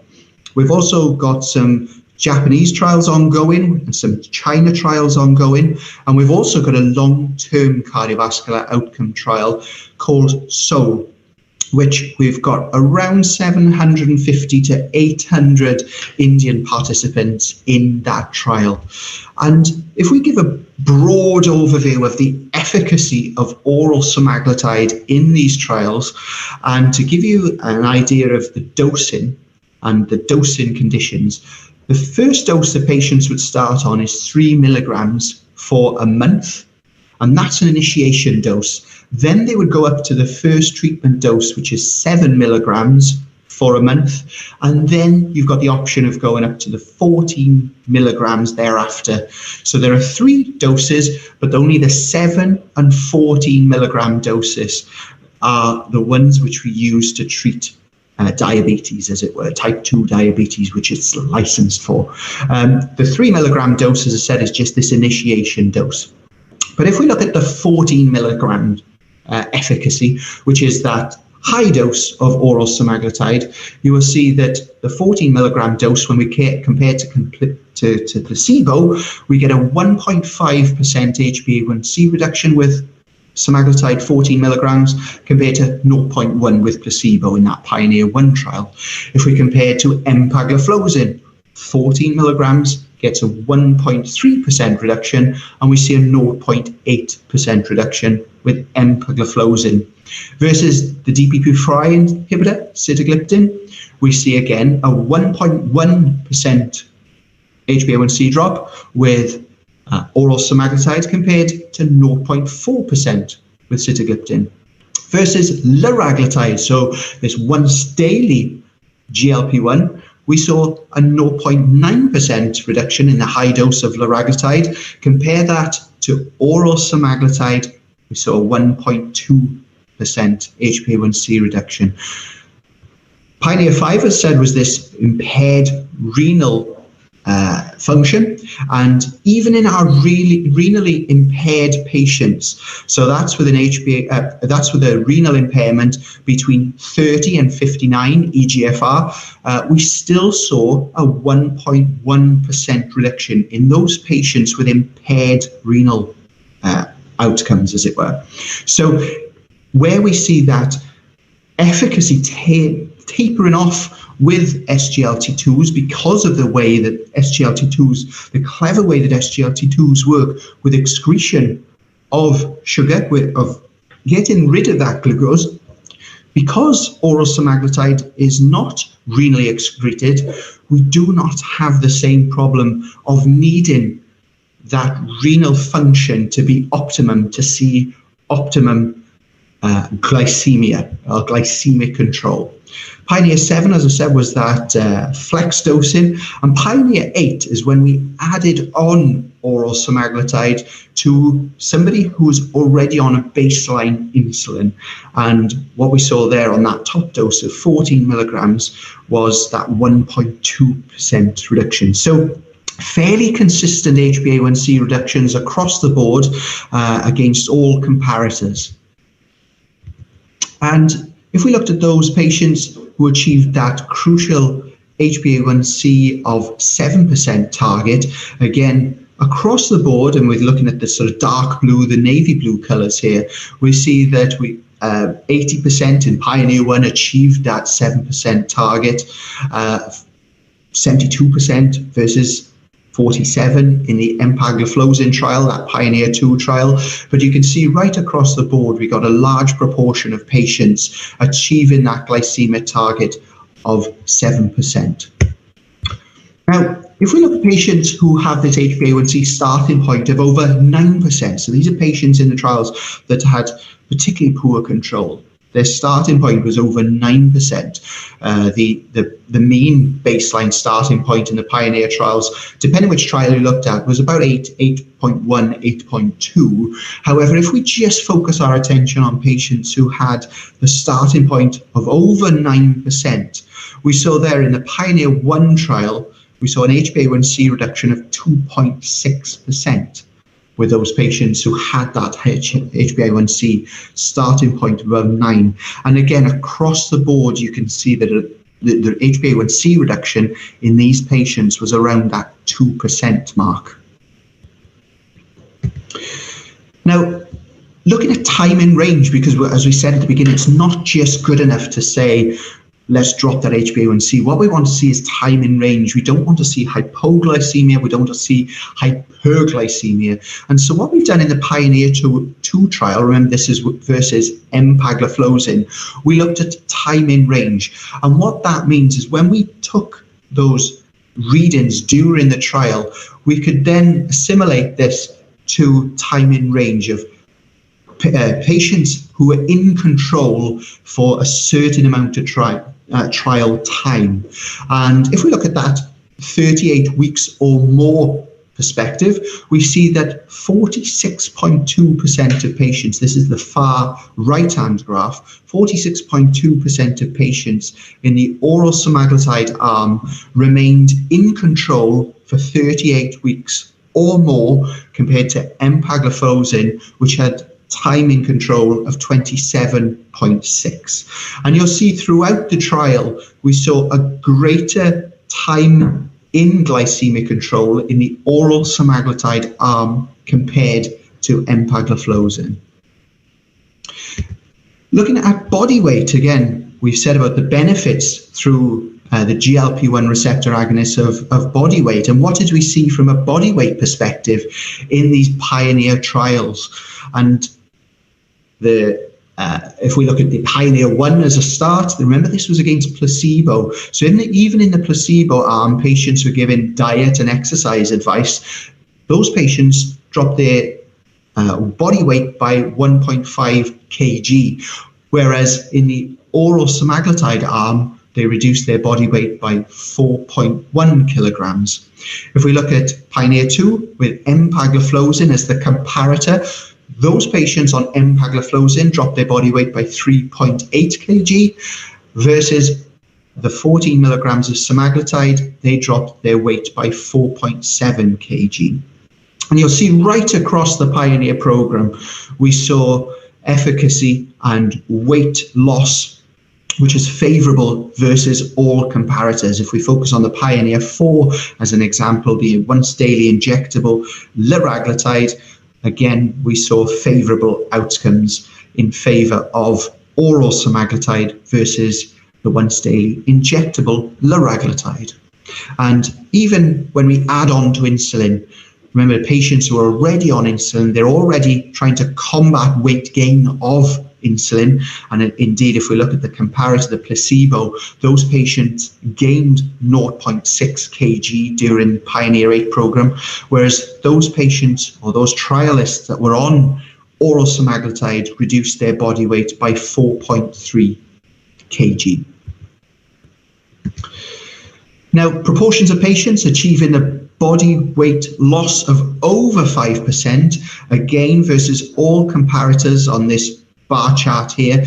And if again we focus on Pioneer 4, which is a once daily GLP-1 receptor agonist, liraglutide, again 49.3% of patients achieved the weight loss of over 5% on oral semaglutide, compared that to 26% on injectable liraglutide. And you can see that there are favorable results, numerically increased body weight reductions of over 5% in all comparators in the Pioneer program. What about those achieving 1% HbA1c reduction and a body weight loss of 5%? And again, you can see favorable results on this bar chart against all comparators. If we look at the Pioneer 2 program, which was that comparator versus empagliflozin, we saw 40.6% of patients achieved that overall goal of reducing their HbA1c by 1% and a 5% body weight loss. Compared that to 20.3% in the empagliflozin arm. Now, if we look at the odds of achieving that HbA1c reduction and a body weight loss of 5%, again, using this forest plot, we can see quite nicely how it's right shifted in all parts of the Pioneer program that we have on this slide. It's favored this right side, which is favoring oral semaglutide, and again, a statistically significant favorable sort of viewpoint in favor of oral semaglutide for body weight of 5% and HbA1c reduction of 1% versus all comparators. And when we look now at the Pioneer 6 trial. Now, Pioneer 6 trial was a non-inferiority trial, so it wasn't designed and it wasn't originally looked at to be a long-term cardiovascular outcome trial to prove superiority. It was a shorter-term cardiovascular outcome trial to prove non-inferiority, and it did that. It showed that while there was a 21% reduction in that 3-point MACE, a non-fatal stroke, non-fatal MI, or CV death, there was that 21% reduction, as you see there from the hazard ratio. It was not statistically significant with a confidence interval going above 1. However, it did prove CV safety as the trial design was set out. Now, what we have already ongoing, and recruitment is going very well, as I said in a previous slide, is the SOUL trial. And the SOUL trial is a long-term cardiovascular outcome trial that is designed and powered to prove superiority, and it'll be interesting in 2024 or 2025, whenever that trial reports, to see if we see a statistically significant reduction in those 3-point MACE events, and to see if that overall occurrence of CV death, non-fatal MI and non-fatal stroke will be gained, like liraglutide in the LEADER trial, like dulaglutide in the REWIND trial, and like subcutaneous semaglutide in the SUSTAIN 6 trial. But so far, we've got this non-inferiority trial, this safety trial, which proved CV safety, which we needed for FDA approval, by the way. If we look at other outcomes in the Pioneer 6 trial, we saw efficacy, the efficacy of oral semaglutide. We reduced, patients who were in the oral semaglutide arm, reduced the HbA1c of 1%. So again, giving you a flavor of a longer term view of a patient who might remain on oral semaglutide longer than some of the other Pioneer trials, which were up to a year. Whereas in this trial, it's a little longer, and we can see the pattern of HbA1c reduction long-term, and also of body weight reduction on the right-hand graph. Again, a 4.2 kg body weight reduction in the Pioneer 6 trial. So very similar to as we saw in the other Pioneer programs. Pooled cardiovascular outcome trial. So this is semaglutide as the molecule. Remember, we've already have in some parts of the world a license for semaglutide in a once weekly injectable form. And if we pool the analysis of what we now know about the Pioneer 6 cardiovascular outcome trial and the SUSTAIN 6, the cardiovascular outcome trial for once weekly semaglutide, and we do a pool analysis, we can see there that, again, statistically significant reductions in favor of semaglutide for those CV events. So in summary, we've looked at the Pioneer trials of oral semaglutide, once daily oral semaglutide versus the competitors empagliflozin, sitagliptin, liraglutide. We've looked at the weight reductions versus these comparators. We've seen the cardiovascular safety proven in the Pioneer 6 trial, and the overall safety was proven, again, even in the special populations with those of high-risk cardiovascular disease in the Pioneer 6 trial, or in the Pioneer 5 trial, where I said we had a reduction in EGFR with those renally impaired patients. So how does this now fit into clinical practice? How are patients encouraged to take oral semaglutide? Well, because of this route of administration, we have this oral form, so it's an oral tablet, and the advice is to wake up, take the oral semaglutide tablet with a sip of water, up to 120 mils, but just tell the patient it's a sip of water, and then wait 30 minutes before eating or drinking or taking any other medication. That's just to allow that absorption of oral semaglutide through the epithelial gut. And as I already described quickly earlier, the starting dose is 3 milligrams. Then after 1 month, patients can escalate to 7 milligrams, which is the first treatment dose. And after a further month, should you wish, you can escalate to that 14 milligrams, which is the top dose of oral semaglutide. If they miss a dose, just tell them to miss and skip that next dose and take the next dose on the next scheduled day as they would normally do. So, ideal patients for oral semaglutide, and again, as I said, this is a very individualized decision, and we're encouraging really what the major guidelines around the world are saying is that this patient-centric focus. So patients who may want to lose some weight and where losing some weight would be beneficial, as we've seen those efficacy for weight loss versus comparators. We've seen patients where hypoglycemia is a concern. Again, we saw low rates of hypoglycemia in the Pioneer program, as we did in the SUSTAIN program with the subcutaneous form of oral of semaglutide. Patients who are already receiving an injectable GLP-1 receptor agonist and not getting their glycemic targets, perhaps consider switching to semaglutide, because as we've seen in the Pioneer 4 trial, we saw those increase in HbA1c reduction compared to liraglutide injectable. And those patients who are at high CVD risk, those patients may benefit from oral semaglutide, given that we've got the cardiovascular outcome trial and the safety is proven. And we've got that long-awaited trial, the SOUL trial, which in a few years will report too. Other patients, well, hepatic adjustment, there's no dose adjustment necessary for those patients in hepatic impairment, and there is no dose adjustment necessarily for those with renal impairment either. Older patients, we did not see age affecting efficacy or safety with oral semaglutide. So really, it does really cast or give you the option of casting oral semaglutide over a wide range of different patients and patient types. Guidelines, lots of guidelines around the world. Where does oral semaglutide fit? And again, I guess if we focus on low or high risk CV patients, you will find that oral semaglutide fits into that treatment paradigm and that patient journey, whether they're at high risk and you're looking for CV reduction or CV control, CV safety. Obviously, oral semaglutide has CV safety already coming to market.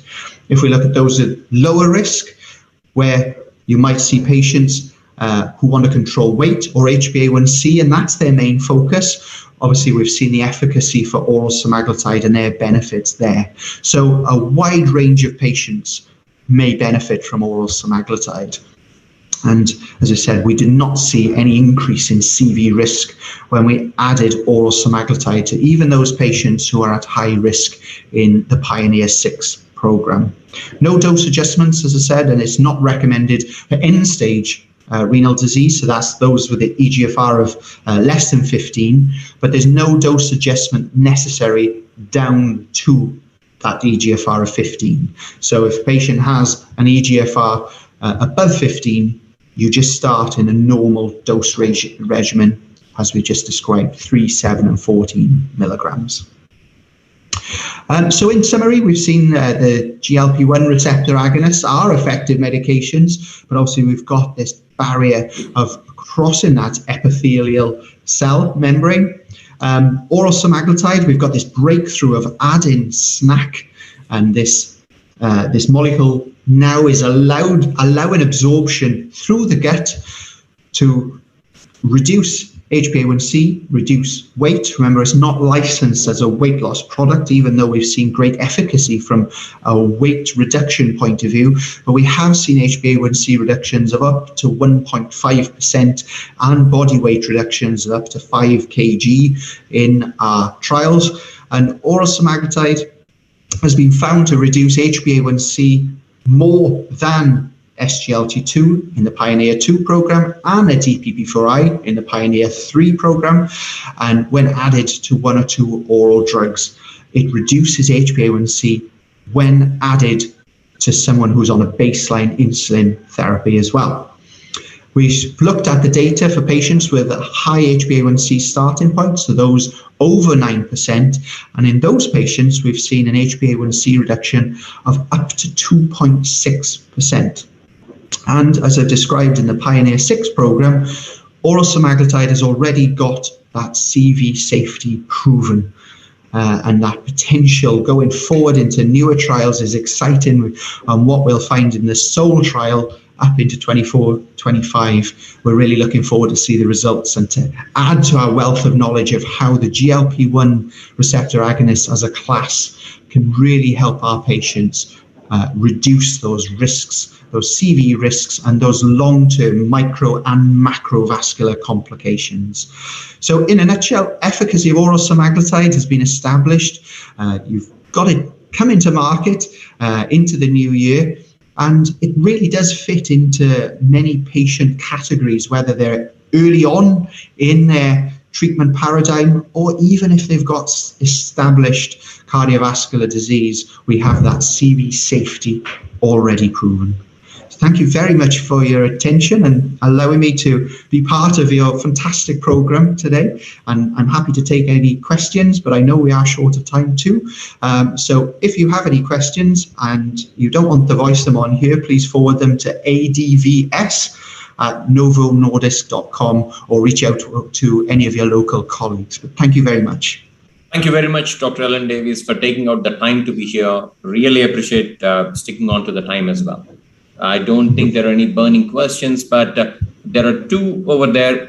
Quick 30-second answers would be great. What could be the reason for increased efficacy of oral semaglutide as compared to subcutaneous liraglutide? So why is oral semaglutide more efficacious than subcutaneous liraglutide? The second question is, any trials ongoing with a combination semaglutide and empagliflozin or other SGLT2 inhibitors? Two very valid questions. Yeah, so if I start at the last one first, there are not any trials ongoing of a combination of drug, but that's something we are looking into the future. But there is some post-hoc analysis that we can eke out from some of our trials, and we can find that specific data for you, should you wish. In the question to comparison versus liraglutide, remember the half-life of semaglutide is 168 hours. The half-life of liraglutide, which as you know is also Novo Nordisk's injectable GLP-1, that is much shorter, and the once daily version doesn't appear to cross the blood-brain barrier in the same way. So there are numerous theories as to why we're getting increased efficacy, but probably due to the half-life and the crossing of the blood-brain barrier in a nutshell. Right. Thank you very much. So without any further ado, I think we need to move to the next talk. That's a great talk, Dr. Davies. Thank you very much. We will move on to the next talk, which is about learning to play with social media. I know that we're running slightly late by about 5 minutes, so I'm sure we'll catch up here. I would introduce Dr. Leenata Reddy, my good colleague. She's a pediatric endocrinologist who trained in UK and practices in Hyderabad. And she would introduce Dr. Rebecca Reeve, who would try to teach us as to how we need to play with social media, something different. Okay, thank you, Ravi. The start, I'd like to thank the organizing committee for giving the opportunity to introduce this session. Ms. Rebecca Reeve is the head of professional relations diabetes at Sanofi, and she's got 27 years of experience, of which 20 years she's actually spent in diabetes therapy care. And she's been involved in Sanofi Care, is also involved in creating free apps for children with type 1 diabetes, such as Monster Manor and Mission Type 1 Diabetes. It'll be very interesting to hear her talk about learn to play with social media. So I hand it over to you, Ms. Rebecca. Thank you. I'm just going to share my screen with you all. Okay, so thank you to the organisers for inviting me to talk today. Can I just check my screen's on full size? It is. Great, thank you. So this is a little bit different for you today. So we're going to talk about playing with social media. So hopefully you recognise some of those icons up on your screen. If you don't, you will do by the end. So these are my disclosures. I am a full-time employee of Sanofi in the UK, but this presentation is my personal view and not necessarily those of Sanofi. So I've been, I guess, online for probably about 10 years now.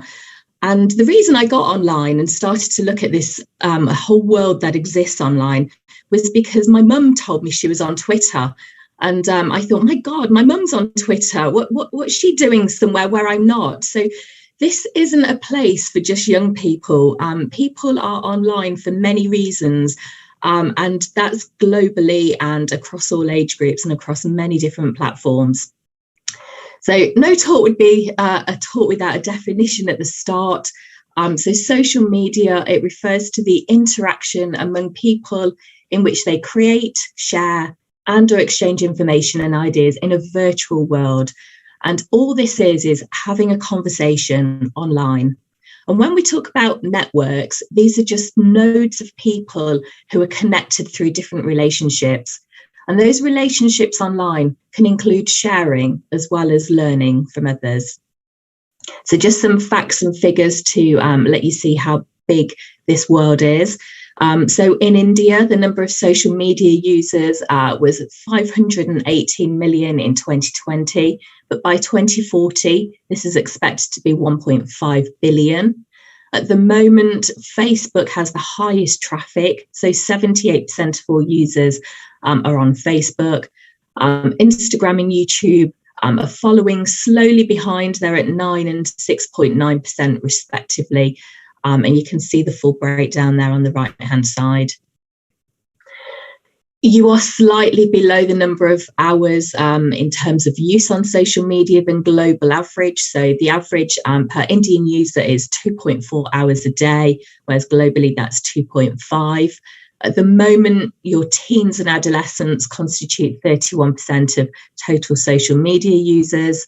But Facebook and Instagram are starting to be used by, I guess, the next age group, so the 18 to 34-year-olds. And 69 million users use Instagram alone. Most of these are millennials and the Gen Z users. So during the pandemic, social media consumption across India did increase by 70% in the first 5 months.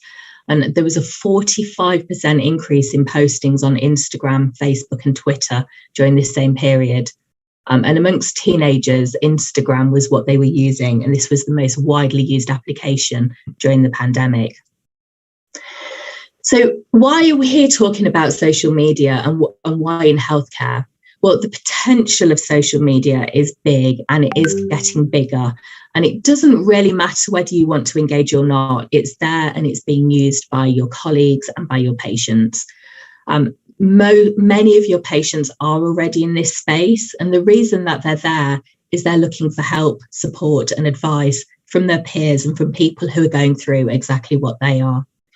But the beauty of social media is it's asymmetrical. You can engage proactively, or you can just be there and listen. And listening is still a great opportunity for learning. And it is a great opportunity to learn as well as to teach. So why is it good for patients? And this is from a paper that was published back in 2013 and another one in 2014. So patients find that it provides great opportunities for them to forge supportive relationships with their peers.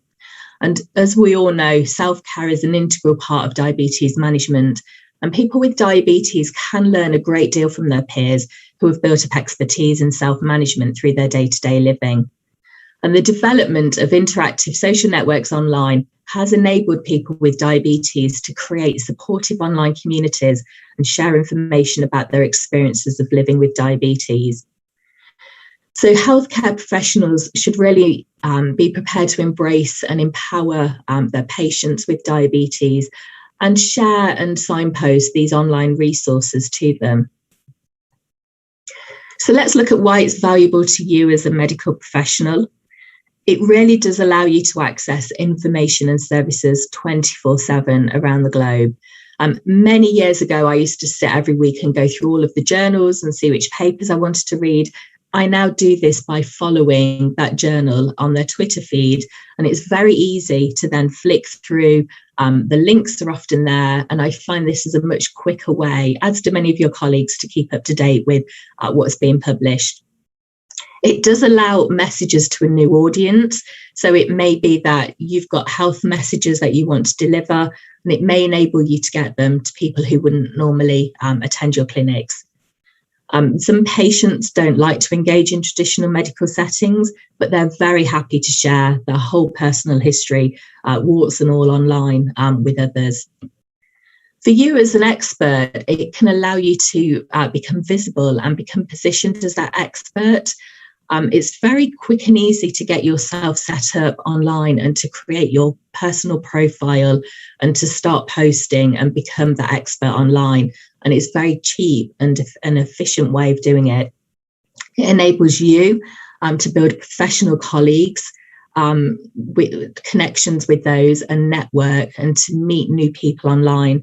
So, for example, if you're attending a conference virtually like this one, and there was a hashtag with the conference, we could have a whole network of people talking about what they're learning, what questions were being asked, and people engaging around a conference online as well as during the official sessions.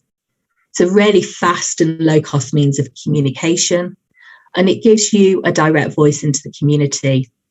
It can raise awareness and engagement with the services that you have on offer for patients. And the real benefit, I feel, is that you can attend scientific congresses and feel like you're there networking with delegates during the Congress without actually having to attend the Congress in person. Not that many of us are attending things in person these days, but back in the days when we could, and maybe you didn't have the funds to enable you to go to the ADA or the EASD or other similar meetings, what you could do is you could sit in your office or at home and follow the conference using the hashtag.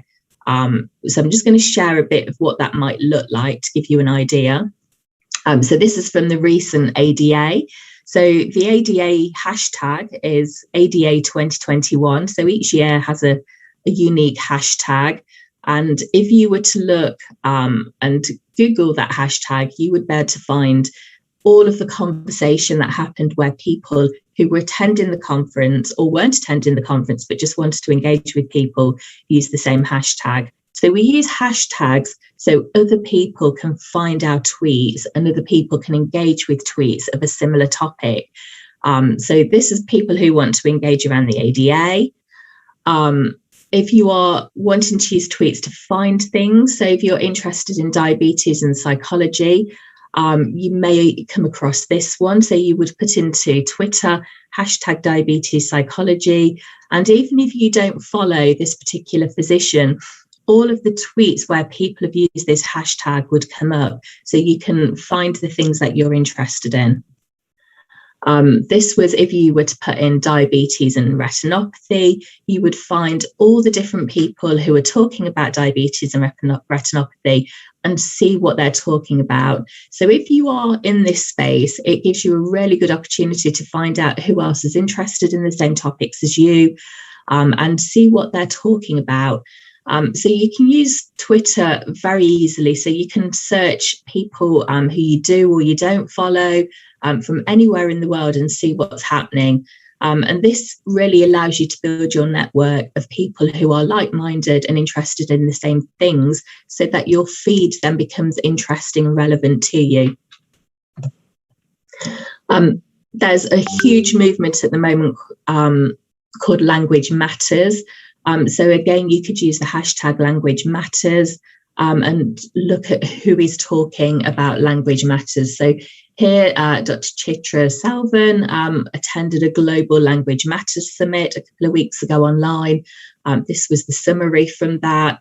And you can find out what else people were doing and what's going on around the world and who else is interested in this topic. So it's a great opportunity, not only for you to share information and build your own profile, but for you to network with the people who are interested in the subjects that you are. So this was published back in 2013 now, and it was a paper from a physician in Edinburgh looking at the top 10 reasons why a doctor should tweet. And you can see these on the right-hand side. So to connect, to engage, to inform, to reflect, to share, to be challenged, to be supported, to lead, to learn.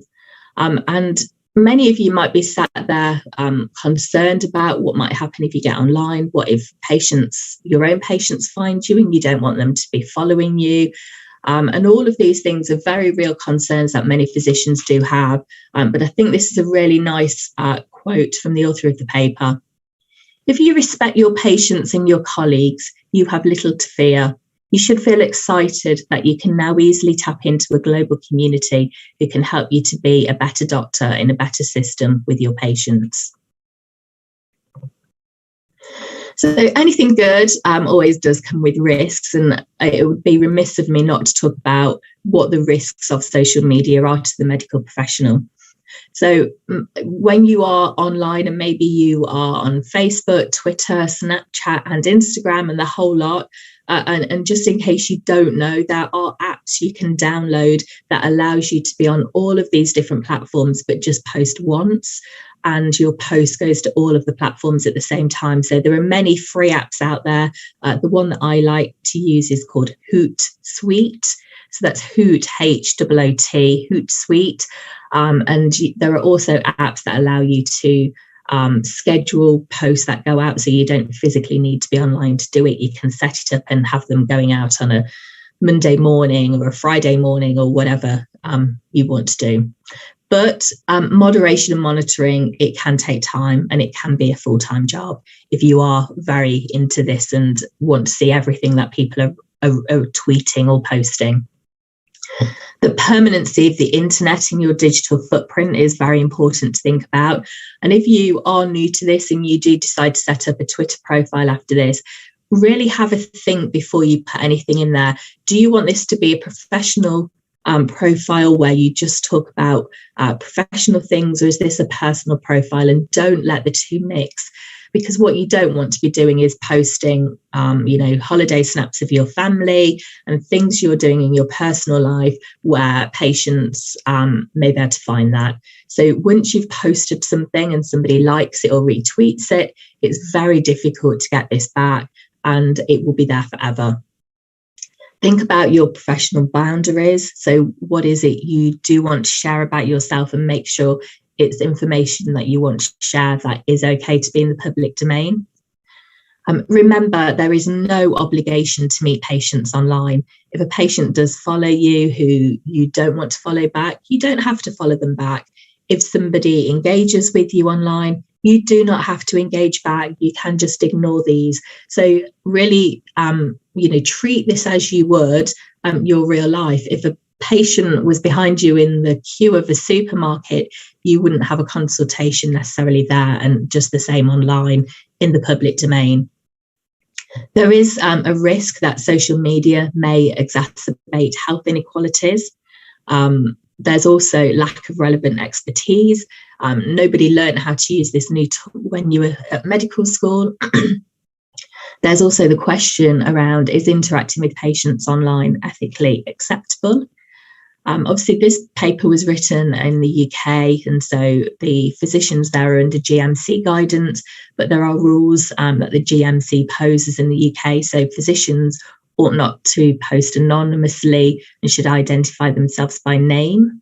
And then there's also the risk around mistakes being made with technology, which could lead to significant and costly harms, particularly if related to physician or patient confidentiality. I'm sure it's not just me who's written a text message where the spell check's taken over and what you've written actually doesn't make any sense or wasn't what you were supposed to write. That can happen when you're doing things very quickly online as well. So just see the time, and if I've got time to go through some of these. If not, I'm very happy to share these slides. I'm just going to flick through these and not go through them, but I have created some slides of how you would actually start an account and get yourself set up for those people who want to do it, with a few little handy hints and tips.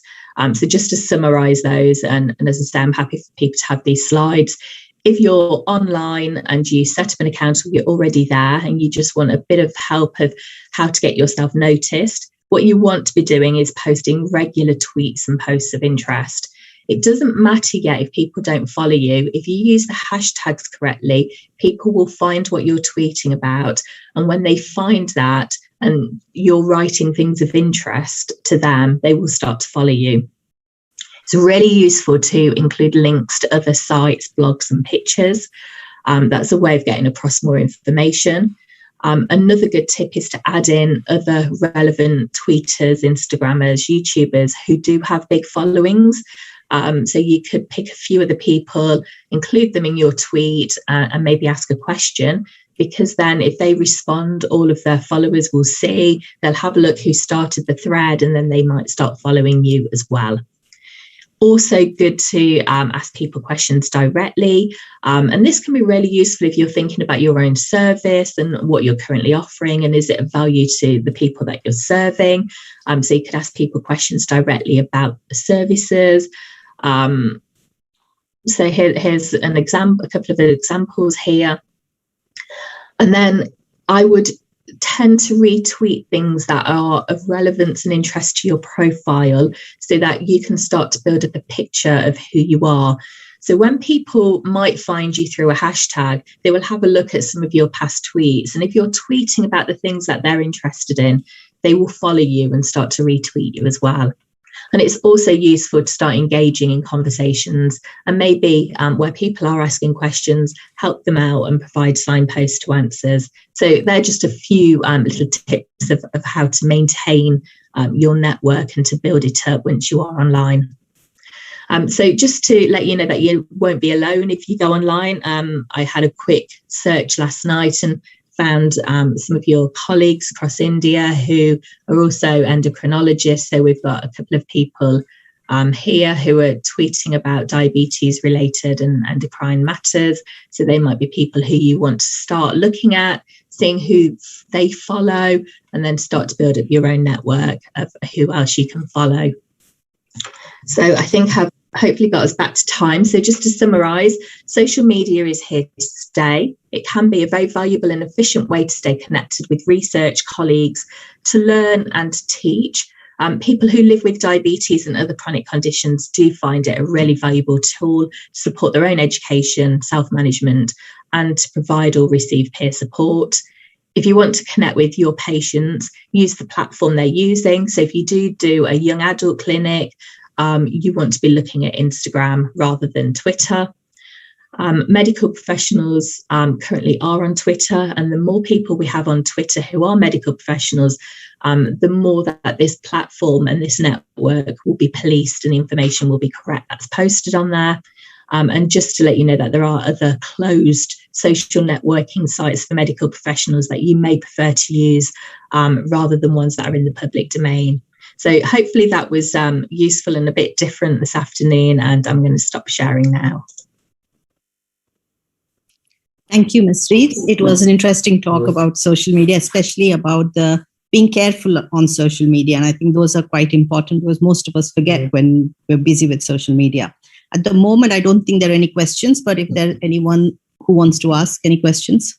Yeah, it is a very interesting talk, I should say. And there has been clear data from India, which has been published recently, which says that the number of physicians who have taken social media post-COVID has increased significantly.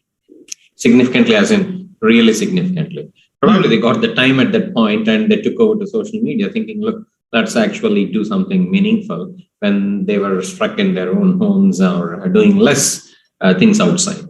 So that's one thing. The second point here is Probably some of us might have expected that you would tell us how to get 1 million followers after this talk, but never mind. We're not that disappointed. At least we would have, a 10 followers by tomorrow. On a lighter way. Thank you very much. That was a very interesting talk and a different perspective, to be honest. Thank you so much, Becky. Thank you, Becky. Thank you. So, changing the gear, thank you very much, Dr. Lenita and Dr. Rebecca Reeve. Changing the gear, we do have Dr. Vidya, who is a good friend and endocrinologist from Coimbatore. And she's going to introduce Dr. Christine. And the talk is going to be about thyroid in pregnancy, what's normal and what's abnormal. Thank you very much. Over to Dr. Vidya. Very good afternoon, everyone. I have great pleasure in introducing Christine, Dr. Christine Bolat. She is a professor of endocrinology and consultant endocrinologist from the University Hospital of Birmingham, England. I had the great pleasure of working with her when I was a trainee at West Midlands. If I go through her detailed CV, it's going to take 20 minutes or more. So I'm just going to summarize. She's the lead for NICE guidelines of thyroid disorders, RCOG on thyroid and pregnancy, and the BTA guidelines for thyroid cancer. She's done a lot of clinical and laboratory research on thyroid nodules and cancer. She's lead for the Society for Endocrinology and ESE guidance on thyroid and COVID-19. She's got loads of publications, and we have been fondly calling her as the thyroid queen. I don't know if she knows that, but she is the authority for thyroid disorders, and she's going to give us a talk on thyroid in pregnancy, what is normal and what is abnormal. Over to you, Christine.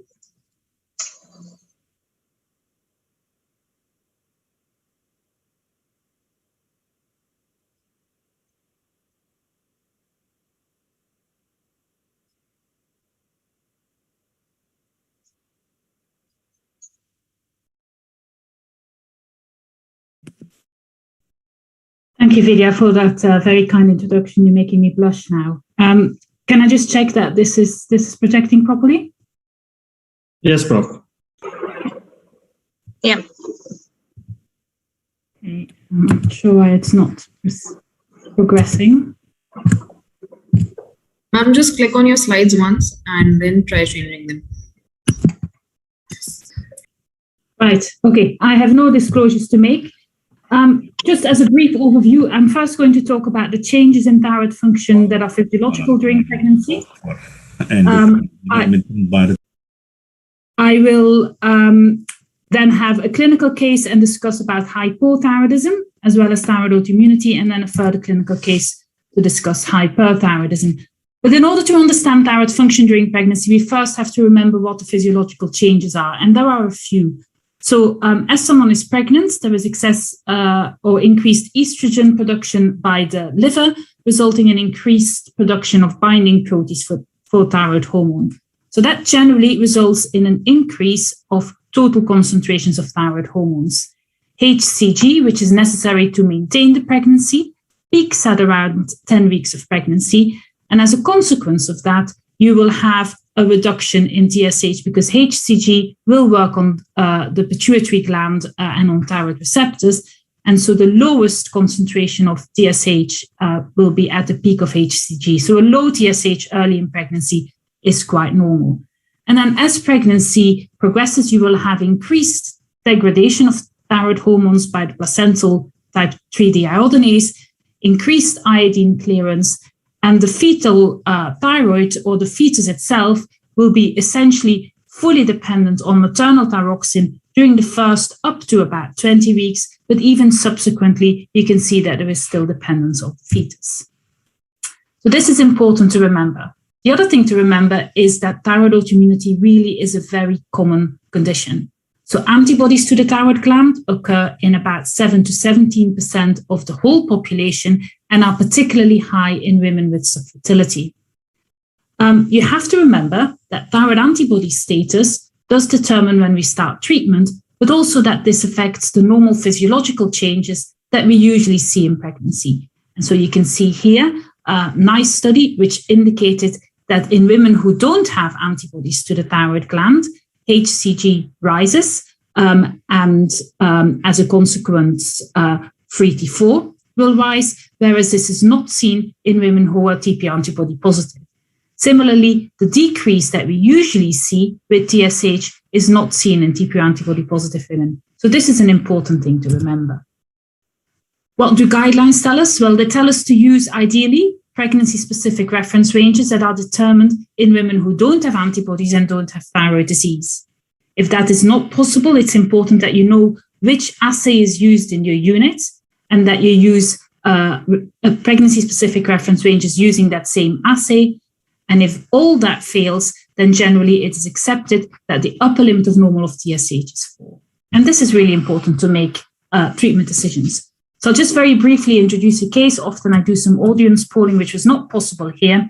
But so this is a 32-year-old woman who's 8 weeks pregnant and has had one miscarriage. She's overweight, and you can see that she has a TSH that's at the upper limit of normal of a pregnancy-specific range, and she has positive TP antibodies. So the question then is, what do we do with this patient? Do we reassure her and say your thyroid function is normal, off you go? Do we repeat her thyroid function after 4 weeks? Do we repeat this at 20 weeks? Or do we start her either on a full dose or a low dose of levothyroxine? I will come back at the end of the hypothyroidism section and give you my thoughts on this. So how common is this? Well, so these are data from the tablet trial, which I was involved in and we'll come back to later. But essentially what we had to do in order to recruit our population was screen 20,000 women trying to become pregnant in the UK. You can see that actually overt thyroid dysfunction is quite rare and only occurred in 0.4%. But really what I want to make out from this slide is that it really depends on where you take your cutoff. Because if we define subclinical hypothyroidism as a serum TSH over 2.5, as many units do, then 20%, 1 in 5 women, had subclinical hypothyroidism. However, if you define this as a TSH that's 4.5 or more, which is the upper limit of many reference ranges, this was only present in 2.2% of the population. So really important. We found that 10% of our women had positive TP antibodies. So these are from the American Thyroid Association guidelines. And like I said, it very much depends on whether you're antibody positive or negative, where your cutoff is. But essentially, if you're positive, they would recommend that if TSH is over the reference range, you would start. But even if it's over 2.5, that you may consider treating. This is different if women are TP antibody negative, but definitely you would start if TSH is over 10, which is something you would do in the general population anyway, but probably would also consider when TSH is over the upper limit of the reference range, but not quite at 2.5. So does it really matter where the TSH, where those TSH cutoffs are and what the implications of subclinical hypothyroidism are? And so there have been a number of studies looking at this. So this is the largest IPDM that's been performed, looking at 47,000 women from 19 cohorts.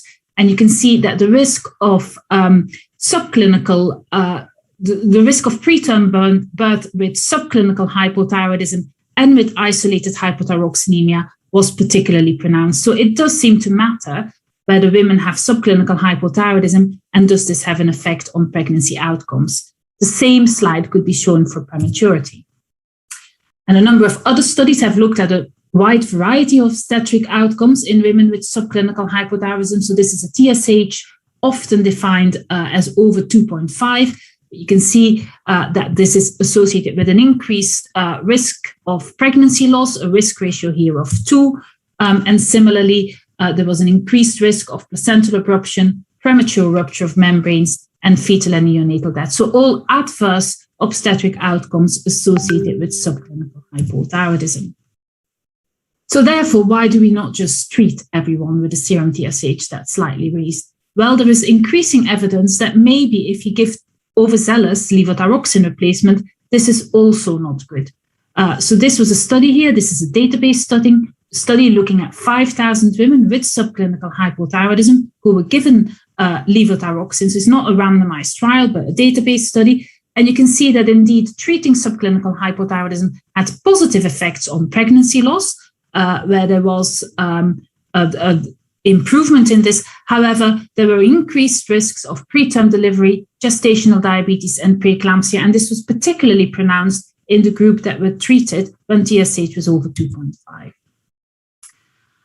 So we don't only need to worry about pregnancy outcomes. It is clear that thyroid hormones are necessary for normal brain and neurological development of the baby. And so in this area, we actually have two trials where we've looked at treatment with levothyroxine in women either with subclinical hypothyroidism or isolated hypothyroxanemia, so this very mild spectrum of hypothyroidism.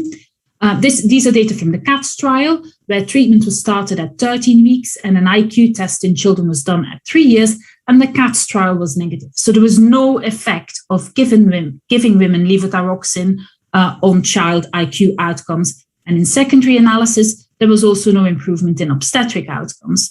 A similar trial was performed in the United States, where again, this was started possibly even later at about 18 weeks of pregnancy. And again, there was no effect on IQ. Now, of course, the critics of this say that the treatment was started too late in these trials, and that is a possible explanation. However, once again, coming back to should we overtreat these women? Well, I think certainly that is not the case. So these are data from the Netherlands, where 4,000 women and baby pairs were studied. Women had their thyroid function done at less than 18 weeks, and child IQ was done at 6 years.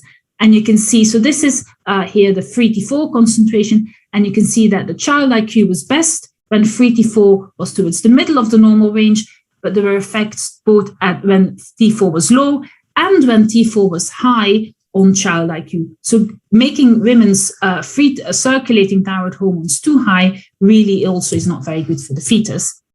And then further data have come here from various studies. So this is a Danish study where, again, you can see this inverse U-shaped curve, which was similar in the previous graph that I showed, where actually outcomes are best when free T4 is so in the middle of the normal range, but not when it's low and not when it's high.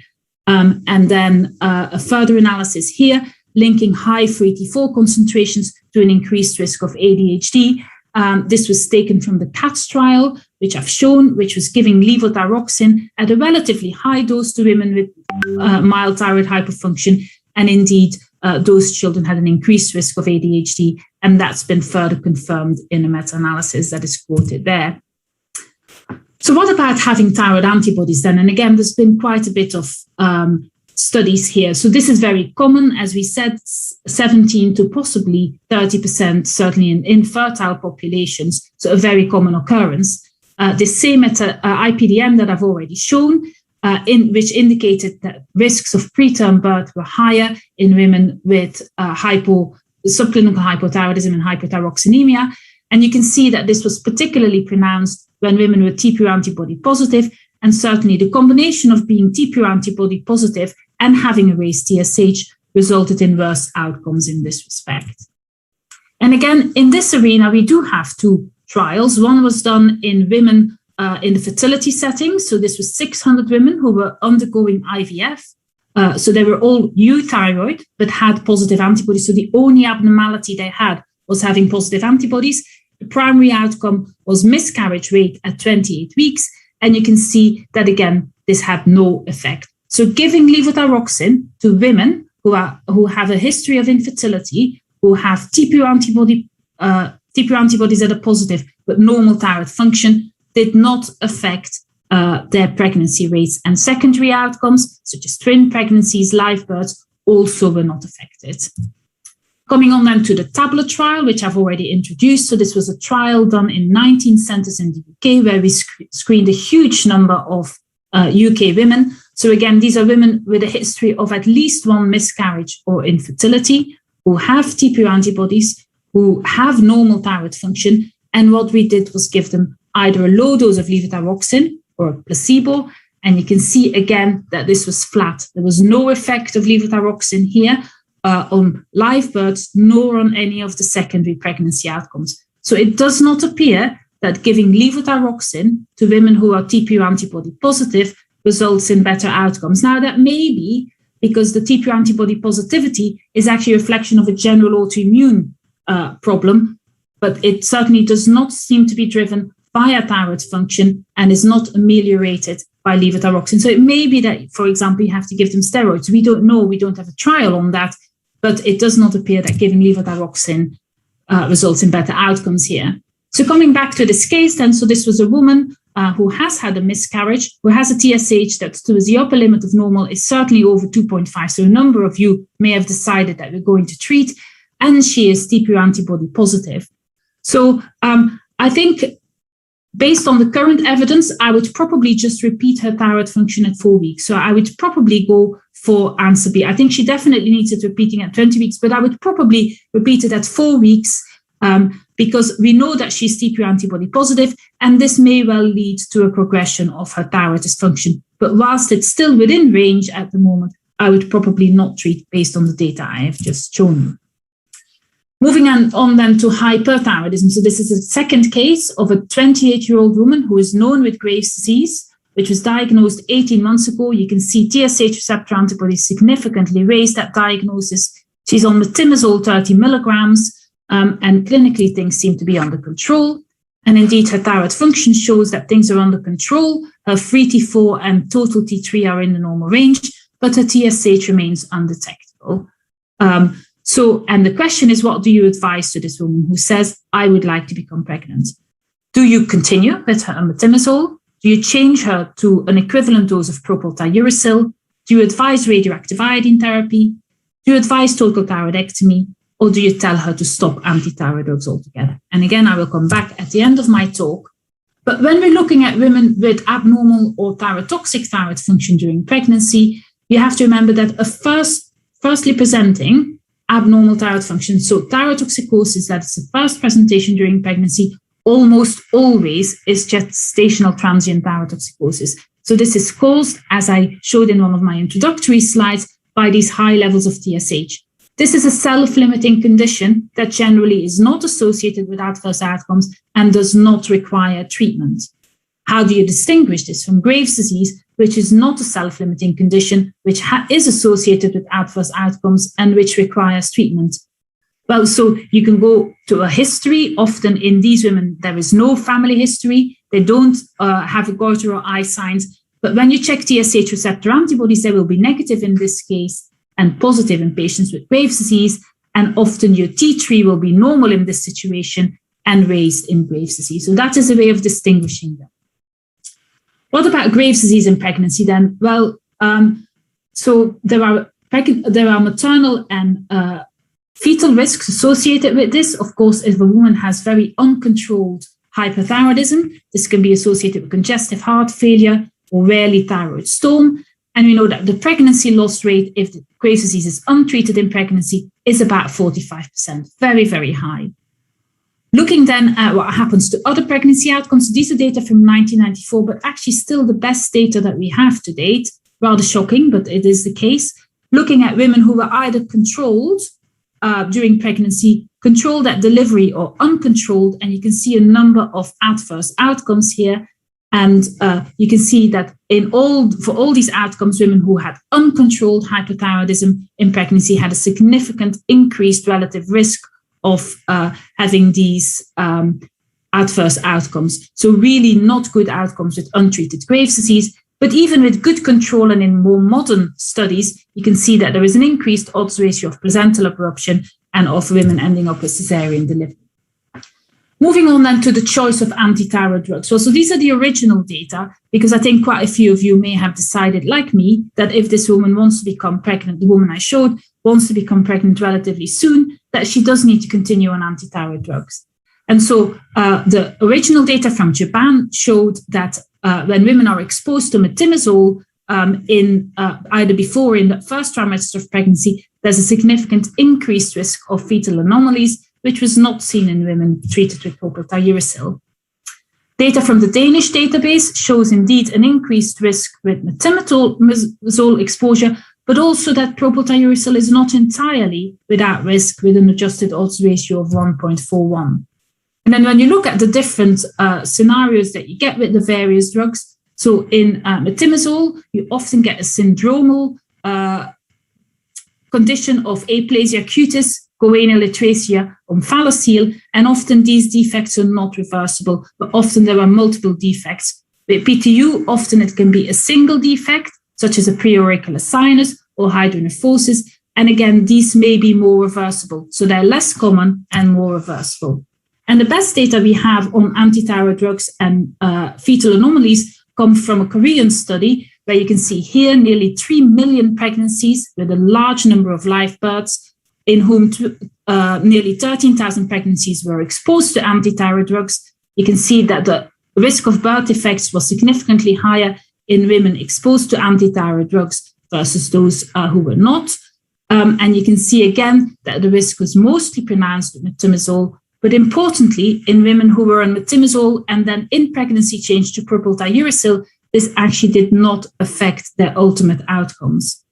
A further very important finding from the study was that it depended on how much of the drugs you gave. So with a high cumulative dose, there was a significant increased risk. So the recommendations based on this is, and certainly what I do in my practice, is that if I know someone is going to become pregnant and they need antithyroid drugs, I give them propylthiouracil. In the first trimester, I continue to treat with propylthiouracil, but often you can actually stop antithyroid drugs in the second and third trimester because Graves' disease naturally will get better in pregnancy. Don't give a block and replace regimen because antithyroid drugs will cross the placenta more than the levothyroxine.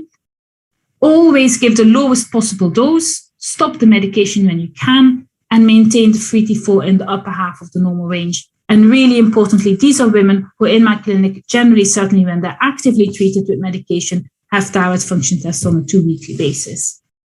What about radioactive iodine, which was one of the options in this case? Well, you have to remember what happens to TSH receptor antibodies following the treatments. And you can see that following radioactive iodine, TSH receptor antibodies will really shoot up quite high, and they take a long time to come back and don't often fully normalize, which with medication and with surgery, and the TSH receptor antibodies will come down quite significantly. So following radioiodine, we definitely advise women not to become pregnant for 6 months because of radiation effects, but I think you also need to counsel women that their TSH receptor antibodies will rise and that therefore there is an increased risk of fetal Graves' disease.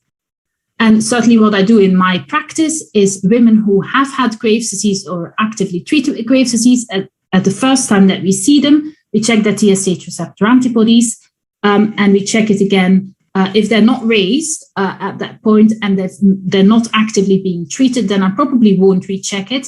But in those where it's raised or women who are actively treated, I would recheck at 20 and 28 weeks.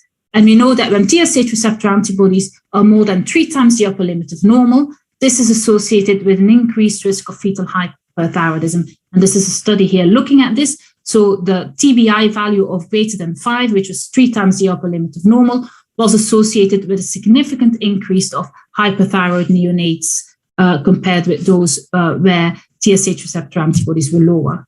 So regular TSH receptor antibody testing, those where TRAb is high need regular fetal ultrasound to look for a fetal goiter, fetal tachycardia, and fetal growth, and they need weekly fetal heart rate auscultation. I very recently dealt with a baby with severe fetal Graves' disease and then severe neonatal thyroid storm, and I can tell you it is not a pleasant situation. So coming back to the case then, so this was a woman who has controlled Graves' disease, but still an undetectable TSH and wants to become pregnant. So if she is in a rush, I would say change her to propylthiouracil. If she says, I have time to wait, then I think this might be a patient where a total thyroidectomy may actually be useful because treating hypothyroidism in pregnancy is always easier than hyperthyroidism. She can have radioactive iodine if she doesn't want an invasive treatment, but she needs to be aware of TSH receptor antibodies going up. And in this situation, I would not stop antithyroid drugs because I think a TSH remains suppressed. So I'm not going to dwell on my key takeaway points. They will be there on the video and the recording, and I will open up to questions if people have any. Thank you very much. Thanks, Christine. That was a wonderful talk. It's very difficult to cover both hypo and hyperthyroidism in 20 minutes. I just got a couple of questions. The TSH upper limit of normal, the 2.5 or 4, is it different when a patient is going to undergo in vitro fertilization compared to a patient who's just had a miscarriage to a patient who's going to just pursue normal pregnancy? Given that if the TPO antibody is positive, what would be the target? I just want a clarification on that, this post-tablet trial. So it's unclear, I think, and I don't think guidelines are consistent across the world. We have just written a guideline for the RCOG, and we would say that it's the upper limit of the normal reference range before you start treatment. I think in the infertility setting, and the European guidelines on infertility would take a cutoff of 2.5. I think it's crucial that you have pregnancy-specific reference ranges. Someone who has just had a miscarriage may well have a raised TSH. And therefore, it's probably best for them to wait for 3 months and then repeat it. But so UK guidelines would say upper limit of the reference range. European guidelines say 2.5 in a nutshell. All right.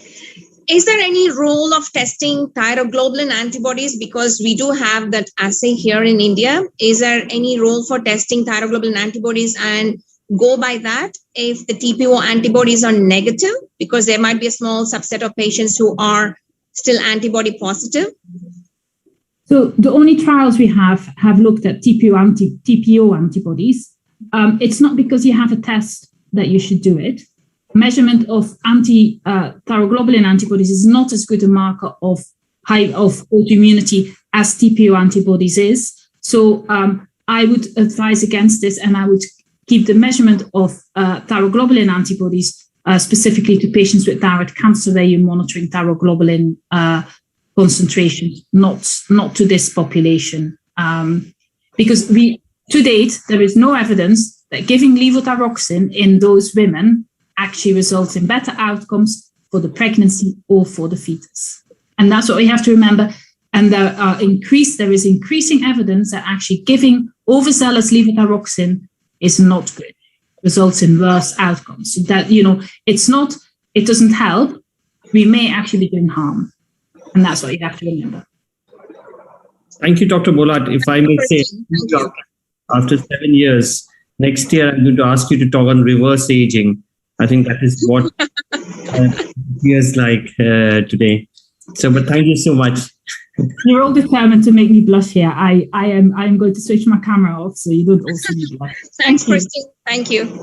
Bye. Bye. Yeah. Thank you very much, Vidya and Dr. Christine. It's a pleasure to invite Dr. Shankar Dandapani to chair the next session, and somebody under whom I worked as a SHO at Birmingham Heartlands. He was my registrar at the time, Dr. Sailesh Shankar Narayan.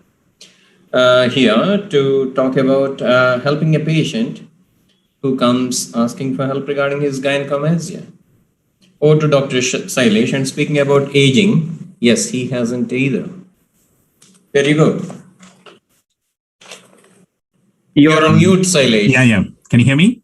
Yeah, I think. Excellent. Thank you. Nice to see familiar faces. Can you see my screen, by the way? Yeah, we can. Oh, I can't see mine, but anyway. Doesn't matter. Also, you have to share your screen. You haven't shared your screen, just share your screen. Can you see it now? No. There's a share your screen. I have used down. So one second. That takes you to that takes you to the presentation of the slides. Yeah. Let me just see once again. It says you are sharing screen. Yeah, we can see you. We can see that. Yes. You can see the screen as well. Yeah. Excellent. So thank you, Mithun, and thank you, Ravi and Vidya, all of you. I see quite a few familiar names. Really pleasure to be here and really enjoyed some of the talks as well. So I'm going to cover in the next 15-20 minutes what I've been asked to do is how do you manage gynecomastia? So it's not an uncommon thing. So I'll start off with a case study. So I do a teenage endocrine clinic. Quite often we get patients referred with similar situations where parents are concerned or the child is concerned. And we do see that in the older cohort as well. So this is a 15-year-old who was referred to my teenage endocrine clinic. referred for pubertal delay. Both weighed 8 pound 15, had congenital cataract, height in the 50th centile, weight, as you can see, he's clearly overweight. When he was assessed by my colleague, and in fact, she saw her first testes 6 and 6 to 8 mils each, clearly pre-pubertal. That was a blood test, FSH of 3 and LH of 6, and testosterone 2. For some reason, he had an ultrasound before. Actually, it wasn't done for this purpose. Just to give a bit of a clarity on this, that we don't routinely start doing ultrasound for any sort of pubertal delay. Clearly, there was a delay in his pubertal development. And if we go through family history, his dad went through puberty normally. There was nothing endocrine-wise in the family. So it was decided he probably needs some augmentation with Sustanon.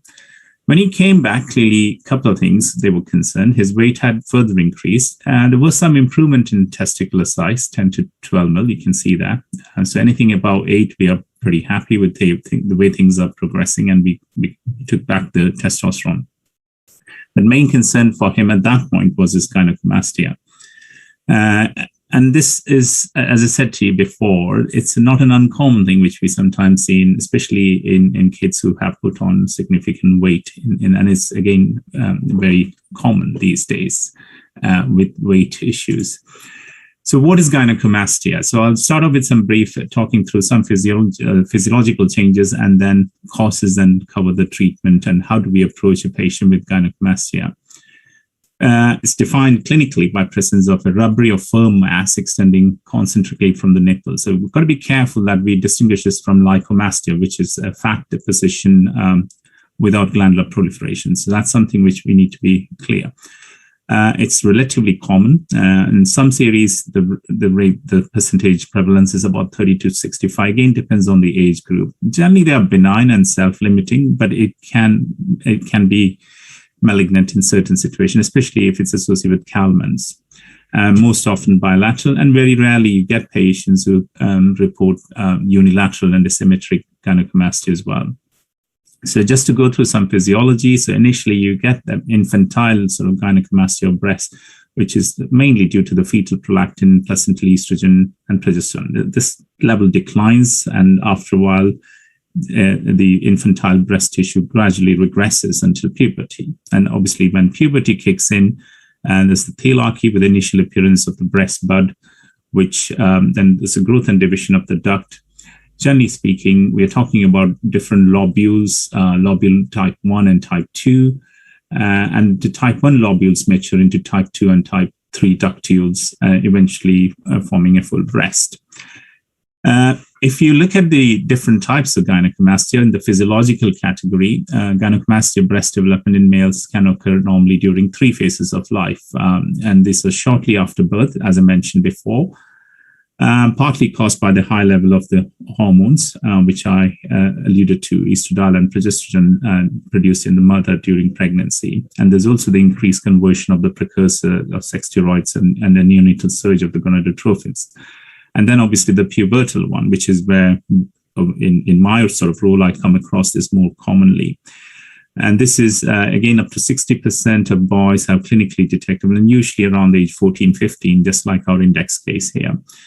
Mostly bilateral and resolves within 3 years of onset. So this is about more being patient and being supportive and giving that reassurance to both the child and the parents. Then we see the other cohort, which is the older age group, which is about more than 60, which again related to the body fat, total body fat, is increased aromatization and relatively a change in the LH and decreased testosterone in the aging male. So this is just to give you a picture which I've taken from the Andrology journal, which clearly shows the natural regression of gynecomastia shown initially in picture A, and then picture B, which shows the regression and an improvement. So just giving you the importance of being patient with these kids. So what is the underlying trigger factor? Clearly, just having excess estrogen or normal estrogen does not help the development of the breast. You need the underlying growth hormone. So IGF level in some series, which were done initially to look at the expression, They found both estrogen and progesterone receptors in addition to the androgen receptors expression in pretty much all the cases of gynecomastia.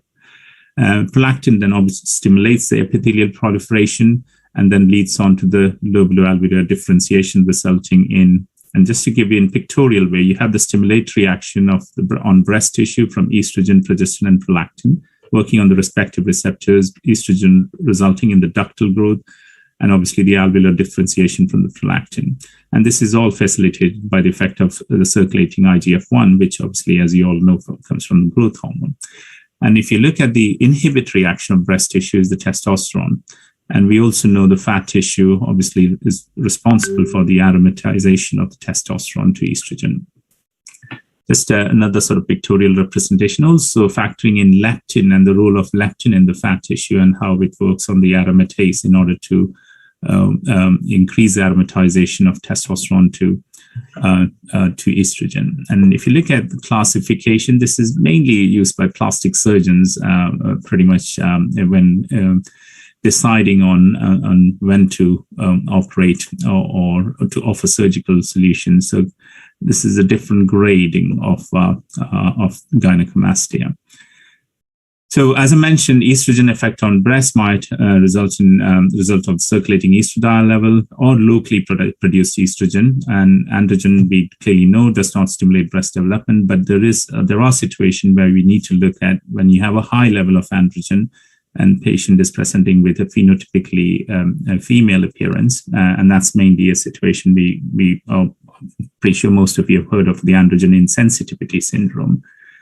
And when we're talking about the gynecomastia as such, we're talking both about ductal proliferation, also the background connective tissue, which becomes more fibrous. And with time, it's quite possible that the regression which happens is actually, it may end up leaving more sort of fibrous connective tissue.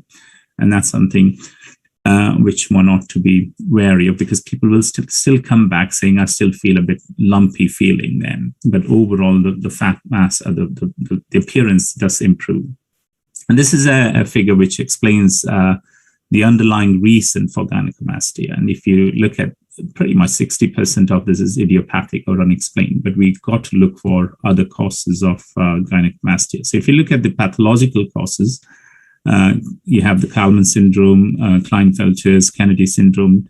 Obviously, it's important to look at previous history of testicular trauma, orchitis, pituitary tumors, which you were all well aware of, the hypovolemic HCG producing malignancy, both the testicular or extratesticular, malnutrition-related renal failure, liver failure. So just to mention a list of these drugs there. I'm not going to go to read the whole thing. So there's a whole host of medication, which again is contributory both in liver disease and chronic illness, especially as people get older. Most likely some of our patients are on these medications. So how do you assess? So clearly it's important to get a good history, age of onset, duration. Again, history with about any sort of pain, discomfort, discharge from nipple, and history of mumps, testicular trauma, alcohol, family history. Again, there's some data suggesting, or history papers suggesting this family history. People tend to, again, linked with the pubertal aspect of it. And when you talk about clinical assessment, it's important to get a detailed history on drug and chemical exposure. And obviously explore the underlying systemic illness, thyroid being one of them, liver disease, renal failure. Look out for the red flag signs, which is obviously, as I said, it's rare, but it is still a possibility when in patients with Kalman's, we do see this potential chance of breast malignancy. So do watch out for red flag signs from the breast point of view, but also testicular tumors and other reasons where you can have excess HCG production, which can result in gynecomastia. No doubt in the sort of, not in the pubertal, but moving forward in the age group, you've got to explore the fertility aspect, the erectile dysfunction, libido, which again gives us some sort of signals to see if there is underlying hypogonadism. BMI, absolutely crucial. I mentioned about our young lad who's got a weight of 106 kg at the age of 15. So fat mass is crucial. So body mass index is something which I would make sure is measured in these patients. When it comes to clinical examination, so breast examination, best done in a supine position. That's the sort of picture which gives you an idea using a pincer grasp to feel the glandular tissue. And that gives an idea with regards to the actual glandular tissue as such. It should be measured in diameter, so just to help that, again, to see the regression of it, so you can reassure your patients, especially in that pubertal sort of age group. And tenderness, look for any pain or discharge, obviously testicular examination, and in patients specifically referred for gynecomastia, if you're not absolutely sure, I would recommend getting a testicular ultrasound scan as well. Visual field, obviously looking at the pituitary tumor side of things to patients with hypogonadism and looking for other endocrine pathology. And undoubtedly, when you're looking for other systemic condition, you've got to watch out for any signs and symptoms of thyroid overactivity, other sort of red flag symptoms and signs, which I mentioned, renal failure, and other issues. So what do you do with regards to testing? These are the basic tests. Testosterone, estradiol does help. Obviously, when it comes to aromatization, you can clearly see in individuals who have high BMI fat mass, there's increased aromatization, increased estradiol. LH prolactin, HCG, AFP, looking for those markers. Testicular ultrasound mentioned karyotyping, androgen resistance, watch out for a high LH and FSH, LH ratio at the same time with a high testosterone. One would do the routines as well, like liver, kidney, and thyroid function. Just to go through when you get a HCG which is raised, clearly pointing towards any tumor sort of things, you've got to watch out and check out for testicular germ cell tumors. And if you're looking at, if that comes back as normal, do consider a CT abdomen plus or minus thorax to look for any extragonadal source of germ cell tumors. And if the HCG is normal, then obviously follow the path. Low testosterone, is it primary hypogonadism, or is there potential of underlying hyperprolactinemia or secondary hypogonadism? If it's raised testosterone, mentioned about the androgen resistance, and obviously going down the route of other potential testicular tumors, even with the normal testosterone, one ought to consider that. What you may recall the slide which I showed you earlier. This is just going back there, which showed unexplained, and that's where a bulk of our patients end up in when it comes to cause of gynecomastia, which can be a bit frustrating when explaining to patients what is the reason. So what do we do? When it comes to treatment, so in pubertal, wait and watch is what is advocated, because these things do resolve with time. You got to be patient and reassure your patients. But if they have underlying pubertal delay, obviously that will need pubertal augmentation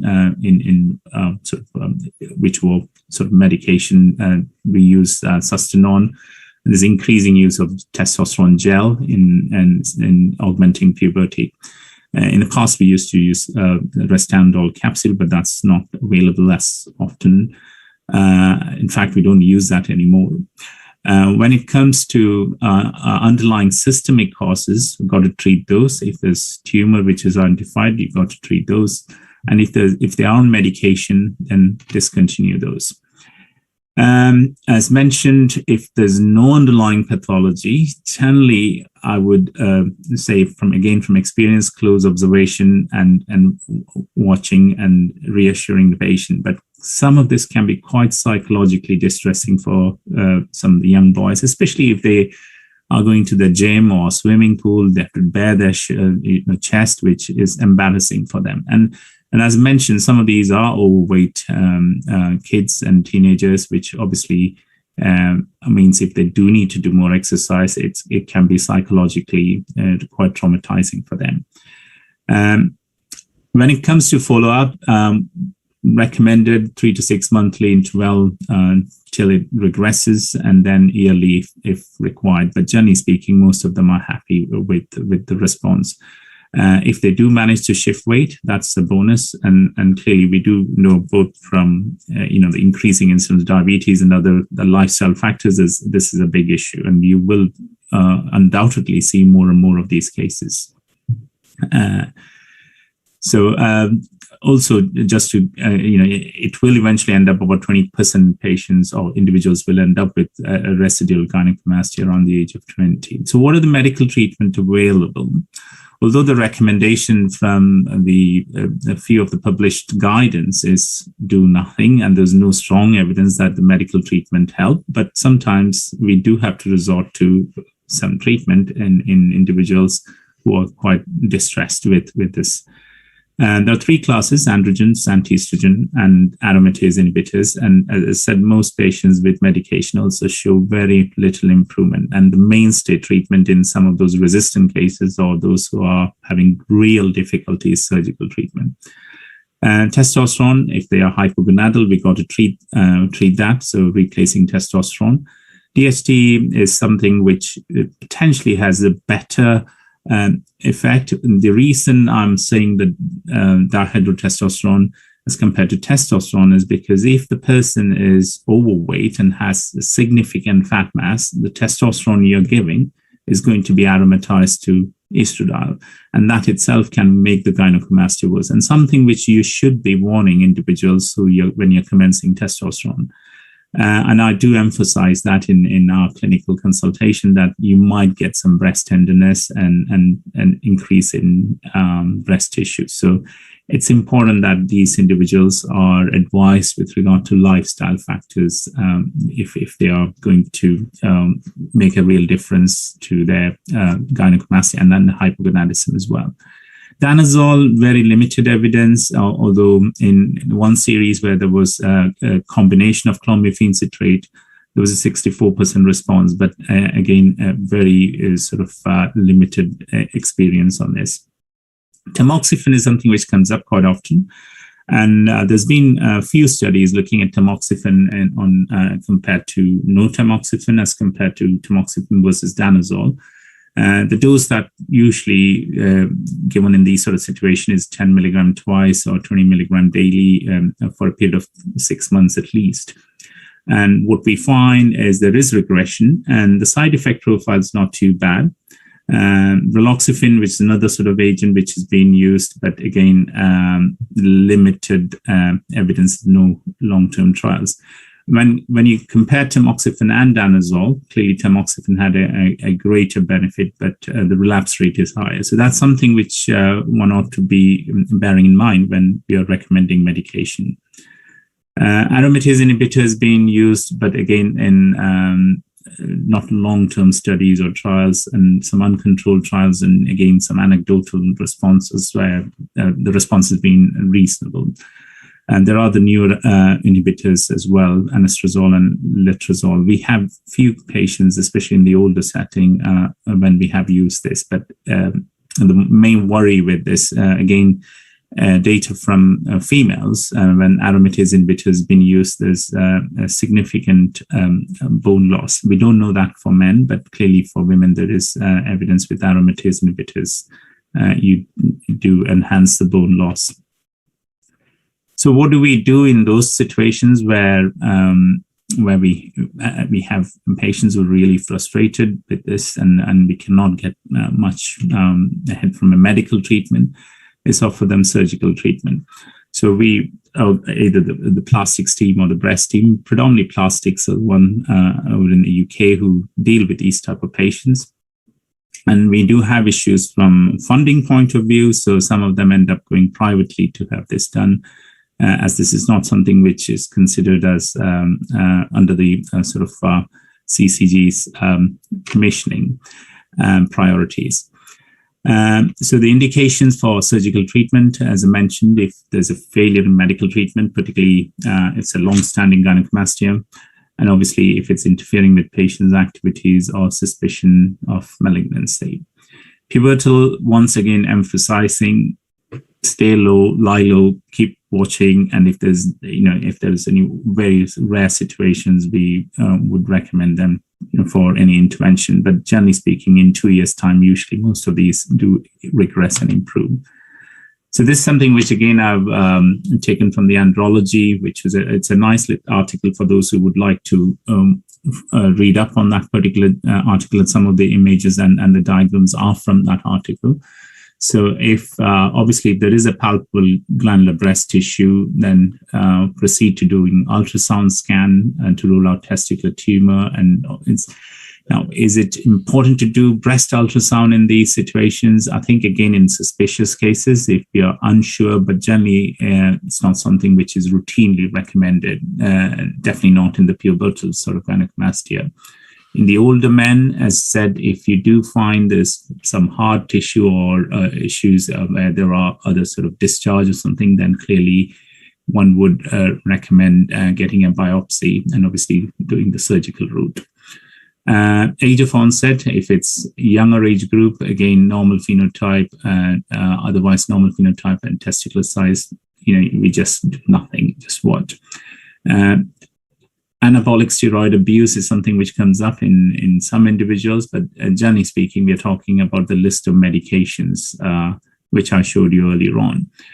And this is just, again, repeating what I showed earlier on, the various tests which we can do. And clearly, if any of those are detectable, then you need to treat the underlying cause. If there's nothing, then nothing, reassurance, and in some cases, do the refer to the plastic surgeon. So just to summarize, it's not an uncommon condition, but it does cause a fair degree of distress, depending on which age group they're present. And I would say mostly in that teenage, young sort of cohort where it's not an uncommon thing, which distresses both the child and the parents.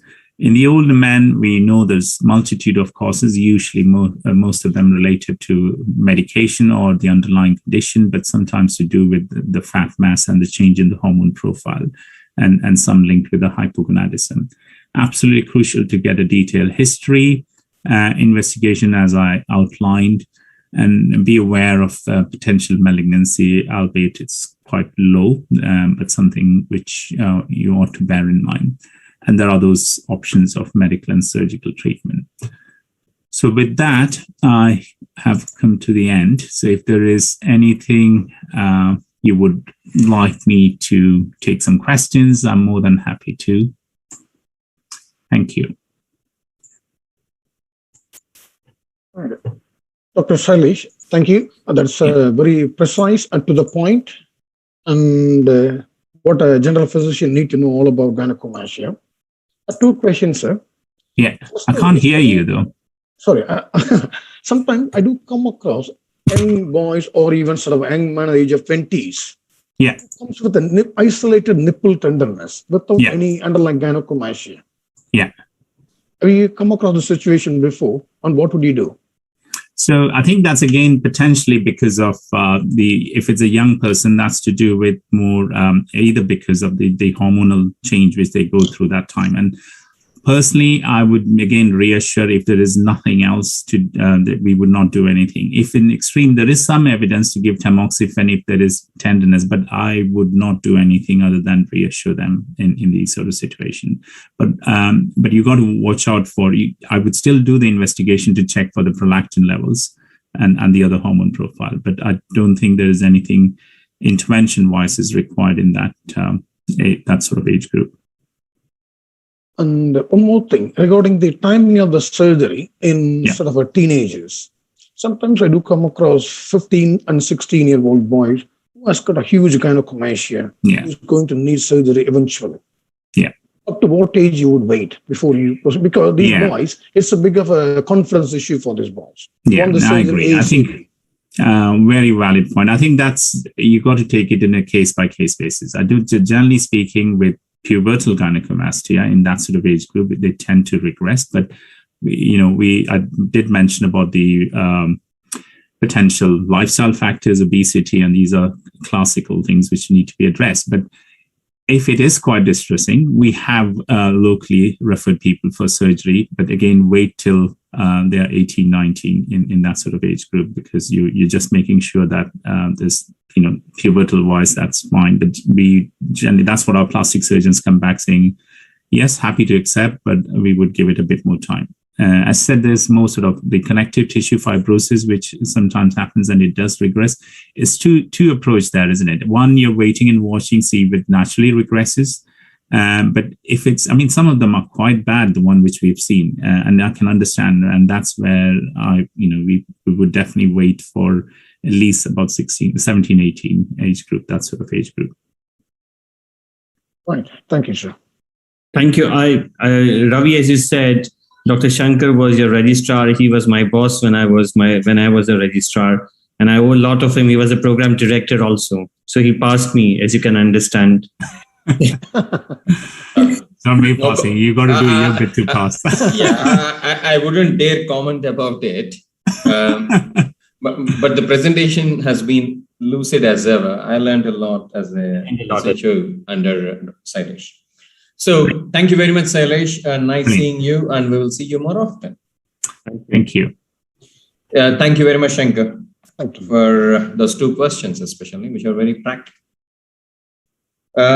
Changing the gear from here, we do have Dr. Meher Prasad from Chennai, who's been trained in UK, who would be chairing this session. And we do have a good friend from where I trained. I was a good colleague of mine and friend, Dr. Arut, who is going to talk about weight management surveys, the art, the science, and reality. So I would let Meher introduce Arut. Looks like Meher is still searching his place. So whilst that is the case, in view of time, let me try to introduce Arut. Arut is an astute speaker. He is very lucid in the way he presents. That's something that I can coach on. And forgetting about all that, he's a consultant endocrinologist at a University Hospital, James Cook NHS. And he's currently the quality lead at School of Medicine, UK. He's clinical director, Directorate of Diabetes and Endocrinology, Obesity and Metabolism at James Cook, National Vice Chair, and he's got a whole lot of things now. Right. So without any further ado, over to Arut. He's going to tell us how to lose weight and how to run a service that helps lose weight. Morning. Good afternoon, everyone. You're hearing me, Ravi? Yeah, very much. You can see your slides as well. Thank you. Congratulations, ACE, for starting such a good organization and organizing such a big event with 10,000 people registering. Well done. And thanks to my good friends, Jeevan, Ravi, Shankar, Murali, Mithun, and the rest of you who invited me to be here. I'm really grateful. So this talk is going to be different. You heard a lot of science from Christian and Shankar and Sailesh and a lot of other people. But this is less of a science, but a bit of a challenge. And I'm going to try and aim a paradigm shift with people. So you see all my credentials there, and Ravi was graceful in introducing me with my credentials. But if you notice, there is a important area I mentioned here, the strategic lead, the healthy weight and treating obesity. And if you see that word, treating obesity, that's a major paradigm shift. All these years, we used to invest in prevention of obesity, which is extremely important. We all know that prevention is better than cure, isn't it? That's always still the norm. But when people develop obesity as a problem, should we treat and should we have systems to treat? And that has not been there for a long time. And just recently, we have started shifting that paradigm in UK. And we have developed a region-wide a system to develop services to treat obesity. And that's what is going to be my talk about today. And before I go on further, I'm going to ask one single question to you all. You may not be able to answer me directly, but if you just ask this question to yourself and answer, do you have a service to help people with obesity as a problem? anywhere near you, let's say 50 miles radius. My experience back home in India, I can't see many obesity services except for some major centers and major cities. When I helped one of my friends to develop a service for obesity and help with a remission of type 2 diabetes in Madurai, that was the only service. That was the first service to develop for obesity in that region. So I can see still this as a big problem. So what I'm going to do in the next 20 minutes, I'm just going to touch upon the limitations of obesity-related science. And I'm going to put a question to you. Is obesity a disease, or you're going to just consider that as a lifestyle problem, as we are all doing at the moment? And I'm just going to introduce you with some ideas about how do we assess obesity, at least my services. And I'll explain how the obesity services are developing in the United Kingdom. And this slide is simple. We all know that the incidence of obesity is increasing dramatically. 2/3 of the UK population is overweight, particularly in my region, it's even more than that, and directly related to social deprivation. And I don't know exactly what the incidence in India is, and I think it is getting closer to the international figures. And why is that? And we all know that the lifestyle has changed significantly. The major sports events are all organized by these Coca-Cola or McDonald's or fast food companies. Even the IPL in India was organized by either smartphone companies or beer companies. So that's how it has been developing all these years, isn't it? And if you look at my diabetes care center, you can see who is sponsoring that. You can see a lot of those stuff around. And we removed it now, but that was the message, where people walk into my center just crossing that. What's the science about in obesity? We all know the energy intake and energy expenditure, and that's a balance which causes the variation in body weight. And we also know the influence of the environment. That's what we talked about, the lifestyle. Everything around us influences that. Children who used to play football on the street are now playing the same game using their Nintendo within the house. And the genetics has got an influence as well. And there's a little bit of science around that. There's a little bit of work going on around that. And we all know about the biological factors and the genetic variations. We talked about the MC4R gene. Any gain in the MC4R gene kind of protecting us from obesity. But these are all still vague understanding. And when I look for science, I look at this group. I'm sure you recognize Steve O'Reilly and Sadaf Faruqi, who has been doing a lot of work on the genetics leading on to obesity. But how far they got, when I listen to a lot of the lectures and go and work with them, I still find that question about pure science relating to obesity eluding us significantly. And that's the understanding of science when I listen to Sadaf, who says, if we can find the genes whose disruption results in thinness, that could be incredibly helpful. And I'm waiting for that day Sadaf and her team comes out with that answer. Till then, we need to consider what is happening with obesity. So ask this question to yourself. Is obesity a disease? You'll be surprised what we are still thinking, what's our paradigm is. We still consider obesity as a lifestyle problem. We still think people eat bad and that's why they get obesity. I'm not saying that it is not true. It is true. But considering that and not providing that service and help to those people is still a problem in the world. If you think of a person who is depressed and who comes to your clinic, would you mind telling him, oh, all your problems are due to depression? Go and be happy, you'll be all right. You don't say that, do you? But when somebody has obesity, all we say is, when he's limping into your department with osteoarthritis of the knee, we simply say, your pain in the knee is due to your weight, and go lose your weight, will be all right. So that's not really the approach we need to follow. And that's where my championing goes on, in identifying obesity as a disease. But why is that? When you try to define a disease, I'm sure you will struggle how to define a disease. Why do we call diabetes a disease? It's quite difficult to define.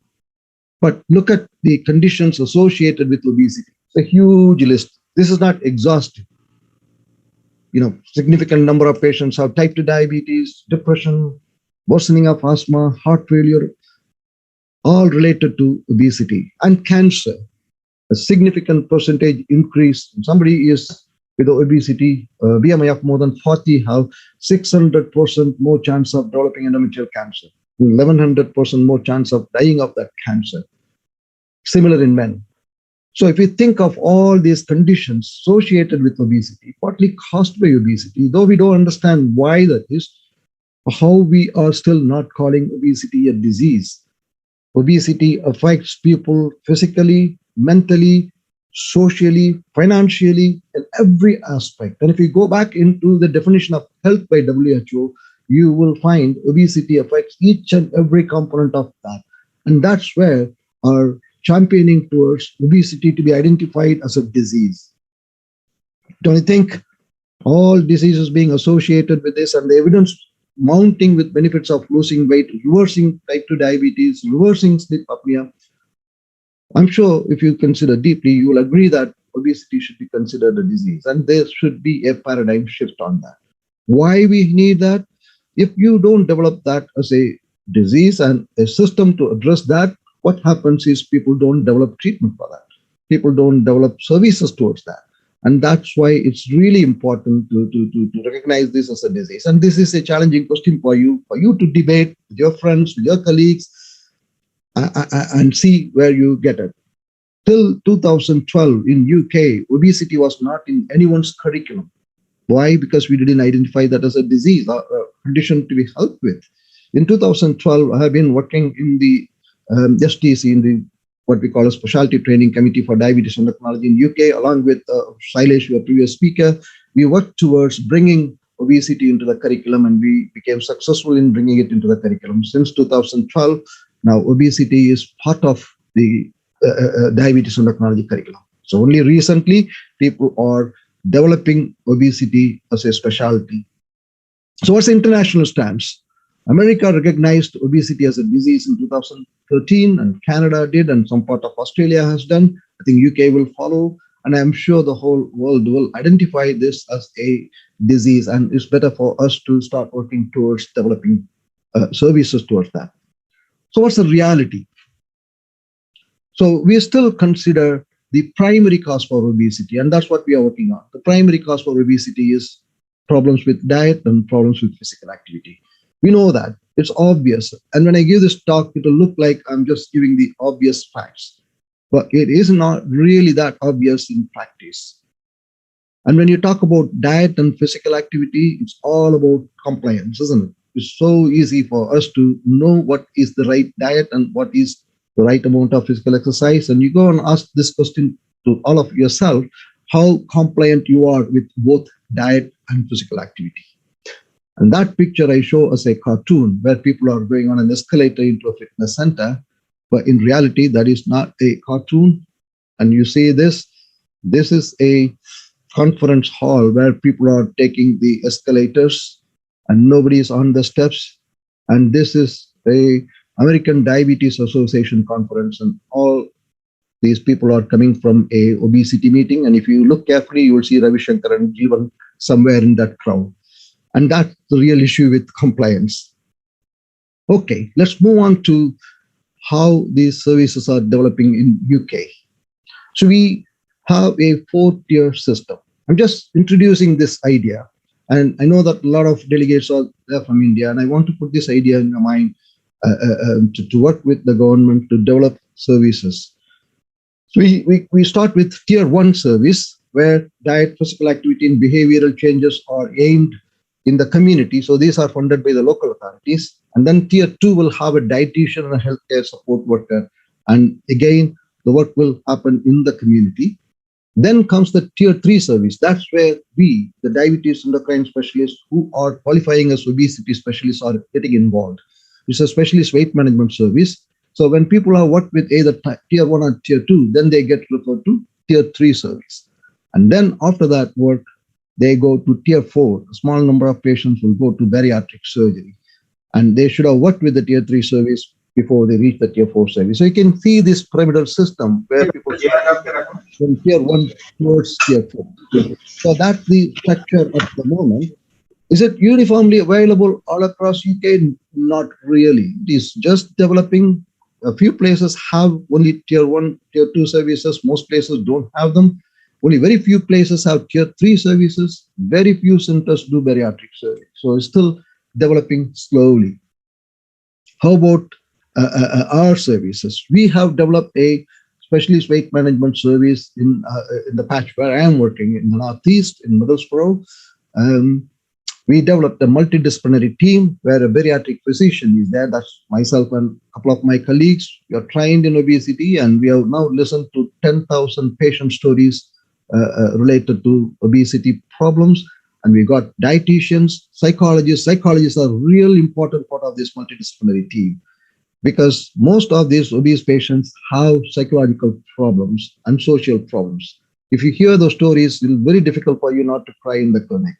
I met with a dad last week who said his daughter tells him every day, don't take me to school, let mom take me to school.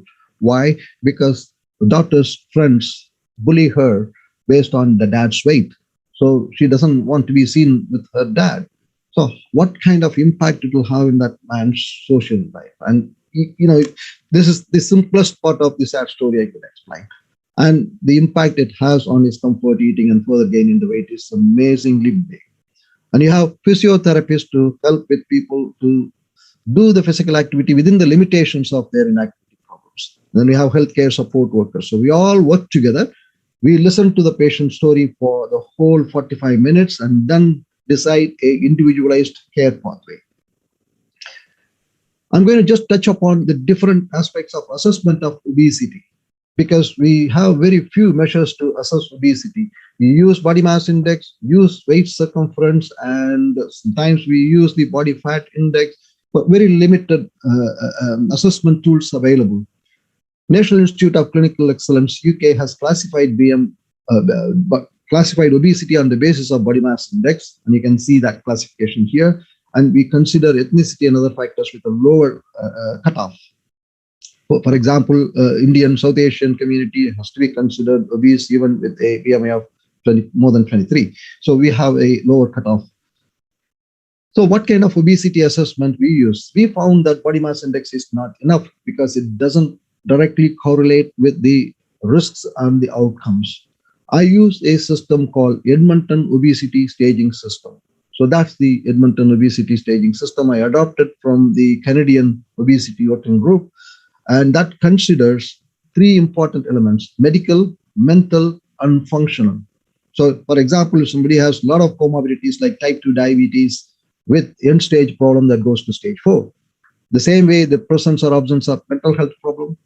And the third is very important, the functional, the mobility. When mobility is lost, obesity gets much worse.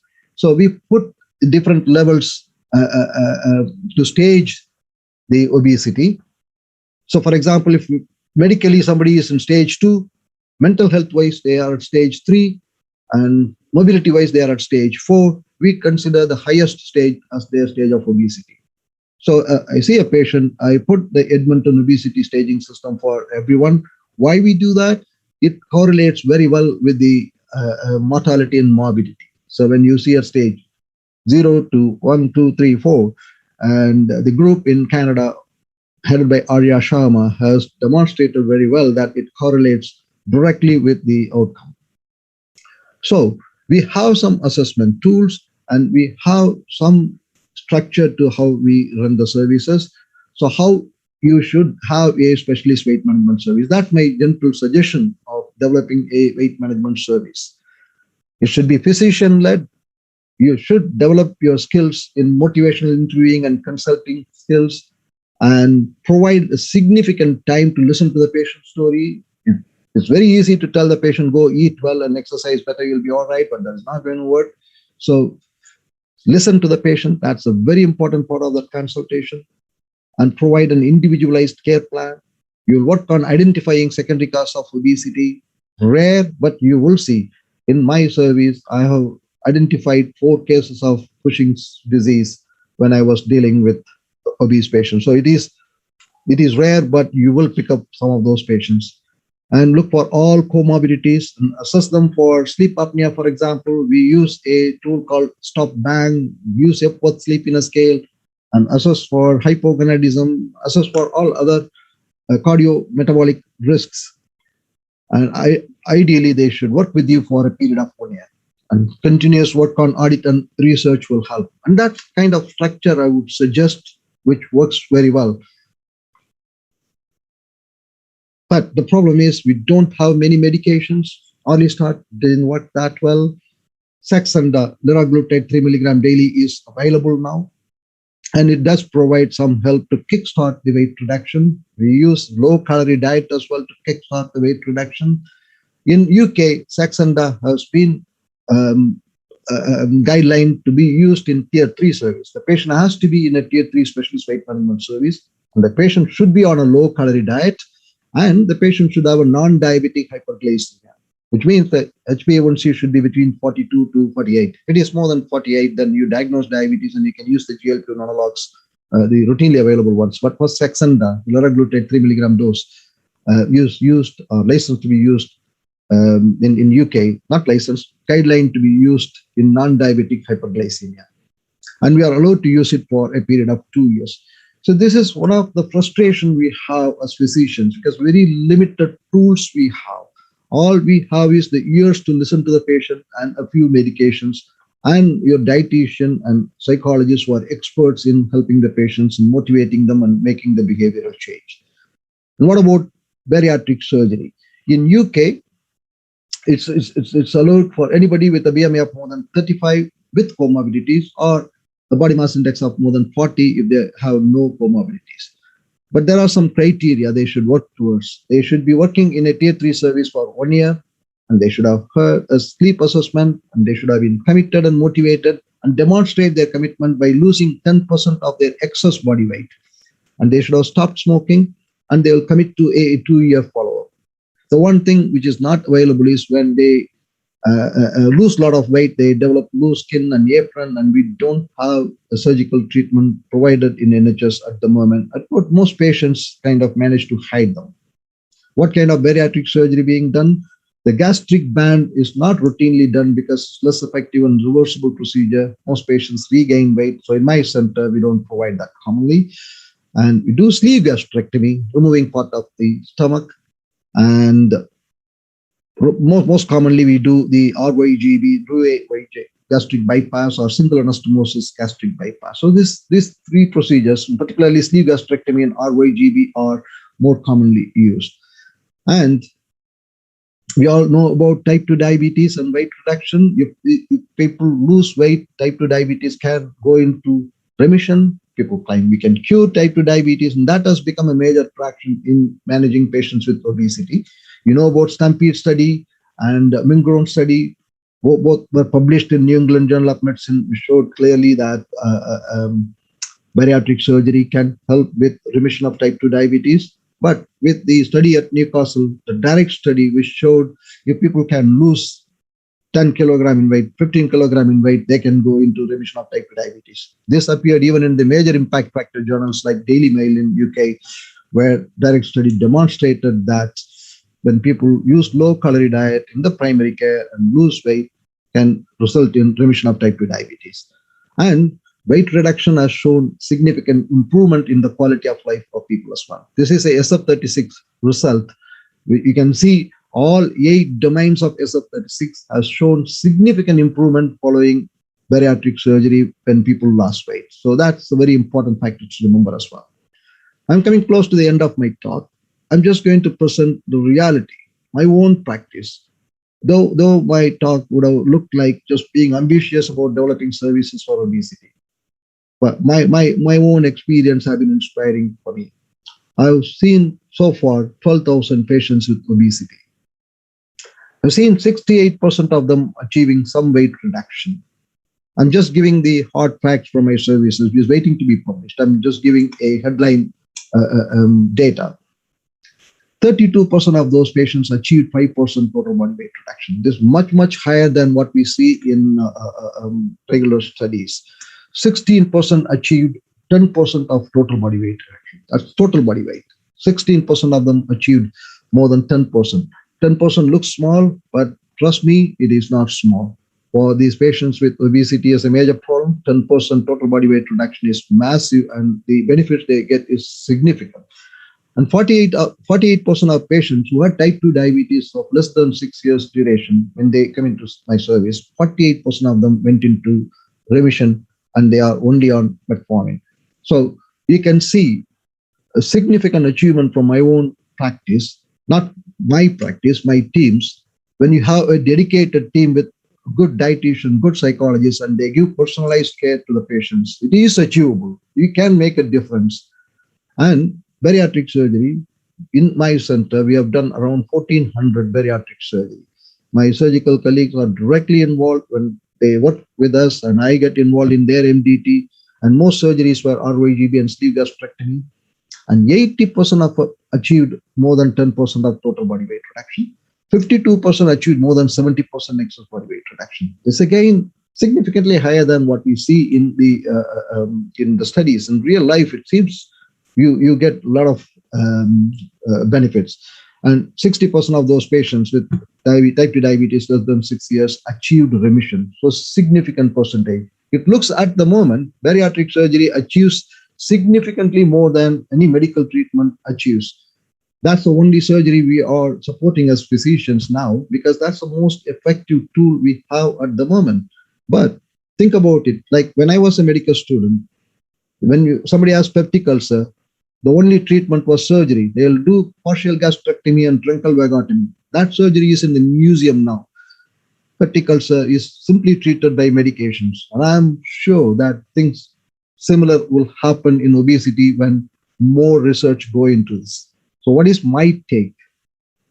I believe we should identify obesity as a disease. I hope I made even a few of you to think about that, consider that as a disease.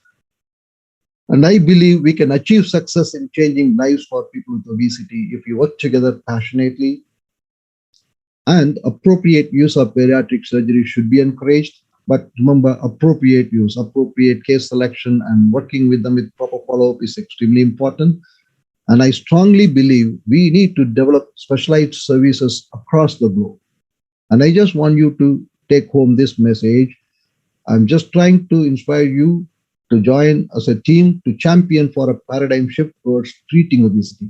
Prevention of obesity is extremely important, but we need to develop services towards treating obesity as well. Thank you for listening. You need to unmute yourself, Meher. You need to unmute yourself. Great. No, you haven't unmuted as yet. That has become the famous word, isn't it? You are on mute. Arut, so it's great to see you and great talk as well. Thank you, Jivan. Yeah, thank you, Dr. Arut. It was an excellent talk. Very great results. How long will it be? Just a question. How long will the follow-up be? And how? I mean, you know, the follow-up is the sustaining the weight loss is a big challenge. So, how long are you going to follow up, and how long is the data? So that is a significant problem. Even after bariatric surgery, around 40% of patients start regaining the weight. So in specialist weight management services, we follow patients for 1 year. I got data only for 3 years, and you are right, 50-60% of patients start regaining the weight. And with bariatric surgery, we follow them up for 2 years. Again, 60% of patients start regaining the weight. That's why the behavioral change is extremely important. So I don't think we got the hang of it completely. We need to continue to work towards that to find ways to prevent that regaining of weight as well. Yeah, that's true, man. I think that's where the psychologists and the dietitians play a significant role. I was working in Heartlands in the weight management service. I don't know if you might have met. Yeah, we have a similar setup in Chennai also, in Dr. Mohan's and in Idea clinics. So we are working on there are a few bariatric surgeons who are working with us. And as you rightly said, we have to champion so that prevention is also, in India, prevention is probably the more important aspect because we can't bear the costs of obesity. And surgery is though quite easily available because the patients go and get it done. But follow-up, as you said, is the key in these patients. And it'll be good to work together with. Absolutely, absolutely. If we don't treat, though we say prevention, but there are so many people who have developed this problem, and they are going to come across your doors. You know, people with BMI of 60, 70, 80, they're going to come across your doors, isn't it? So, yeah, I agree. Prevention is extremely important, but we need to have a system to treat as well. Thank you very much, Sharad and Meher, for that excellent session. Really enjoyed it.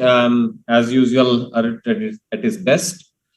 So we will meet again. We shall. On that note, we were discussing this afternoon and this lunchtime about partnerships, about working together. And it is time that we play the video of Dr. Deepesh Patel, who on behalf of ABCD has come up with this video, wherein I think we can see his insights about such partnerships. Thank you very much. Over to Stuti.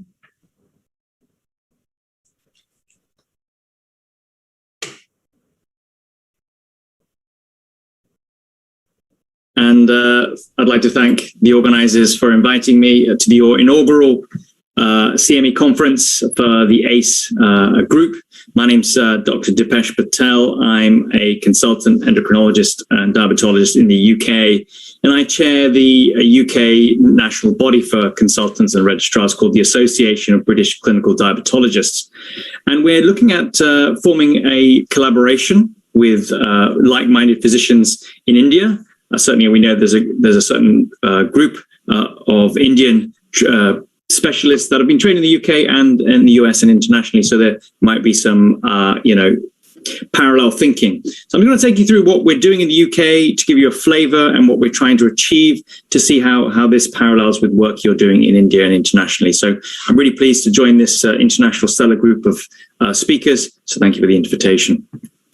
Okay, so we are a body of consultants who specialize in diabetes. We've been going pretty much almost 25 years now. This was set up by consultants, essentially initially for consultants. And the main objective was ensuring high quality care for all UK diabetes patients. The association is committed to preserving and supporting diabetes specialist care, and its membership previously has been open to all UK consultants and trainees. There's a website there if you want to find out more what we do. We have we have a membership structure or funding. We also have corporate sponsors from industry. So what are our objectives? Well, we want to influence and promote optimal care for people with diabetes. Okay, so that's our primary aim. It's about patients, but we're looking at within UK, but now we're looking at outside the UK, so internationally. We support lifelong learning. We know once you become a specialist or a consultant or a physician, your learning doesn't stop there. So learning portals through engagement, through education and development. We now know we are not sole clinicians that treat our patients with diabetes. We need a multidisciplinary team. And therefore, we have educational platforms to help support the learning of these educational teams, largely through our regional meetings.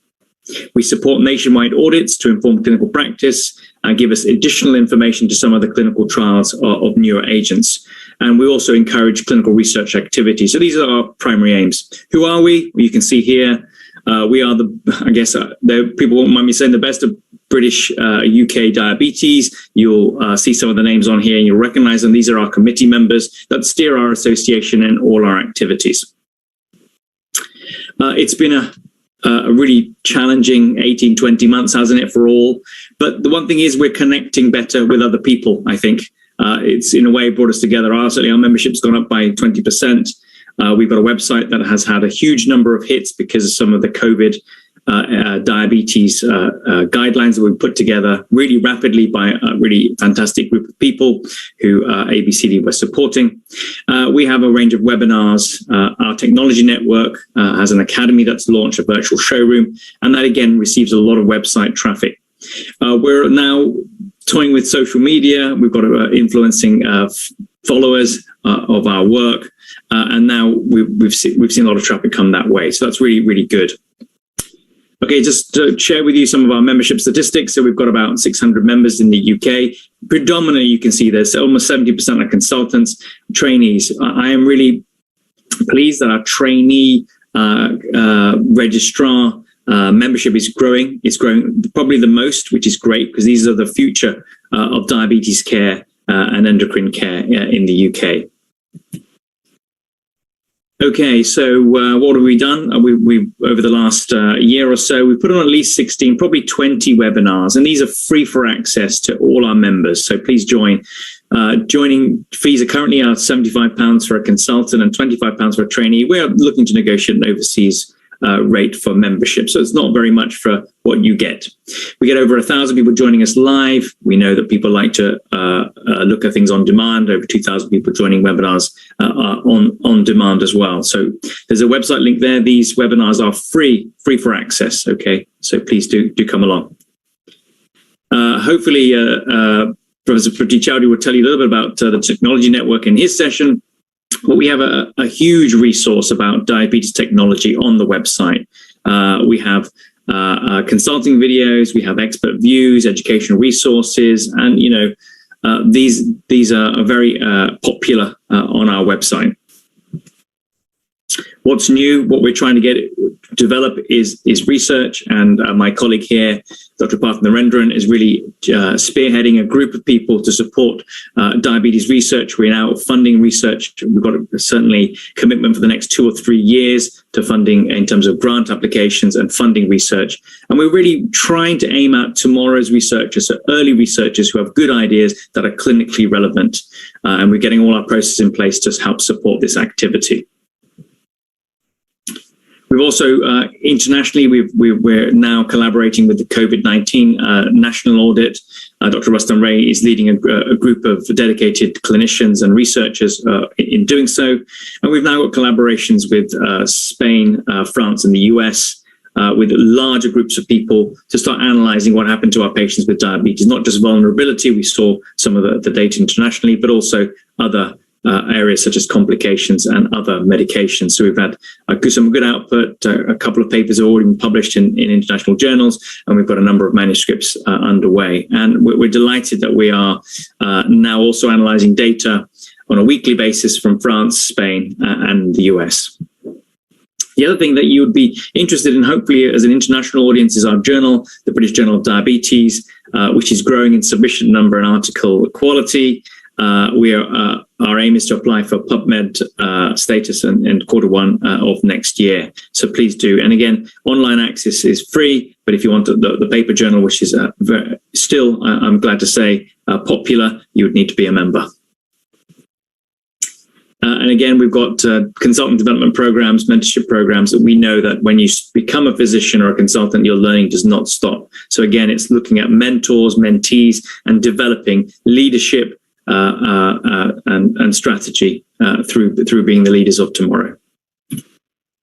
These are just some of the events that are highlights of the year, and in red, these are some of the events online and face-to-face that are open to members and other people in the next coming months. We've got a technology course in next month in November. We've got a regional meeting that's going to be virtual online access in December, and we've got our 100-year of incident celebration at the Royal College, which is face-to-face in January. The one thing that ABCD does extremely well is reach and representation. These are just some of the bodies that we feed into, we consult with, and we advise on in terms of specialist diabetes care. So you can see this is the go-to UK body for diabetes specialist care.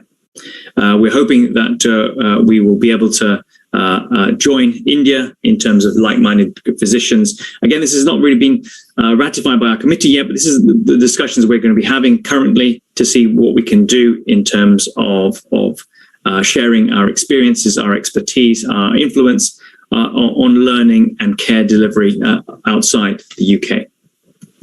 So I'd like to thank you. I hope you got a flavor of what we do. We look forward to any collaborations in the future. I'd like to just thank our industry partners who also fund us, and without which it would be very difficult to do all the activities that we are undertaking. I'd like to thank you for your attention, and I hope the rest of the conference goes extremely well. Many thanks.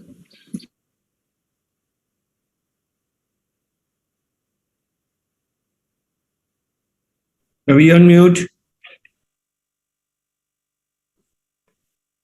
Yeah. Thanks for that lovely video wherein Dr. Deepesh Patel has extended his arm towards like-minded people, which means people like us. Obviously, we will discuss in our committee and we'll take it from there. So let's move on to the next talk without any further ado. This would be by Dr. Pratik Chaudhary about how to negotiate with a difficult diabetes patient, which we face day in and day out. And to chair this, we do have Dr. Rajesh Rajendran, who would introduce the speaker and go ahead. Thank you.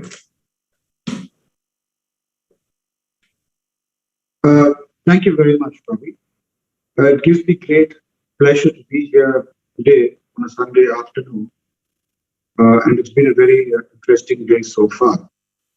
I think Dr. Pratik Chaudhary needs no introduction.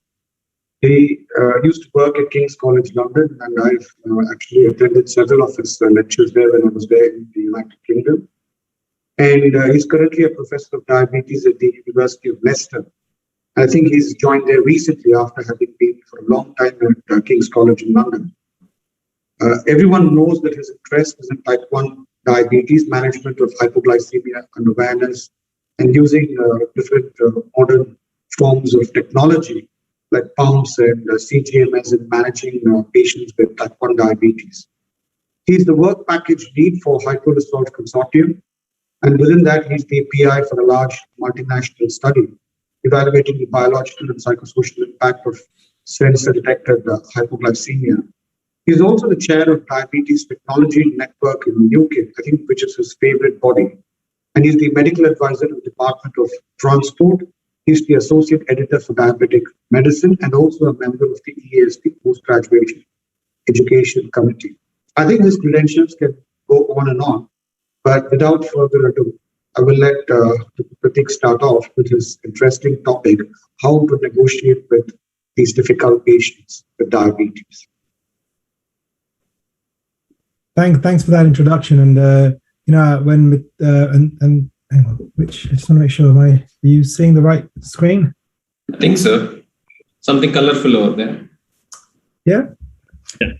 Is it the right screen or is it the So thanks. And I feel like I've been at a meeting in India almost every weekend. It's such a vibrant educational scene there. Lots of people coming up, and thanks to Mithun for kind of this group, which I understand one of the key links that a lot of you are trained here and kind of making the links back.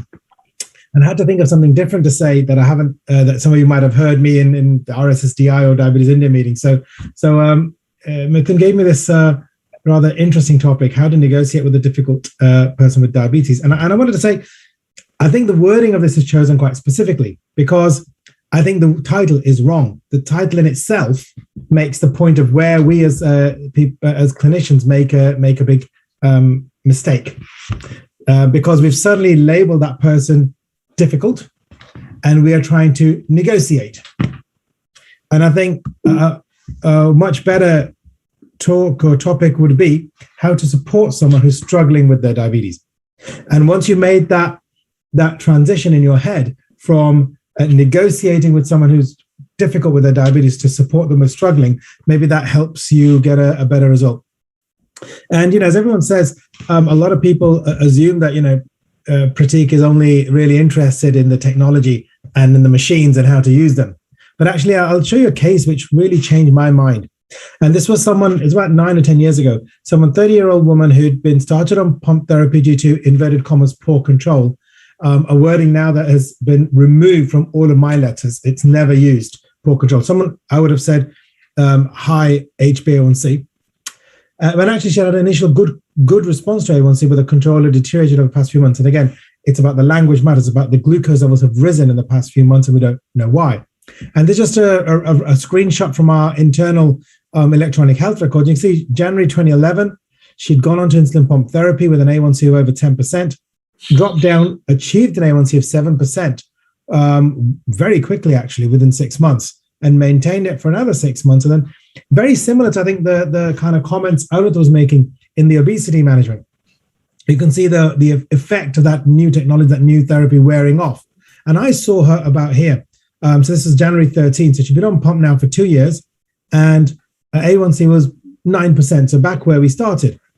And I looked at the download, and I looked at this sort of download, and my initial mindset is, fasting readings are okay. The overnight basal must be okay. The lunchtime readings are really high. I've got to adjust the settings for the daytime therapy. And then it suddenly occurred to me that because we had all these downloads, she was at 7% a year ago. Why don't I just go back and check? And whatever she was doing then, I just adjust the settings to them. And by thinking that, I was making the biggest folly that we make in diabetes therapy, which is that a lot of the glucose changes are the result of changes that we make. Because actually, when you look at, these are just downloads, and I'm not sure if you can see them, but what I want to show is here that the density, if you think of the number of boluses, the number of blood sugar readings is much lower than here. And this is an A1C of 7%, this is an A1C of 9%. The settings are exactly the same. And that makes you realize how much of diabetes, and in particular type 1 diabetes, is what's going on inside the person with diabetes head. And when they come to you, what they're thinking, what they're talking about, what they say is very different to what goes inside their head. And the number of times I've had a conversation with a patient, their mindset of going into what is going on in the mind of the person with diabetes when they come and see you. They're thinking, I'm going to go in, A1C is going to be high, the doctor's going to say inject more, test more, carb count better, I'm going to refer you to the diabetes nurse or the psychologist. That's your punishment for being a bad diabetic. That's what's going through their mind. And even if we think we are psychologically active, we think we are very kind and permissive, actually, because in their mind there's so much anxiety going on, that none of that comes through. And so working with a psychologist, so we're very lucky at King's, of course, we had a lot of access to some of the experts in diabetes psychology. And we created a little slide set that I'm going to share with you, which just kind of is a caricature of the standard type 1 consultation in this sort of scenario. So, you've looked at a diary and we get a download that's a bit like this, right? So you get a very few readings, and the readings that are there are high. There's a couple of other readings, and many of us will have a standard. Our starting gambit will be, well, you've got to measure more. I want you to check 4 times a day. Without that, you can't have good diabetes control. Go away and check 4 times a day. And now this person has heard that every time they've seen a doctor or a nurse since they've been diagnosed. And it's rather, when you think about it, it's rather strange to think that, we're providing this information. Does this person not really know that? So, the caricature goes, the doctor says, I would have said, you're not testing a lot. And the person with diabetes might say, well, yeah, it's been a busy couple of months.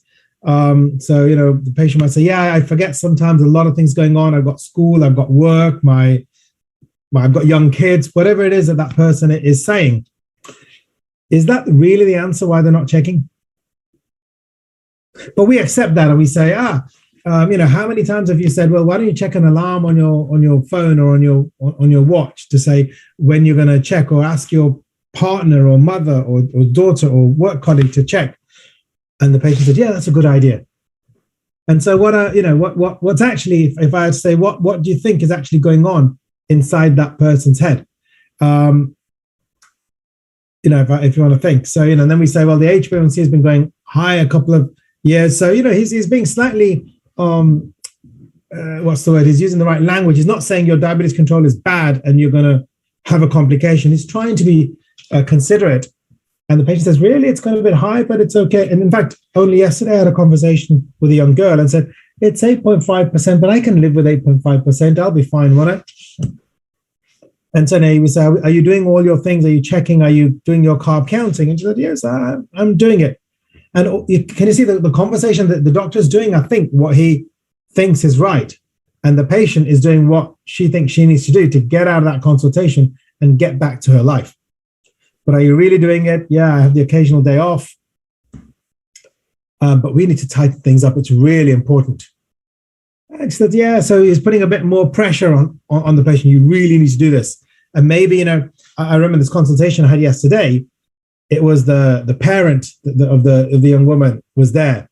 And she'd brought the young daughter in to see me with the hope that I'll take her to the doctor. The doctor will tell you off for not measuring and not injecting. Your glucose has gone from 7.5 to 8.5%. Doctor, do your job and tell her off. And she says, yeah, I've been busy studying, but your health needs to take a priority. You need to be working on before complications become an issue. So maybe showing the stick a little bit, trying to scare, as if, Does anyone with diabetes not know that high sugars lead to complications? Reminding that, bringing that up, I think all psychological theory says that's kind of not helpful. So fine, we end up with a plan that she's going to test more and do the carb counting, and she says yes and goes away. And so we end up that the doctor thinks I've done my job. I've told her that she needs to test more. I've told her that she's going to get complications if she doesn't do it. And that's been a good consultation. And she's gone there. This is the same consultation I've had the last 10 times. None of it has addressed the reason why she's really struggling. And actually, at the end of this consultation, what's her motivation to ever come back and see you again? And I put it to you that, the vast majority of our consultations, me included, sometimes sit into this sort of paradigm, and how do we change it? And so again, this is a kind of thought map that we pull out, that, if you try and think what's happening on a day-to-day basis with that person with diabetes, they have a diabetes thought, which is, maybe I'm high or I should correct this. And they might have been provided with the education and knowledge that, I need to get my meter, I need to work out the carbs, I need to do something. But then actually what stops that knowledge being transferred into action is a lot of emotion and beliefs. And the emotion is hate, anger, distress. Why do I have diabetes? Why do I have to do this? Other people don't. I've done it before and it doesn't work. When I take the insulin, the sugar levels are still high or low, or other beliefs, which might be, I'm scared of low. And if there may be some other, sometimes a secondary gain that I have diabetes, I'm special. People look after me if I manage it properly. And in the extreme case, we get some people where they don't manage it because they want to be the center of attention. Other people, if I manage it, I don't want to draw attention to me. So all of these things are things that we sometimes have to unearth. So as at King's, we came up with a kind of mindset that maybe we can think about the approach to people depending on where they are on their diabetes journey. And so, you'll have a small proportion of people who, and these are about 2 to 5% of people with type 1 diabetes, who have a really high HbA1c and they have recurrent diabetic ketoacidosis. Now, whatever they tell you, they are not taking their basal every day. And, we try and mitigate that by using longer acting basals. And, there'll be some people saying, well, if you move them from Lantus to Degludec, the DK rate goes down. In my opinion, they knew that they can take the Lantus every alternate day. Now they know they can take the Degludec every third day. And it doesn't change anything. The frequency of DKA does not go down. A lot of these people have personality issues or deep-seated psychological issues, and that those DKAs are actually self-harm episodes. And in the UK, you'd say that someone who comes in with a DKA because of insulin omission, we should treat that exactly as you treat a paracetamol overdose. They need to see a psychiatrist before they go.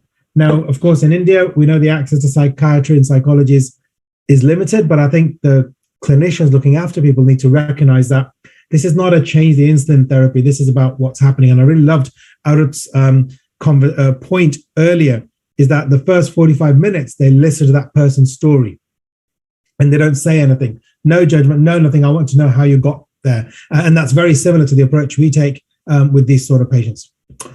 There's a slightly bigger group of people who run an HbA1c between 10 and 14%. They don't have DKA. And they also only take their basal intermittently. And they also, even though they might tell you I'm on 40 units of Lantus and I take 10 units of Novorapid 3 times a day, in reality, they're only taking their Novorapid once or twice a day. Generally, they'll either take it first thing in the morning or last thing at night, not with food. And we call them, kind of cluster them as haters or deniers. They hate having diabetes. They're in denial of having their diabetes. And their way of dealing with it is, I'm going to take one injection a day and then I'm going to live my life as though I don't have diabetes. And then you get people who are maybe a little bit better, 8.5 to 10.5%, and they're taking their insulin. And when you ask them, their kind of approach is that I don't let diabetes bother me and I don't bother my diabetes. In their head, in their mind, they are injecting before each meal. But then every now and again, they drop it. And if you look at the average, they're doing 2 or 3 measurements a day and 2 or 3 boluses a day. And I call them cruisers. They're cruising around with diabetes. They just think doing everything is too much work. Diabetes is too much work. And this is how much they can tolerate. And because they don't feel any different at that A1C of 9 or 10%, there may have been a trier a while before. They may have seen you as a consultant, and you might have had that conversation that I just parodied, and they would have tried it. And they said, yeah, I tried testing 4 times a day and the sugars were still all up and down. You know, the expectation was if I do that, all my sugars will be in range. And that doesn't work. So what's the point of doing it? So I'm just going to sit back and I'll take it. And then you get some people, maybe 7.5 to 8%, they're doing everything they're told and they're the triers. And you feel really sad for them because they're working really hard, but not getting the results. And in those people, sometimes it's the setup, it's the carb ratio, it's the basal, that's the problem. Timing of insulin, there's little things that you can choose that change that will turn them into successes. And then you have people who are perfectionists who, you know, work really hard, inject all the time, hate being high or low, measure multiple times a day, do microcarbing, microbolusing, the sort of people who go for the technology. And then at the bottom, you've got a group which I'm particularly interested in, which is those people who have repeated severe hypos, but don't seem to be worried by it. Now, if you look at the commonest pattern I find in the people who are the triers or the cruisers, people who are running high, above 8 or 9%, is that, you know, I draw this out to them when I'm in the consultation. I'll say, does this ever happen to you? That, you know, you're there when you are due to inject, but then you either avoid insulin or you take the insulin, you take the food, but you underbolus because you're scared of having a low. And then you end up with a high reading and you know that you're high, either because you've not bolused or because you have underbolused. And then with that high reading, that, you know, just like that pathway I said, there's a knowledge bit which says, I need to do the maths, calculate the correction dose and take it. But actually what the person does is you're driven by emotion in that moment and you see that high and the patients call it a rage bolus. And almost every single person with diabetes, I've said this, I said, do you ever get the pen out, dial it up, don't even check what the dose is, put it in and dose. And every single time I've asked them that, they say, yes, I just don't even look at the pen, just twirl the dose, put it in. And then what happens? Then I panic that I'm going to hypo. So then I probably eat and it goes up. So whenever you see someone with very swinging blood glucose readings, that's what's happening. Now, no amount of adjusting the carb ratio or adjusting the settings will change that. Because this is emotional dosing. This is the emotion, fear of hypoglycemia or hatred of diabetes, avoiding the dose here, and then annoyance, guilt, shame, anger with myself for doing that, driving the big doses, and then it's fear of hypoglycemia, again, driving the carb ratio. And you will find this pattern in every single person who runs an A1C above 8.5%. And it's about reflecting that back and saying, how do you avoid this? Did you avoid, for the person who avoids the insulin, did you avoid the injection? No, because you ended up taking it anyway. You know, and so reflecting that back and working it out is how we kind of manage some of these people. Now, one of the ways that we've done, and I introduced this when I was at King's, was we introduced a kind of preclinic questionnaire. And the main part of this was I asked the question about diabetes distress. And then we kind of plot things. What's your diabetes distress? What's your HbA1c? If people score high on their diabetes distress, instead of saying, well, I need you to test more, inject more, we start saying, well, what do you find difficult? How do you manage this? And let's come up with solutions to make it easier for you.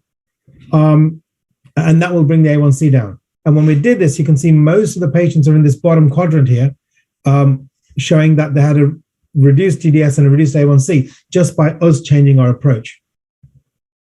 Lots of reasons for high diabetes distress could be depression, about a third of people, burnout or acceptance of diabetes in some people. In many people, it's things outside diabetes, work, school, relationships, financial issues.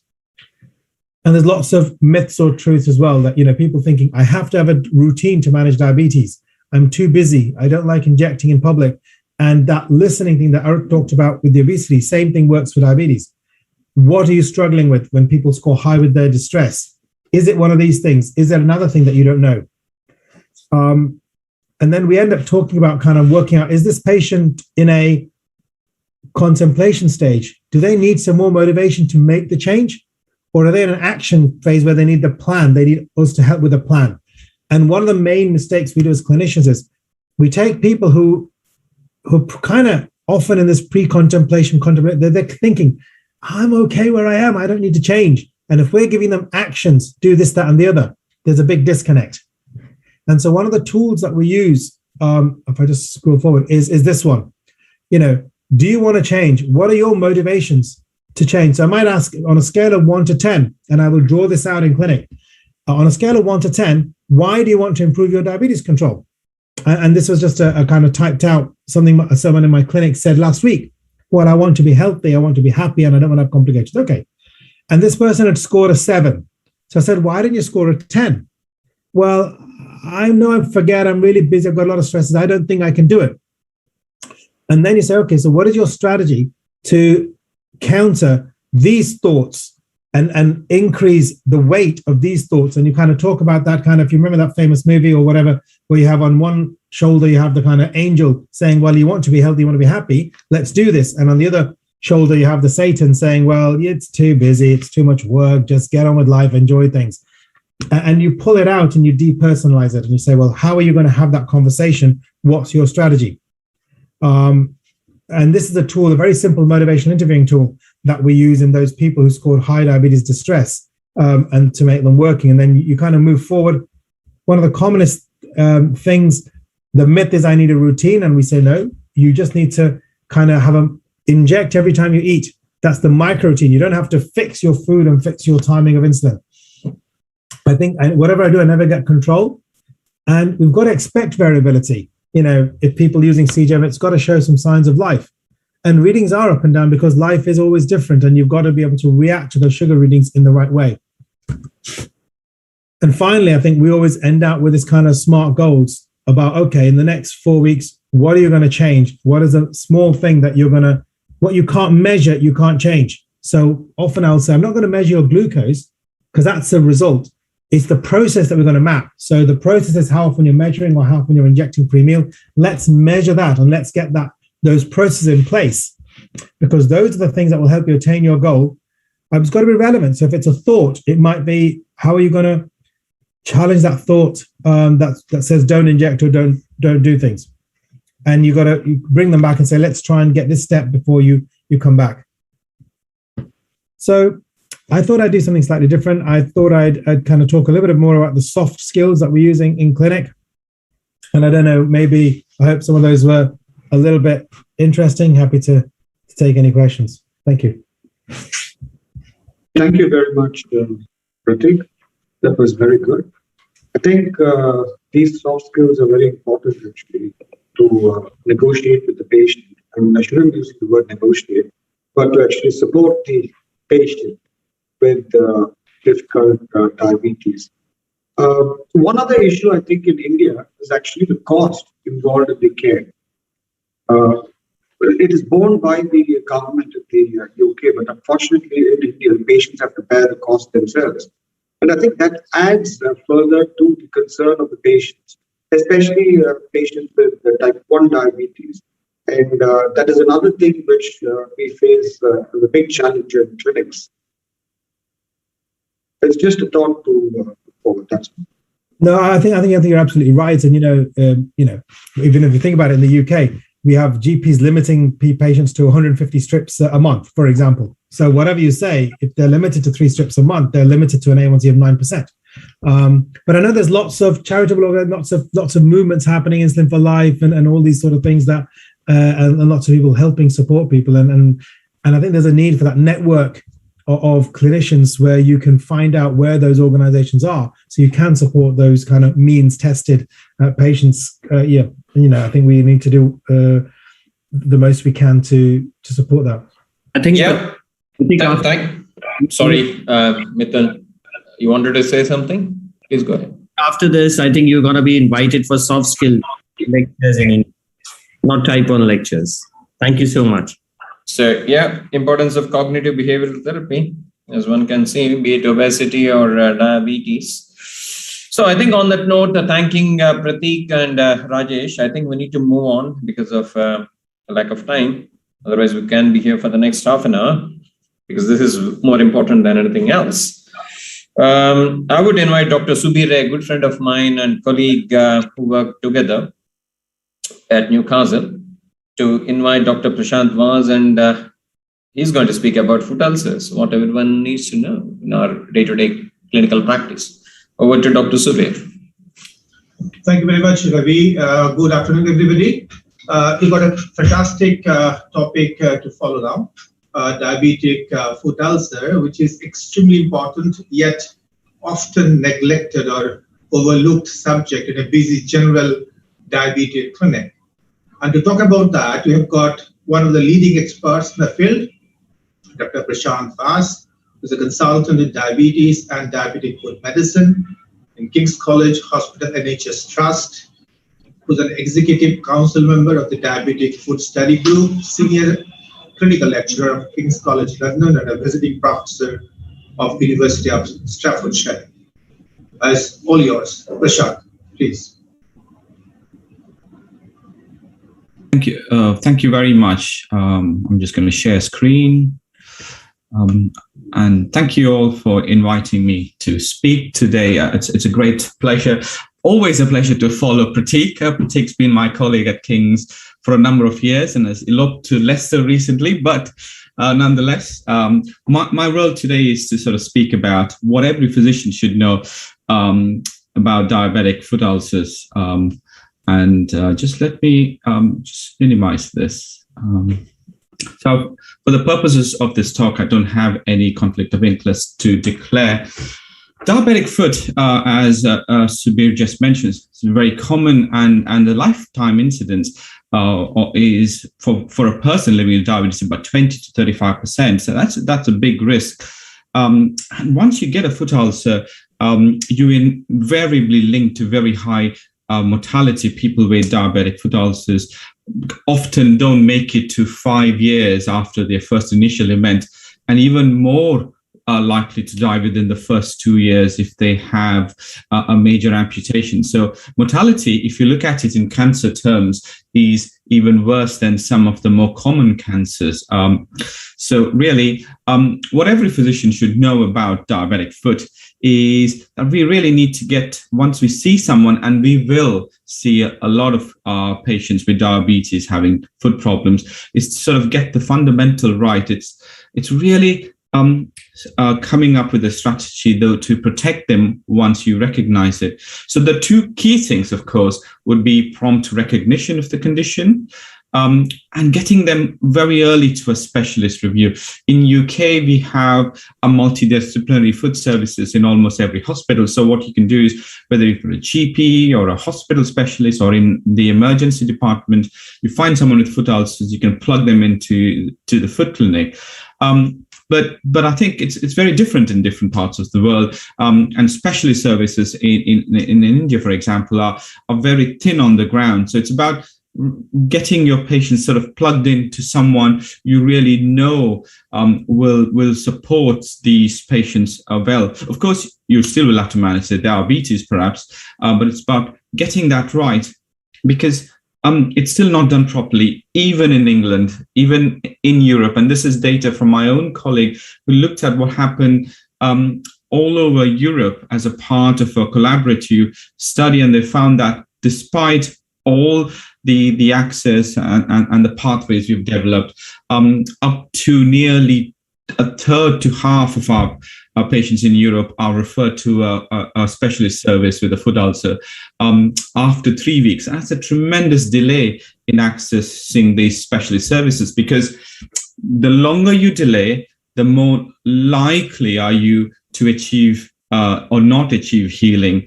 And this is data from the United Kingdom Diabetic Foot Audit that says that if you sort of are referred early on, you get more patients healed within the first 12 weeks than if you don't refer them early on. And this is a fundamentally important part, get them to a specialist service as soon as you can. You can also see the challenge from this side. Even if you're referred within the first 2 days, also healing is terribly difficult to achieve. 50% at 12 weeks, even if you're seen within the first 48 hours. Now, this is really sad to see data like this, and I'm sure in good centers it's much better than this, but this sort of underscores the bigger picture. See them, get them to a service as soon as possible, because there are lots of different factors that sort of work towards a diabetic foot ulcer. It's not just neuropathy. These ulcers nowadays are not just trophic ulcers. Our patients are older, they have foot deformities, and there is always peripheral arterial disease in the equation. And added to that, you have all the environmental, socioeconomic factors that would just sort of contribute to you developing a foot ulcer, which then increases your risk of amputation and mortality. So if you ask me, if I could identify 3 key things that will lead to the development of foot ulcers, it's really these 3 things: neuropathy, arterial disease, and foot deformities. And if you have any of your patients with any of them, they would be at least at moderate risk. And if you have 2 or more of them, you would be at high risk for getting diabetic foot ulcers. And this is what I think is how the UK way of coordinating and risk stratifying our patients is. It's really based on these things. We've added dialysis to this equation. So if you're on dialysis, you're also considered very high risk. And but it's the trinity that's key here. But if you want to heal a foot ulcer, what's important, once you get a foot ulcer, the neuropathy kind of falls out. What leads to healing is making sure the arterial disease is sorted out, the infection control is achieved, and we sort of offload the ulcer quite well.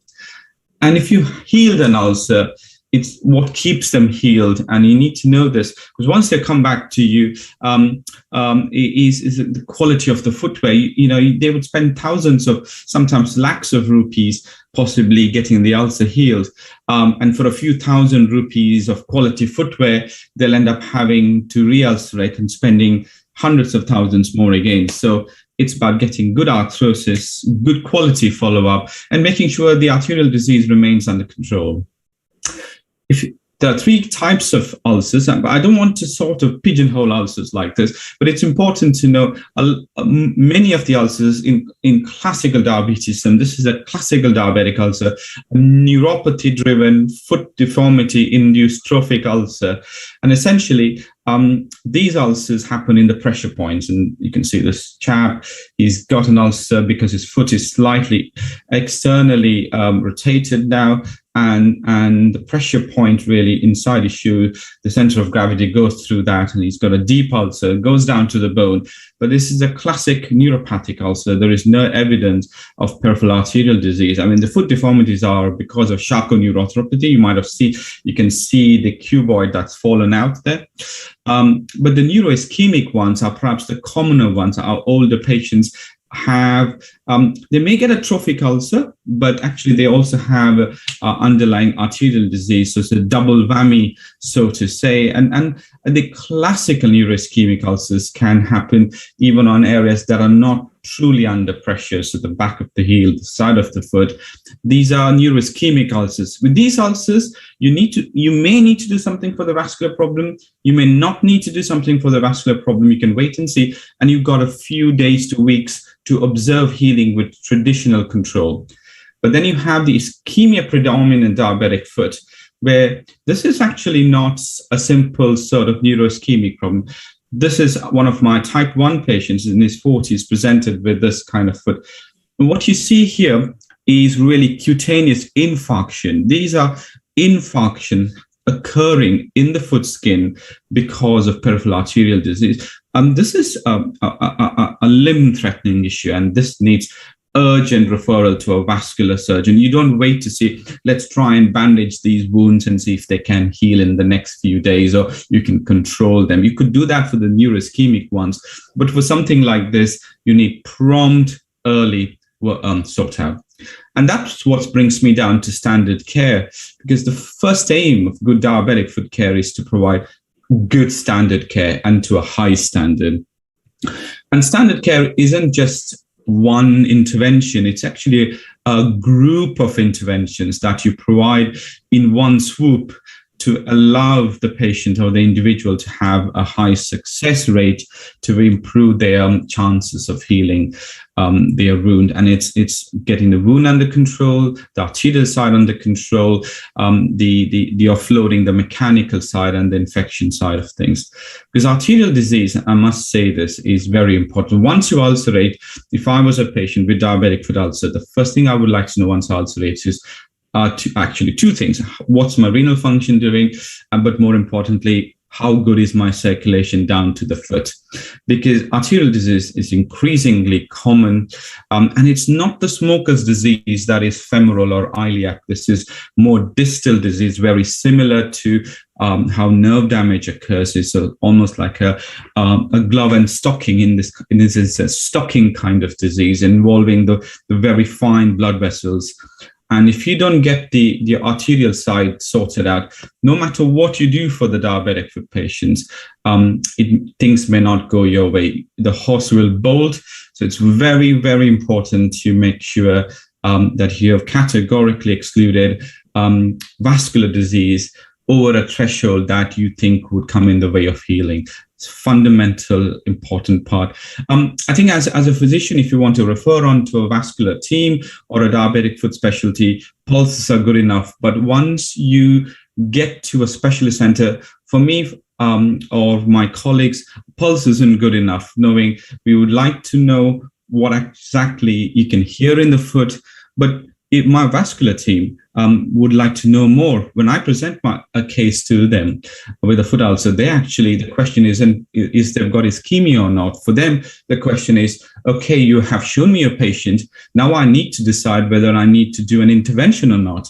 And for them, you need a more objective assessment to either CT angiogram or an arterial duplex or an MRI angiogram. We have a fantastic vascular scientists and a superb lab, and we use arterial duplex, and based on the duplex we can proceed and plan angioplasties and then sort of bypasses, and angioplasties are getting better and better. We have got techniques that can now loop around the foot, and you can see over here there is a balloon right in the plantar artery below, and it's been looped through the anterior tibial dorsalis pedis back into this, and now you can see there was no posterior tibial, you have a full posterior tibial. So you can do things like this, or of course you need a help of a good surgeon to do a bypass. Not only femoropopliteal bypasses, because ulcer is in the foot, so doing a fem-pop might not be enough. You really need, if you've got a metabolically demanding ulcer down there, you need to ensure that you get good blood supply down to the foot. Wound care is also a part of standard care. And of course, when people talk about wound care, they think about sort of dressings and debridement. Debridement is the act of removing all that is dirty and yellow and sloughy. It creates a favorable wound bed and reduces bacterial load. Here you can see from the slide on the top, these three slides with the bacterial load before debridement and the reduction in bacterial load. And all that creates a favorable environment for healing. And this is all about what we in the United Kingdom and in Europe use as gold standard debridement is using a scalpel. It's called sharp debridement, but you remove all that is yellow and unhealthy. And you can see on the panel on the right here, you have a beautiful clean ulcer bed now, which you can then dress and cover and repeat the same again and again. Actually, you can get a sense whether there is blood supply or not. When you do a good debridement, it bleeds. And if it doesn't bleed as you expect, you kind of get a sensation, or you recognition that perhaps the arterial supply is suspect, even if your scan sometimes says there is good blood supply. But of course, if you can't have good debridement techniques, or if you don't have sharp debridement accessible, you can try applying enzyme-based ointments that wet the wound, and you can sort of wipe them off the next time you see them. People also use maggots a lot. We reserve them for specific things, but I know in India and in Malaysia, you use a lot of maggots, and they work fantastic. A combination of sharp debridement and maggot therapy often good. Maggots very useful if the wound is very painful. So certainly a role for them. A word of thing to note. There is no perfect dressings. If you wanted to take a message of what can I put on a wound, the answer is whatever you can at that point of time. If I wanted to qualify it a little bit more, I think if the wound is very dry, you want a dressing that would keep it reasonably moist. And if the wound is too wet, something that would dry it. It's all about getting the environment right. And to be honest with you, there is no data to support the benefit of one dressing over the other. And I must say, if you look at the lifetime of a wound, it would not be the same every day and every time you see it. Sometimes it'll be wet, sometimes it'll be dry. So you can't have one dressing that fits all. It'll be a matter of adapting to the situation. There are some new technologies like the sucrose octasulfate dressing that are coming out. This is a dressing with impregnated sucrose octasulfate, which counters the excessive metalloproteinases that a chronic wound makes, and therefore allows this wound to sort of try and granulate and kickstarts the wound healing process, or at least allows the wound healing process to progress rather than becoming static. And there is some evidence for that in mild ischemia. I must say, in mild ischemia, these are wounds that have already been revascularized. So it's not to be applied to a wound with critical ischemia or blood supply that is below the threshold required for healing. And it's not a supplement for a lack of revascularization. You won't succeed. You'll simply lose the leg. But if you have done all that, and then you probably can use this as an adjuvant to promote and reduce wound healing time. And it's been shown to be cost effective, at least in a European setup. But it's an interesting modern development. Infection perhaps is common in diabetic foot ulcers, probably more so in India than here in the UK. And here in the UK, we think 50% of all ulcers are infected. So really, this is an important part. Our standard is to provide some sort of antibiotic therapy the first time we see them. Often, it's very difficult to see if the wound is infected or not at first sight. And we also should be aware that a large wound may not be infected and a small wound could be heavily infected. So often you've got to use your clinical intuition, and classical signs of infection such as cellulitis and pain, particularly pain, does not exist in people with diabetic neuropathy, and by extension, almost all our diabetic foot ulcer patients. But you can see this is a smaller wound, but it's intensely necrotic. And look at this wound, for example. What would you do here? Is this infected? It's not. Of course it's infected. There's cellulitis to almost the ankle level. But this kind of wound tells you a different story. One look at this, and you kind of know there is something happening inside. This is just not a medical foot. This is not something you treat with antibiotics only, because if you see here, there is intense, it's almost an abscess behind it. And you can see on the MRI, there is a huge abscess that is trying to get out. This is not just a medical foot. This is a surgical foot. And someone presenting to you, even without systemic symptoms, you don't say, let's apply some antibiotics and some dressings. No, this one needs to probably have surgery within the next 24, 48 hours, but as an inpatient. So it's all about sort of recognizing the different the different ulcers and how really severity of infection by these ulcers. We have a concept called the diabetic foot attack, which was really it's really to highlight that the foot can deteriorate quickly and you can lose and sort of gain some sort of traction around the concept of strokes and heart attacks. It's sad we've had to push a message like this, but nonetheless, it's very important, because just like those two other very well recognized medical conditions, you get a severely infected foot wrong, you'll end up losing it. Please go ahead and look at our paper, and we sort of detail out how we manage our service when faced with a severely infected foot wound and limb.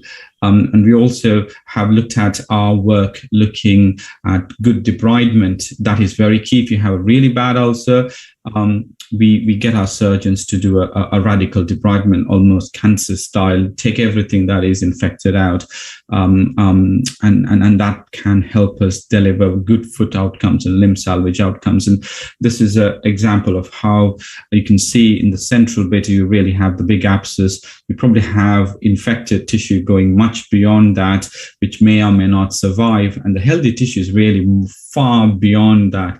Now, of course, if you're faced with a wound like this, you can sort of make a call to keep this or not. That's more individual. But in our experience with good wound care and good supportive management, you can salvage limbs, and patients really value that. Now, this foot will have problems in the future. It's got deformities and whatnot, but you can salvage it and then work on it to improve.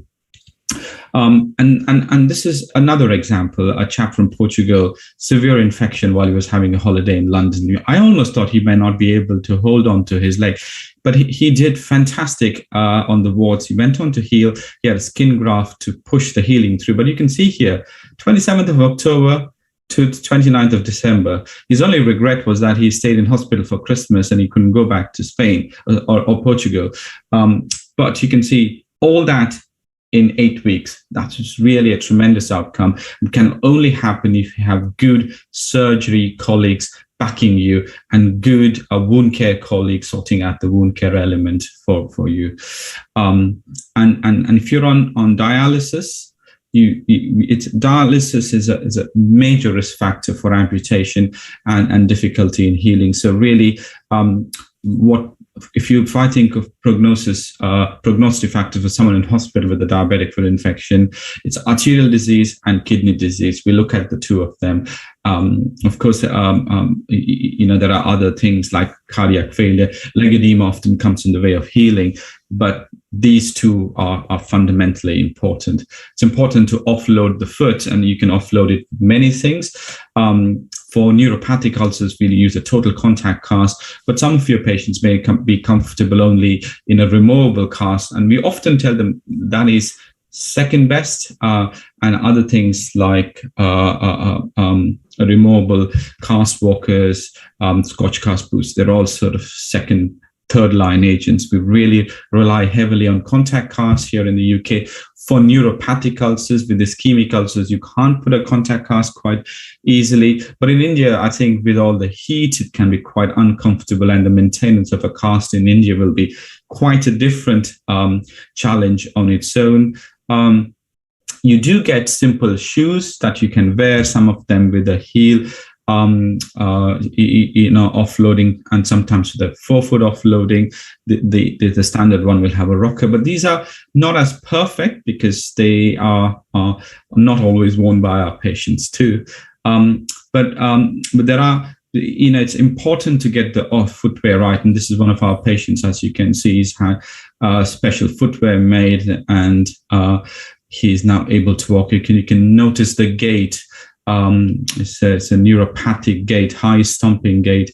And on the right, you can see, this is my colleague, Anne Ramson in Denmark at the Steno Diabetes Center. They have technology there where you can make insoles right in the clinic itself. We have to orders are in. But actually, when I was really amazed when I went to see the MV Diabetes Center in Chennai, and they have a really good setup of getting orthotics made right over there when the patients visits them, and it's really tremendous and probably cost effective for the patients who come there. It's a really good model of care, I thought. We also do a lot of deformity correction to achieve limb salvage, and this is what we call a hockey stick deformity, in a complete dislocation of the sort of subluxation of the ankle, the talus bone in particular. Many years ago, all you could do is amputate these legs, but now with good deformity correction techniques and medical stabilization that we provide, our surgeons are able to sort of put metalwork and sort of get these feet sorted out. If you have any patients like this, I'm very happy to discuss them directly with you to see how we can help. But really, the modern diabetic foot management is now really going big on limb salvage and functional limb salvage. But to remember, to achieve this, you've got so many different specialties involved in our patient. And it's all about working together. King's, where I work, was the first such place in Europe to do this. And I'm really lucky to be part of a very organized, mature team. I came in and I slotted into it.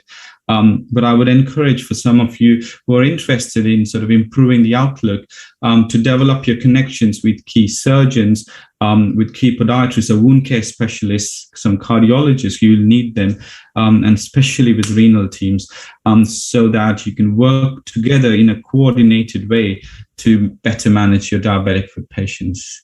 So really, what every physician should know is that every new diabetic foot ulcer needs good recognition and prompt referral to a specialist service. But we should not miss the different nuances of ischemia, certainly limb-threatening ischemia and, of course, limb-threatening foot infection. Don't miss this too. Sometimes the two of them can coexist, and that will quadruple your problem, not just double them. And prompt, appropriate, and proportionate treatment for every infection is a very good suggestion. And please don't forget pressure relief in DFU, not only to heal it, but also to maintain healing, because it's a very expensive thing. So every physician should know the standard care of diabetic foot, because we all talk about advanced. Every time I do a talk in India, I get asked about advanced therapy. But I would encourage you all to talk about advanced quality of standard care. That should really be a basic aim. We're doing a foot course. There's an email down there. Please contact our college directly. We've all been involved in developing this module, and it gives you a great insight into how we manage diabetic foot here at King's. But really, I'm really thankful to Mithun for inviting me to present on this very neglected and often underestimated topic, the diabetic foot ulcer. Thank you all. Thank you very much. That's a fantastic talk. Dr. Subir, we do have 30 seconds for a quick question or two, because we're running really short on time, and it's a really comprehensive talk, and we really loved it. A great talk, Prashant. Really enjoyed the penultimate slide is probably the icing on the cake. Prompt recognition of the at-risk foot and prompt referral to whoever you know is interested in diabetic foot care. Unfortunately, in India, we do not have well-developed specialized diabetic foot care in majority of the small towns, except a few. But of course, there will be somebody who's interested in diabetes. So developing network, building our own team is extremely important, so that we can, in future, boast of developing good diabetic care service in India. I do not see any questions coming up though. So if we do not have any question, I'll hand the mic over back to Ravi to continue the process. I must have been very clear, isn't it, Dr. Yeah, I must have been superbly clear. No. Prashant, I have a question. This is Murli here. Regarding the distal disease. Yeah, the distal disease in terms of peripheral vascular disease, it was nice, when you are showing that there is some, some of the interventions that you showed. How successful are they? I think in our experience, they're quite successful. We have a wound healing rate of about 75 to 80% with this technique. The aim really, Murali, is to heal the wound. So when you do these procedures, you got about 6 or 8 weeks of increased blood flow down to the target area. If the wound heals by then, or the process has started towards healing, you kind of achieved your goal. Because say the wound has healed and you lost patency, and you often lose patency of this within 2 or 3 months sometimes. The lower limb vascularization has a patency rate that's 4 times poorer than cardiac revascularization. And these smaller vessels, they close much sooner. But the aim isn't to maintain patency. The aim is to just encourage wound healing. So as soon as that's achieved, even if the patency is lost, we don't have to do anything if there is no more skin breakdown. You tell the patient, look, you lost patency. And if they have a future skin breakdown in the future, either because the ischemia has progressed to a further cutaneous infarction, that's when you open it up. Because if you do a revascularization in the meantime, you don't know by the time it closes whether the patient was expected to re-ulcerate or not. So you only do it from one ulceration to another one. Right. Thank you very much. But right. I think very encouraging. That's very encouraging because all these years, guys. Sorry, in view of time, we need to stop it there. I'm really sorry, Murli. I'm really sorry. We we do have his email. Presh, that's fantastic to say the least. Somebody was asking as to whether we use leeches in our diabetes food care. I said we just stopped with maggots. Anyway, changing on the gear. Let me hand over the baton to Mithun to take the next session, which is with Dr. Jeffrey Hackett. Thank you. Thank you, Ravi. It gives me great pleasure to invite Professor Jeffrey Hackett. I think he's instrumental in getting me in sexual medicine. He single-handedly got me in sexual medicine when I was in England. And his sense of humor made my heart registrar days much, much better. He's lead author of British Society of Sexual Medicine. He's professor at the Hertfordshire University. Has written various books. He's a lucid speaker. And without much ado, I hand the thing to Jeff. Jeff had a very bad COVID and he has come back and we're very, very glad to see him and is glad to see him after so many years. Without the beard, he looks more handsome, but he's still... Over to you, Jeff. Okay, lovely. Right, okay, so I just need to get this back on.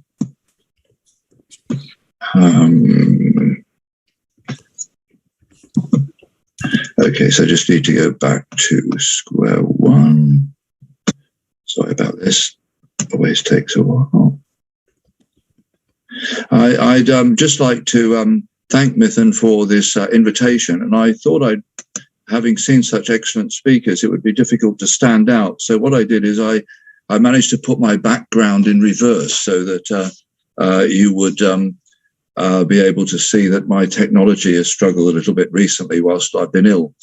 So my topic is making sense of the testosterone trials, and there you can see my disclosures at the bottom.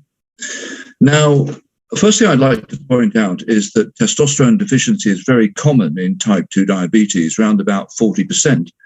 And all these... I'm extremely sorry to interrupt you, but your slides are not shared. If you want, I can share it on your behalf. Okay, I've got them up here. Why aren't they sharing then? You can't get them at all? No. Okay, all right. So you better... I did share screen, but you'd perhaps better get them up then. Hang on, I'll just share screen again, see if that works again. Does that work? Yeah. You can see them now? Yeah, go into slide mode. Okay, all right. Okay. All these current guidelines currently state that all men with obesity, type 2 diabetes, or erectile dysfunction or metabolic syndrome should be screened for testosterone deficiency. But quite clearly, we're not doing this at present. And if I achieve one thing today, it would be to actually get people to follow the guidelines. I'm now going to present 3 studies, the first of which was my own study. I mentioned this one because if you look at the third author on this paper, you'll see that we obviously had in the BLAST study group a crack team of researchers. Now, this was a double-blind placebo-controlled study of testosterone under canoate injection versus placebo in 200 men with type 2 diabetes. That's the important thing. All men had type 2 diabetes. And it was a 30-week double-blind placebo-controlled study followed by a year of open-label medication.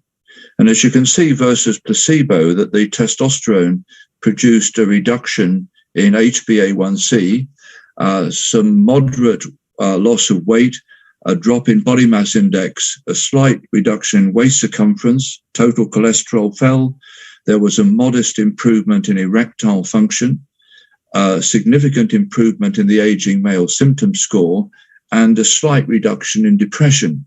And we had a global question where we asked the patients whether they thought that the treatment had improved their health. And nearly half the men said that the treatment had improved their health in that time. If you looked at the results of another year of open label medication, you can see that the improvement in HbA1c has gone on to now 0.87%. They'd lost more weight, their body mass index had come down more, their cholesterol had come down more, their erectile function had improved by 4 points. But note the effect of those who took a PDE5 inhibitor. As you can see, the effect was more than double if they took a PDE5 inhibitor as well as testosterone. Their symptom score improved, their depression improved, and nearly 70% felt that this treatment had improved their quality of life. One important finding was that there seemed to be minimal response in the 23% of men who were diagnosed with depression. And this is something that has been seen in other diabetes study, that depression seems to have an effect on response to therapy. We broke down the group into those who had a baseline testosterone of less than 8, who current guidelines suggested should be offered treatment with testosterone, and those who were between 8 and 12, who were a borderline group where a trial of testosterone might be considered. And as you can see here on the right, in terms of erectile function, there was a highly significant improvement in the men with severe hypogonadism, whereas in the moderate group, at best, they stayed the same, whilst the placebo group got slightly worse. And if you look at sexual desire, because sex isn't just about getting an erection, it's about having sexual desire, it's about ejaculation, it's about intimacy, and it's about pleasure. And as you can see here, that in the severe group, there was a marked increase in improvement in sexual desire over placebo, and less marked in this moderate group. So the point here is that you will get the best results with testosterone therapy in diabetes men under 8 nanomoles per litre of baseline testosterone. But most importantly, when we followed these patients up for 4 years, and if you look at the headline here, it says mortality of men, and there were 652 not receiving a PDE5 inhibitor, followed up for 4 years. And the reason that we took those receiving a PDE5 inhibitor out will become obvious in a moment. And as you can see, the green here are the eugonadal patients in our screening population. The red are the hypogonadal patients untreated, and the orange is the treated ones. And as you can see, over that 4-year period, there was a significant reduction in mortality. And that mortality reduction was most marked in the older group of patients over 60. And the problem is that this is the group we're often wary about treating with testosterone. And this study showed paradoxically that these are the group most likely to get the benefit. And I said that we excluded PDE5 inhibitors because in another paper, we showed that PDE5 inhibitors independently reduced all-cause mortality. And at the same time, 2 other studies showed exactly the same thing. Strange enough, both authors were called Anderson, one with 1 S and the other, the Swedish one, with 2 S's. And in the UK study, they looked at nearly 6,000 men with type 2 diabetes who were treated with a PDE5 inhibitor and those who weren't. And they found that there was a 31% reduction in all-cause mortality over 7.5 years after equalizing for all the other risk factors. And if you look at the same time, a study was being done in Scandinavia that looked at men who'd had a first myocardial infarction, and they had 43,000 in this group. And they found that over a follow-up period of 3.3 years, that there was a 38% reduction in all-cause mortality. And there was also less heart failure, major coronary events, and cardiac and non-cardiac deaths. And although this isn't an RCT, what you've probably got to realize is that we already know that erectile dysfunction increases cardiovascular risk by 40%. So the men who were receiving a PDE5 inhibitor probably had the additional cardiovascular risk associated with having erectile dysfunction. The second paper I'm going to move on to is the T trial, which was published about 5 years ago in the New England Journal of Medicine. In fact, it was several studies. It was a sexual dysfunction study, physical abilities, cognitive function, anemia, cardiovascular, and bone density. The aim was to show whether TRT worked for older men.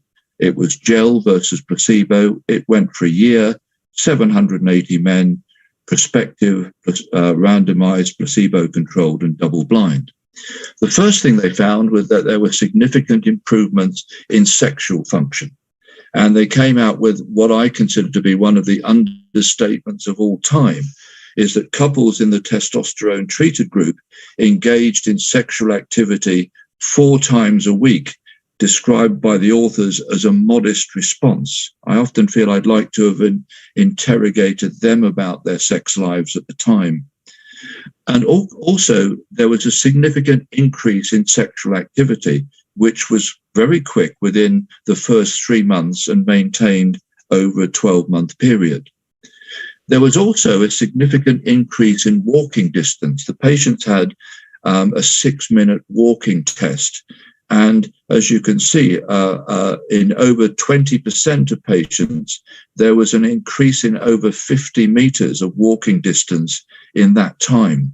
And as walking distance is a very reliable test predicting frailty, this is quite an important finding. And the greatest effect was seen in those who had the highest baseline walking distance. So in other words, this suggests we should be intervening early in the process. The authors also found that there was a reduction in insulin levels. Here are the baseline and end of study values. And as you can see, the insulin levels went up in placebo and fell in the active group. Unfortunately, in the analysis in this paper, the authors reported no effect in patients not on diabetes medication, but didn't go on to analyze the subgroup of 30% with diabetes, which is presumably where most of the changes were.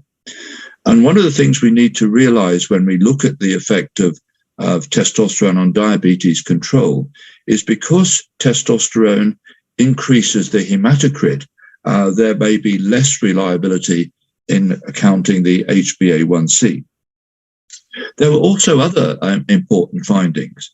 There was an 8% increase in trabecular bone in the spine and a more modest effect on the hip.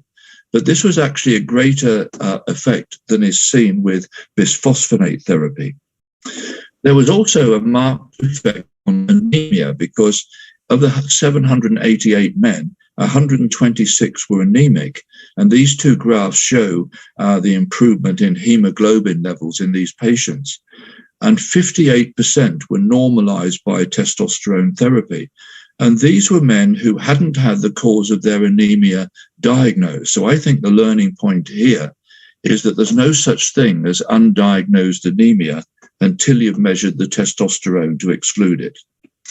The third study I'll move on to is the most recent one and probably the one that should really influence medical care. This is the T4DM study from Australia. This was a randomized double-blind placebo-controlled study at 6 centers involving over 1,000 men with low testosterone levels and abdominal obesity. So this is pre-diabetes, men with metabolic syndrome. And the objective was to see whether intervention and correction of low testosterone levels reversed the progression to type 2 diabetes over a 2-year period. So the major endpoint was the 2-hour oral glucose tolerance test with a cutoff of 11.1 nanomoles per litre. And as you can see, after 2 years, there was a reduction in the testosterone group of 1.7 and 0.95 in the placebo arm. So there was nearly double the reduction in the oral GTT.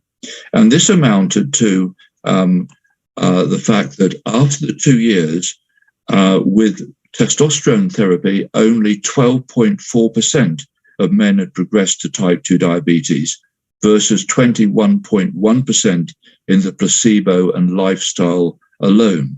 So this is a 40% additional reduction in progression to type 2 diabetes by using testosterone therapy in addition to a modified lifestyle program.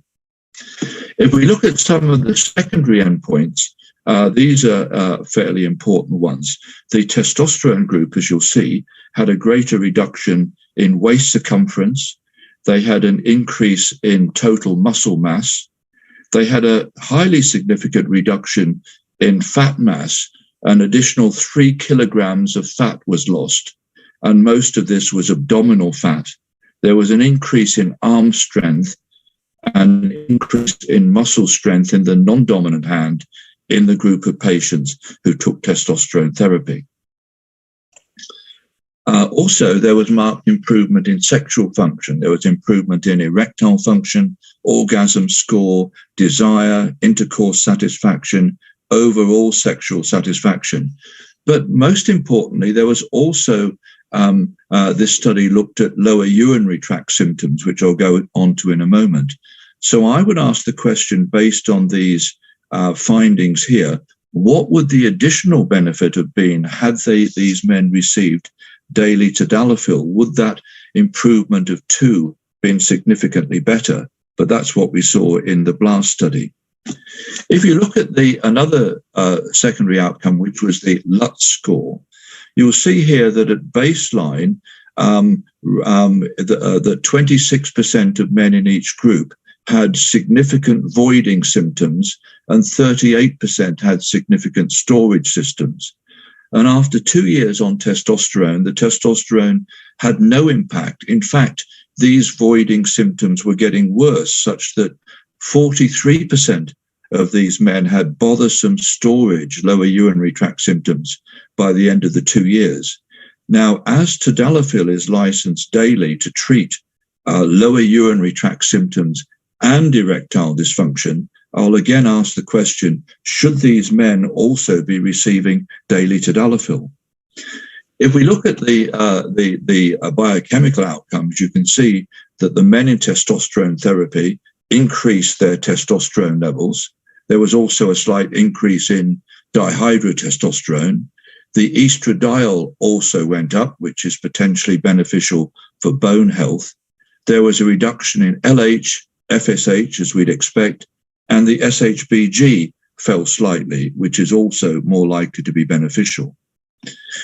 There was an increase that was hematocrit, but this needs to be taken into account, because although 22% had an increase in hematocrit at some stage in the study, only 5% of the patients discontinued because of 2 raised hematocrit values. So in fact, the incidence of raised hematocrit needing reduction was only 5% in this study, which is what we'd be expecting from other studies. And there was no problem in relation to PSA.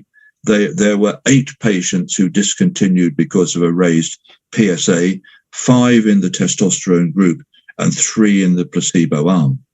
So the lessons from this study are 40% reduction in progression to type 2 diabetes, significant improvements in all sexual functions, reduced total and LDL cholesterol. There's also a slight reduction in HDL cholesterol, which negates this a little bit, reduced insulin and HOMA-IR, marked improvement in physical functions and markers of frailty, improved mood and energy, decrease in depressive mood, correction of mild anemia that was seen in a high percentage of patients, improved trabecular bone density, safety according to prostate cancer and cardiovascular disease, minimal changes in hematocrit, and I'll ask the question once again, should daily PDE5 inhibitors, for example, tadalafil, be routine in type 2 diabetes due to the high rates of erectile dysfunction, LUTs, and the synergy with testosterone? And this is a paper I published last year actually suggesting that now we should be looking to add a daily PDE5 inhibitor routinely into all our patients with type 2 diabetes based on the findings of these studies. Thank you very much indeed. Pleased to take any questions. Thank you, Jeff. That was an extremely lucid talk. One question regarding the FDA, view on the black box on testosterone, your views on that? Well, my views on that are that they're very defensive in the States. And it goes back to one very poorly conducted study that had so many flaws in it that the retraction was demanded by hundreds of experts around the world. It was such a bad study, but it had already been published and the journal wouldn't retract it. And what can I say when I've got a population there of men with type 2 diabetes, over 1,000 of them, which I've been following up now for 8 years, and I can see the untreated men dying at double the rate of the men that I've been treating. How can I continue to be worried about what the FDA said some years ago? It's incomprehensible. Thank you so much. And one last question. In India, a lot of Sustanon use is there. Sustanon versus 3-monthly testosterone under cannabis. Your take? Yeah, I'm sure that this is purely on the basis of cost, and the patent will run out on Nebido fairly shortly, and we would hope that generic manufacturers will move in. I appreciate the cost problems. The problem with Sustanon is that you have to give more frequent injections, and because you don't get the steady level of testosterone throughout, there is a higher rate of polycythemia because the patients with a faster acting injection will spend more time in the higher zone of hematocrit. Not that this is seen to be translating into risk, but it's a theoretical risk, and it makes management a bit more difficult, and they get a few more mood swings. And also, all these trials are being done with testosterone under canoate, so it doesn't necessarily follow that diabetes prevention will be a feature of the other formulations. Thank you so much, Jeff. I think that was an excellent talk, excellent session. I'm sure people will enjoy that. And I'd like to close the session. Lovely seeing you once again. Hope Lovely to see you again, Mithan. Okay, bye-bye. We now move on to the last session of the day. It gives me great pleasure in inviting the chairperson, Dr. Kalyan Gangopadhyay, who's trained in West Midlands and is a senior consultant endocrinologist in Calcutta. This session is sponsored by Sanofi. And I would ask him to invite or introduce the speaker, Dr. Unikrishnan, for the topic second generation insulin in the present COVID era. Over to you, Kalyanda. Thank you, Mithan. So it's now the T20 World Cup. And as we all know, the last over is crucial in all T20 events. So therefore, the best is saved for the last. So I've got a very easy task of introducing my friend, Dr. Unikrishnan. Everybody knows him. His CV is in front of you. He's a very, very well-known figure in India, and he's also has delivered lectures across India and has done multiple studies. Am I audible still? Yes. My screen seems to have gone blank. So I think I can't, my screen has gone a bit blank, but I would, you can see the full CV of Dr. Krishnan. So I think our topic today is second generation insulins. It is not just second generation insulin. It is second generation insulin in the present COVID era. So over to you, Uni. Thank you, Dr. Kalyan. Thank you, Dr. Mithun Bhartiya, Dr. Ravi Shankar. I hope I'm audible and my screen is visible. Yeah. Yes, it is. Yeah. So let me talk about second generation. Let me specify that we're going to talk about second generation basal insulin during the pandemic. And I'm going to talk about certain case studies which will illustrate the management. This is a recent publication by many people known to us who suggested that insulin in the pandemic, using insulins which are modern and which are new generation, may have an edge. So let me begin with the case. This is a 50-year-old lady, a case of diabetes. Not a very complicated case, the kind of patient we see on a day-to-day basis. Diabetes since 5 to 6 years, hypothyroid since 8 years, has had retinopathy, and the patient was taking a video consultation from Delhi. So if we see this lady's reports, when she visited us, that is sometime in July 2020, what we found is that her HbA1c was 10% and fasting was high, creatinine was normal, and all the sugars had been high before. Interestingly, she was on a premix Lespro, 50 in the morning and 22 at night, glimepiride and metformin, vildagliptin and metformin, and of course thyroxine and some multivitamins. So what we did is that we switched from a premix insulin to a basal bolus regimen. We give an injection as part, 10 units morning and evening. We gave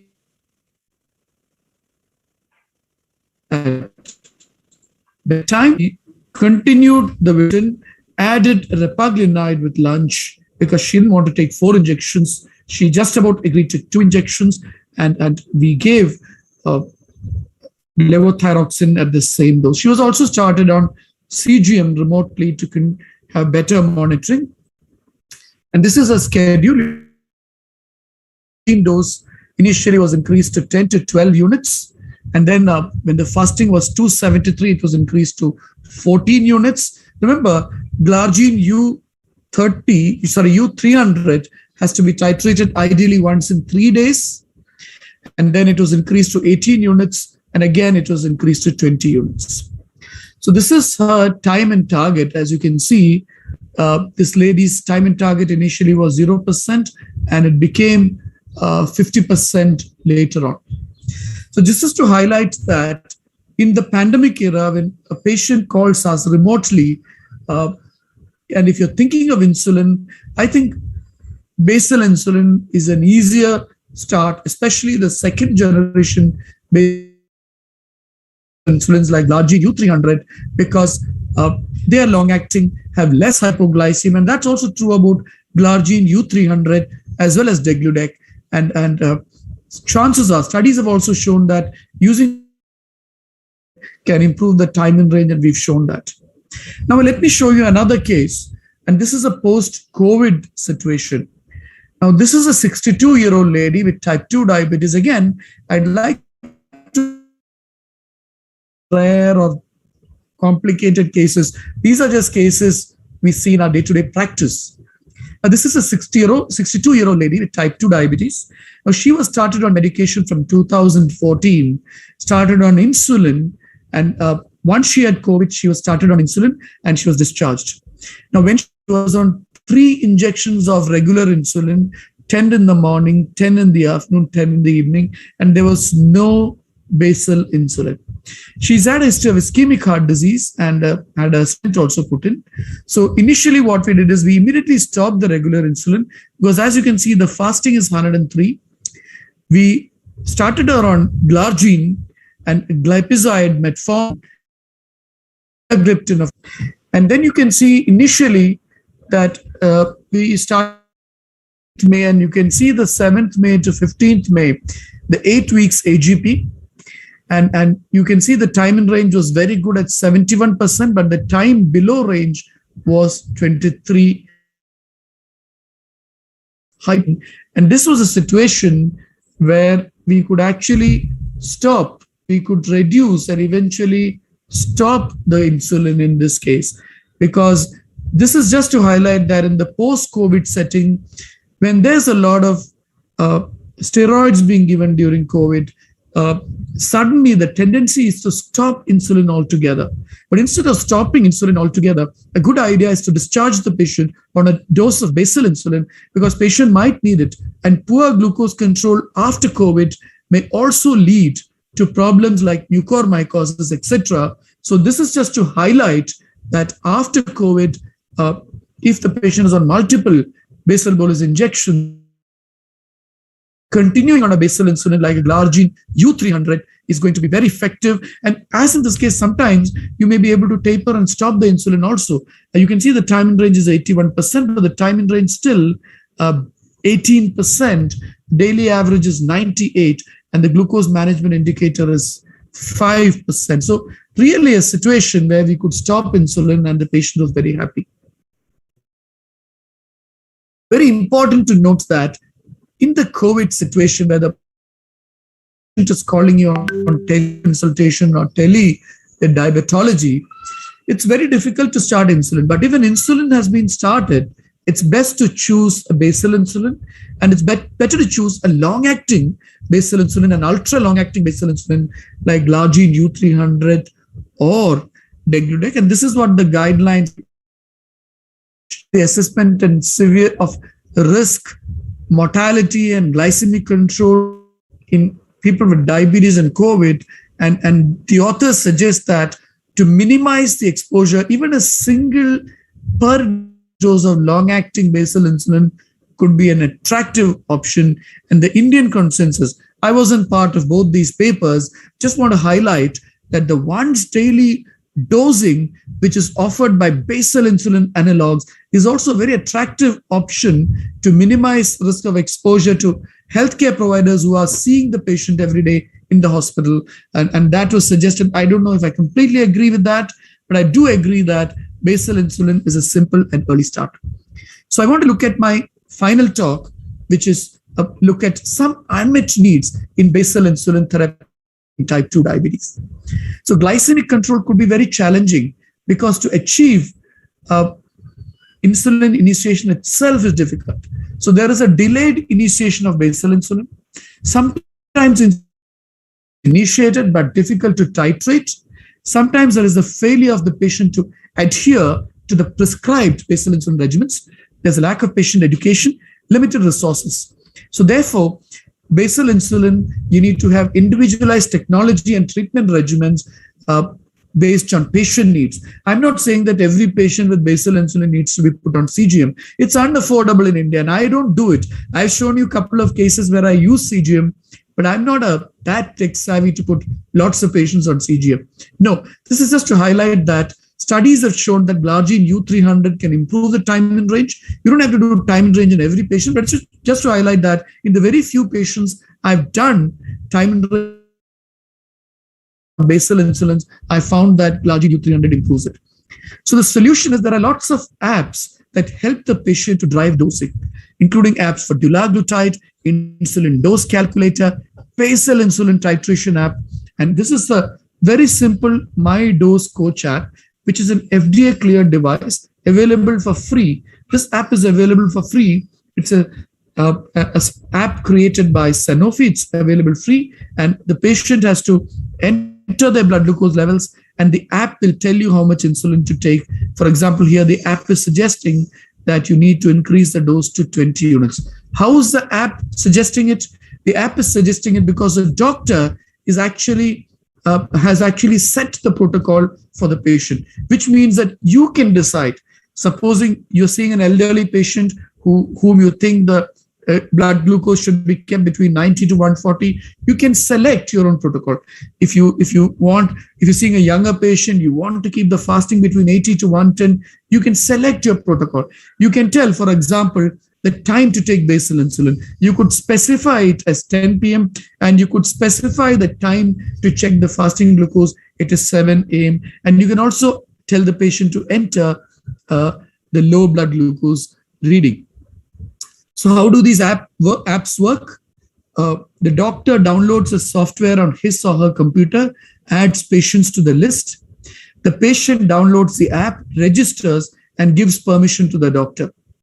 And the doctor plans individualized algorithm. I've been using this app quite regularly, and it addresses a need in the community, which is we usually start on insulin and then we see the patient after a month and find that the patient hasn't titrated the dose. But here you are specifying the starting dose is 20 units, the time of insulin is 10 p.m., the time to check fasting is 70, and also warns that please continue to enter any blood sugar readings which is below 70, which the app stops working and then you have to contact the doctor. And the app also tells the patient to continue taking metformin or other drugs which the patient is using. And therefore, once you do that and the patient enters the blood sugar, the app tells the patient how to take. But this is just an example of a case, a 45-year-old gentleman, diabetes for 5 years. The fasting glucose ranges between 170 to 199, the postprandial 206 to 290, the HbA1c is 9.4%.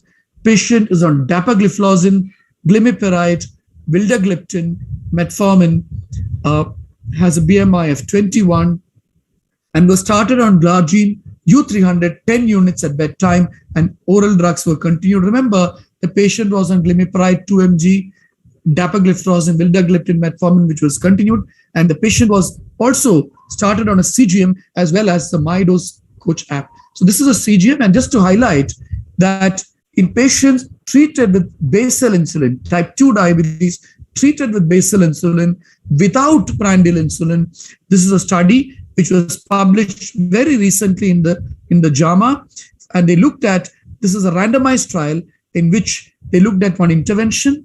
116 patients were put on CGM, 59 on blood glucose monitoring. All of them were started on basal insulin and had type 2 diabetes, and the mean age was 57. The findings were that the mean A1C at 8 months had come down from 9.1 to 8% in the CGM group and 9 to 8.4 in the glucose monitoring group, suggesting that if you use CGM, patients can titrate their dose better because they are less bothered about hypoglycemia. And this is a randomized trial published in the US. Very difficult to start patients on basal insulin with type 2 diabetes on CGM in India. And no need also, but just to remember that ultra long acting basal insulins can improve time in range. But here's this patient whom I talked about, vildagliptin, metformin, glimepiride, high HbA1c, high fasting. So we initially started this patient, the time in range was 49%. And this is the MyDose Coach app. You can see every 3 days, the blood sugar is being taken and the insulin dose. The app tells the patient to increase the insulin dose, and the glargine U300 dose was increased every 3rd day.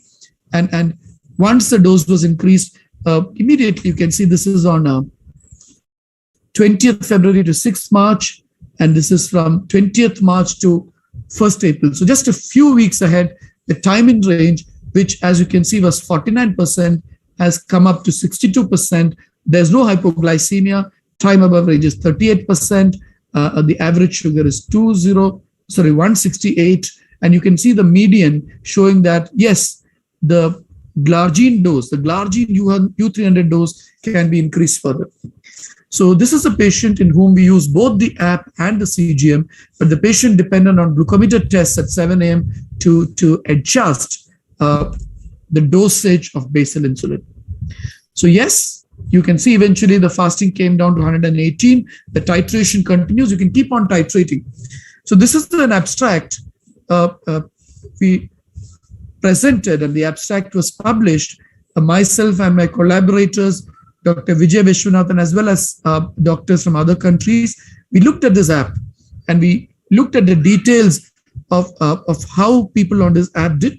We divided people into 3 groups: high usage group, which is more than 3 days a week; moderate usage group; low usage group. We found that the people with the achievement of the fasting glucose decreased maximum in the people who had the high use of the app. People who had high use of the app had better. And this was a study on 2517 patients. What we found is that high use of the MyDose Coach app resulted in better fasting glucose target achievement. and shorter time to target and greater reduction in fasting. So you can see here that the time to achieve target, time to achieve a fasting glucose in target was shorter in people who use the app more. And this was a good sample size of 2,517 subjects. And this abstract was presented in the ATTD, the Diabetes Technology and Therapeutics Conference. So let me go on to conclude saying that basal insulin, especially the ultra-long-acting basal insulin during the pandemic, is simple, convenient, easy, smooth, effective, improves the time in range, less hypoglycemia, ease of training the patient is very easy. And I want to say that basal insulin in general, whether it's Glargine U300 or Degludec, is the simplest and most convenient regimen for initiation. It offers ease of training, especially in a country like India. And once the training is easier, it's once a day, adherence is better. In a hospital setting, in healthcare workers giving injections, once a day basal insulin analogs may reduce exposure, but I'm not sure about that because most people with COVID were required multiple injections, so basal bolus injections, but definitely ultra long acting second generation Glargine U300 has, like Glargine U300 and Degludec, has advantages over the generation 1, including lesser glycemic variability, lesser hypoglycemia, and lesser weight gain. Once more, let me say that it's been a pleasure discussing this topic with all of you. I thank ACE for inviting me to this inaugural meeting, and it's a pleasure to be with friends and well-wishers. Thank you, Dr. Unni. I can't see any questions on the chat box, so I'll just have just one small question, therefore.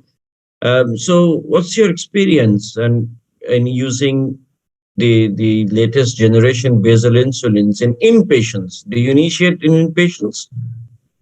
So I initiate in inpatients only when I think that patient is going to be discharged on that basal insulin. Because otherwise what will happen is that if you're initiating on that, if the patient is going into ICU, the patient requires a regular insulin IV infusion, then the patient comes back, the patient has to buy another pen. So if I think this patient is going to require it long term, then I use ultra long acting basal insulins, even in the hospital setting. Now, there are a lot of worries about it because you have to titrate it every third day. And in a hospital setting, that's difficult. So my preference is always Glargine U100 in the hospital setting. But yes, I've used both Degludec as well as Glargine U300 in in-hospital care. And there have been papers which suggest that in the in-hospital setting, daily dose titration is possible, feasible, is not associated with hypoglycemia. But of course, my first preference is U100 insulin as a basal insulin in the hospital setting. But the answer to your question is yes, I do have some experience using the second generation and I found it to work equally well. Okay, thank you very much. So I think with this, we conclude this session, and I must congratulate the whole team. You know, we talk about the ominous octet, but here I'm going to talk about the fabulous four, say Dr. Ravi Shankar, Dr. Mithun Bhartia, Murali Ganguri, and Dr. Jeevan Joseph. You've done a fabulous job, very good lectures. I was in the morning session, I was listening to the short, rapid burst sessions as well. They were very educative, and I did learn a lot. So well done, gentlemen. Thanks for the kind words, Kalyan. And thank you all. Dr. Unni, thanks for being here. Thank you. We really appreciate your gesture of being here on a busy weekend. Yeah, thank you very much, Dr. Unni. And thank you, Kalyan, you're part of us. Yeah. Right. Now that we are on time, I think I will let Dr. Mithun Bhartia, who's the secretary of this association and the founding member, to do the vote of thanks on behalf of all of us. And it would not be prudent to not introduce the hard efforts of Dr. Murali Ganguri, who's the man behind the screen and scenes usually. And of course, Dr. Jeevan, who is the vice president of this association. And just to remind you, the man with the coffers in his hands is Dr. Murali Ganguri. He happens to be the treasurer. So I request Dr. Mithun Bhartia to please do the vote of thanks. Thank you, Ravi. I think it was when we start something new, I think when a baby is born, you need a lot of care. And the team that we have formed, the core team of 4 of us, fortunately have complementing skills. All of us are very good at something, and it has formed the core team very nicely because all of us have got very strong points, which has, completely finished the whole game. The 2-day meeting has been an extravaganza. It was a first inaugural Association of Clinical Endocrinology. We wanted to try something. We were planning it for a long time, and it conceptualized, and we are very glad that all the speakers, I thank them from the bottom of my heart for all their efforts in making this inaugural ACE meeting a success.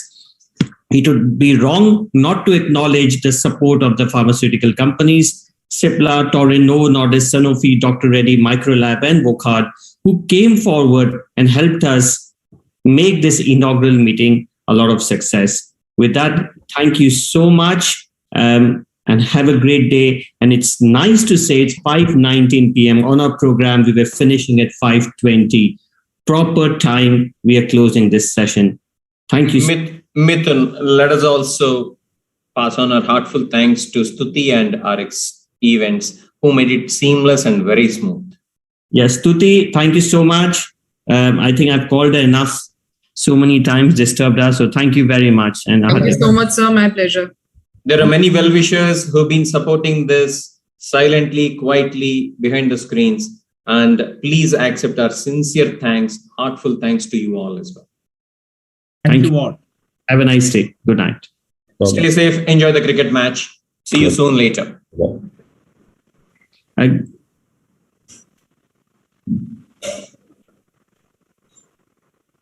I think are we on record or are we? Recording stop.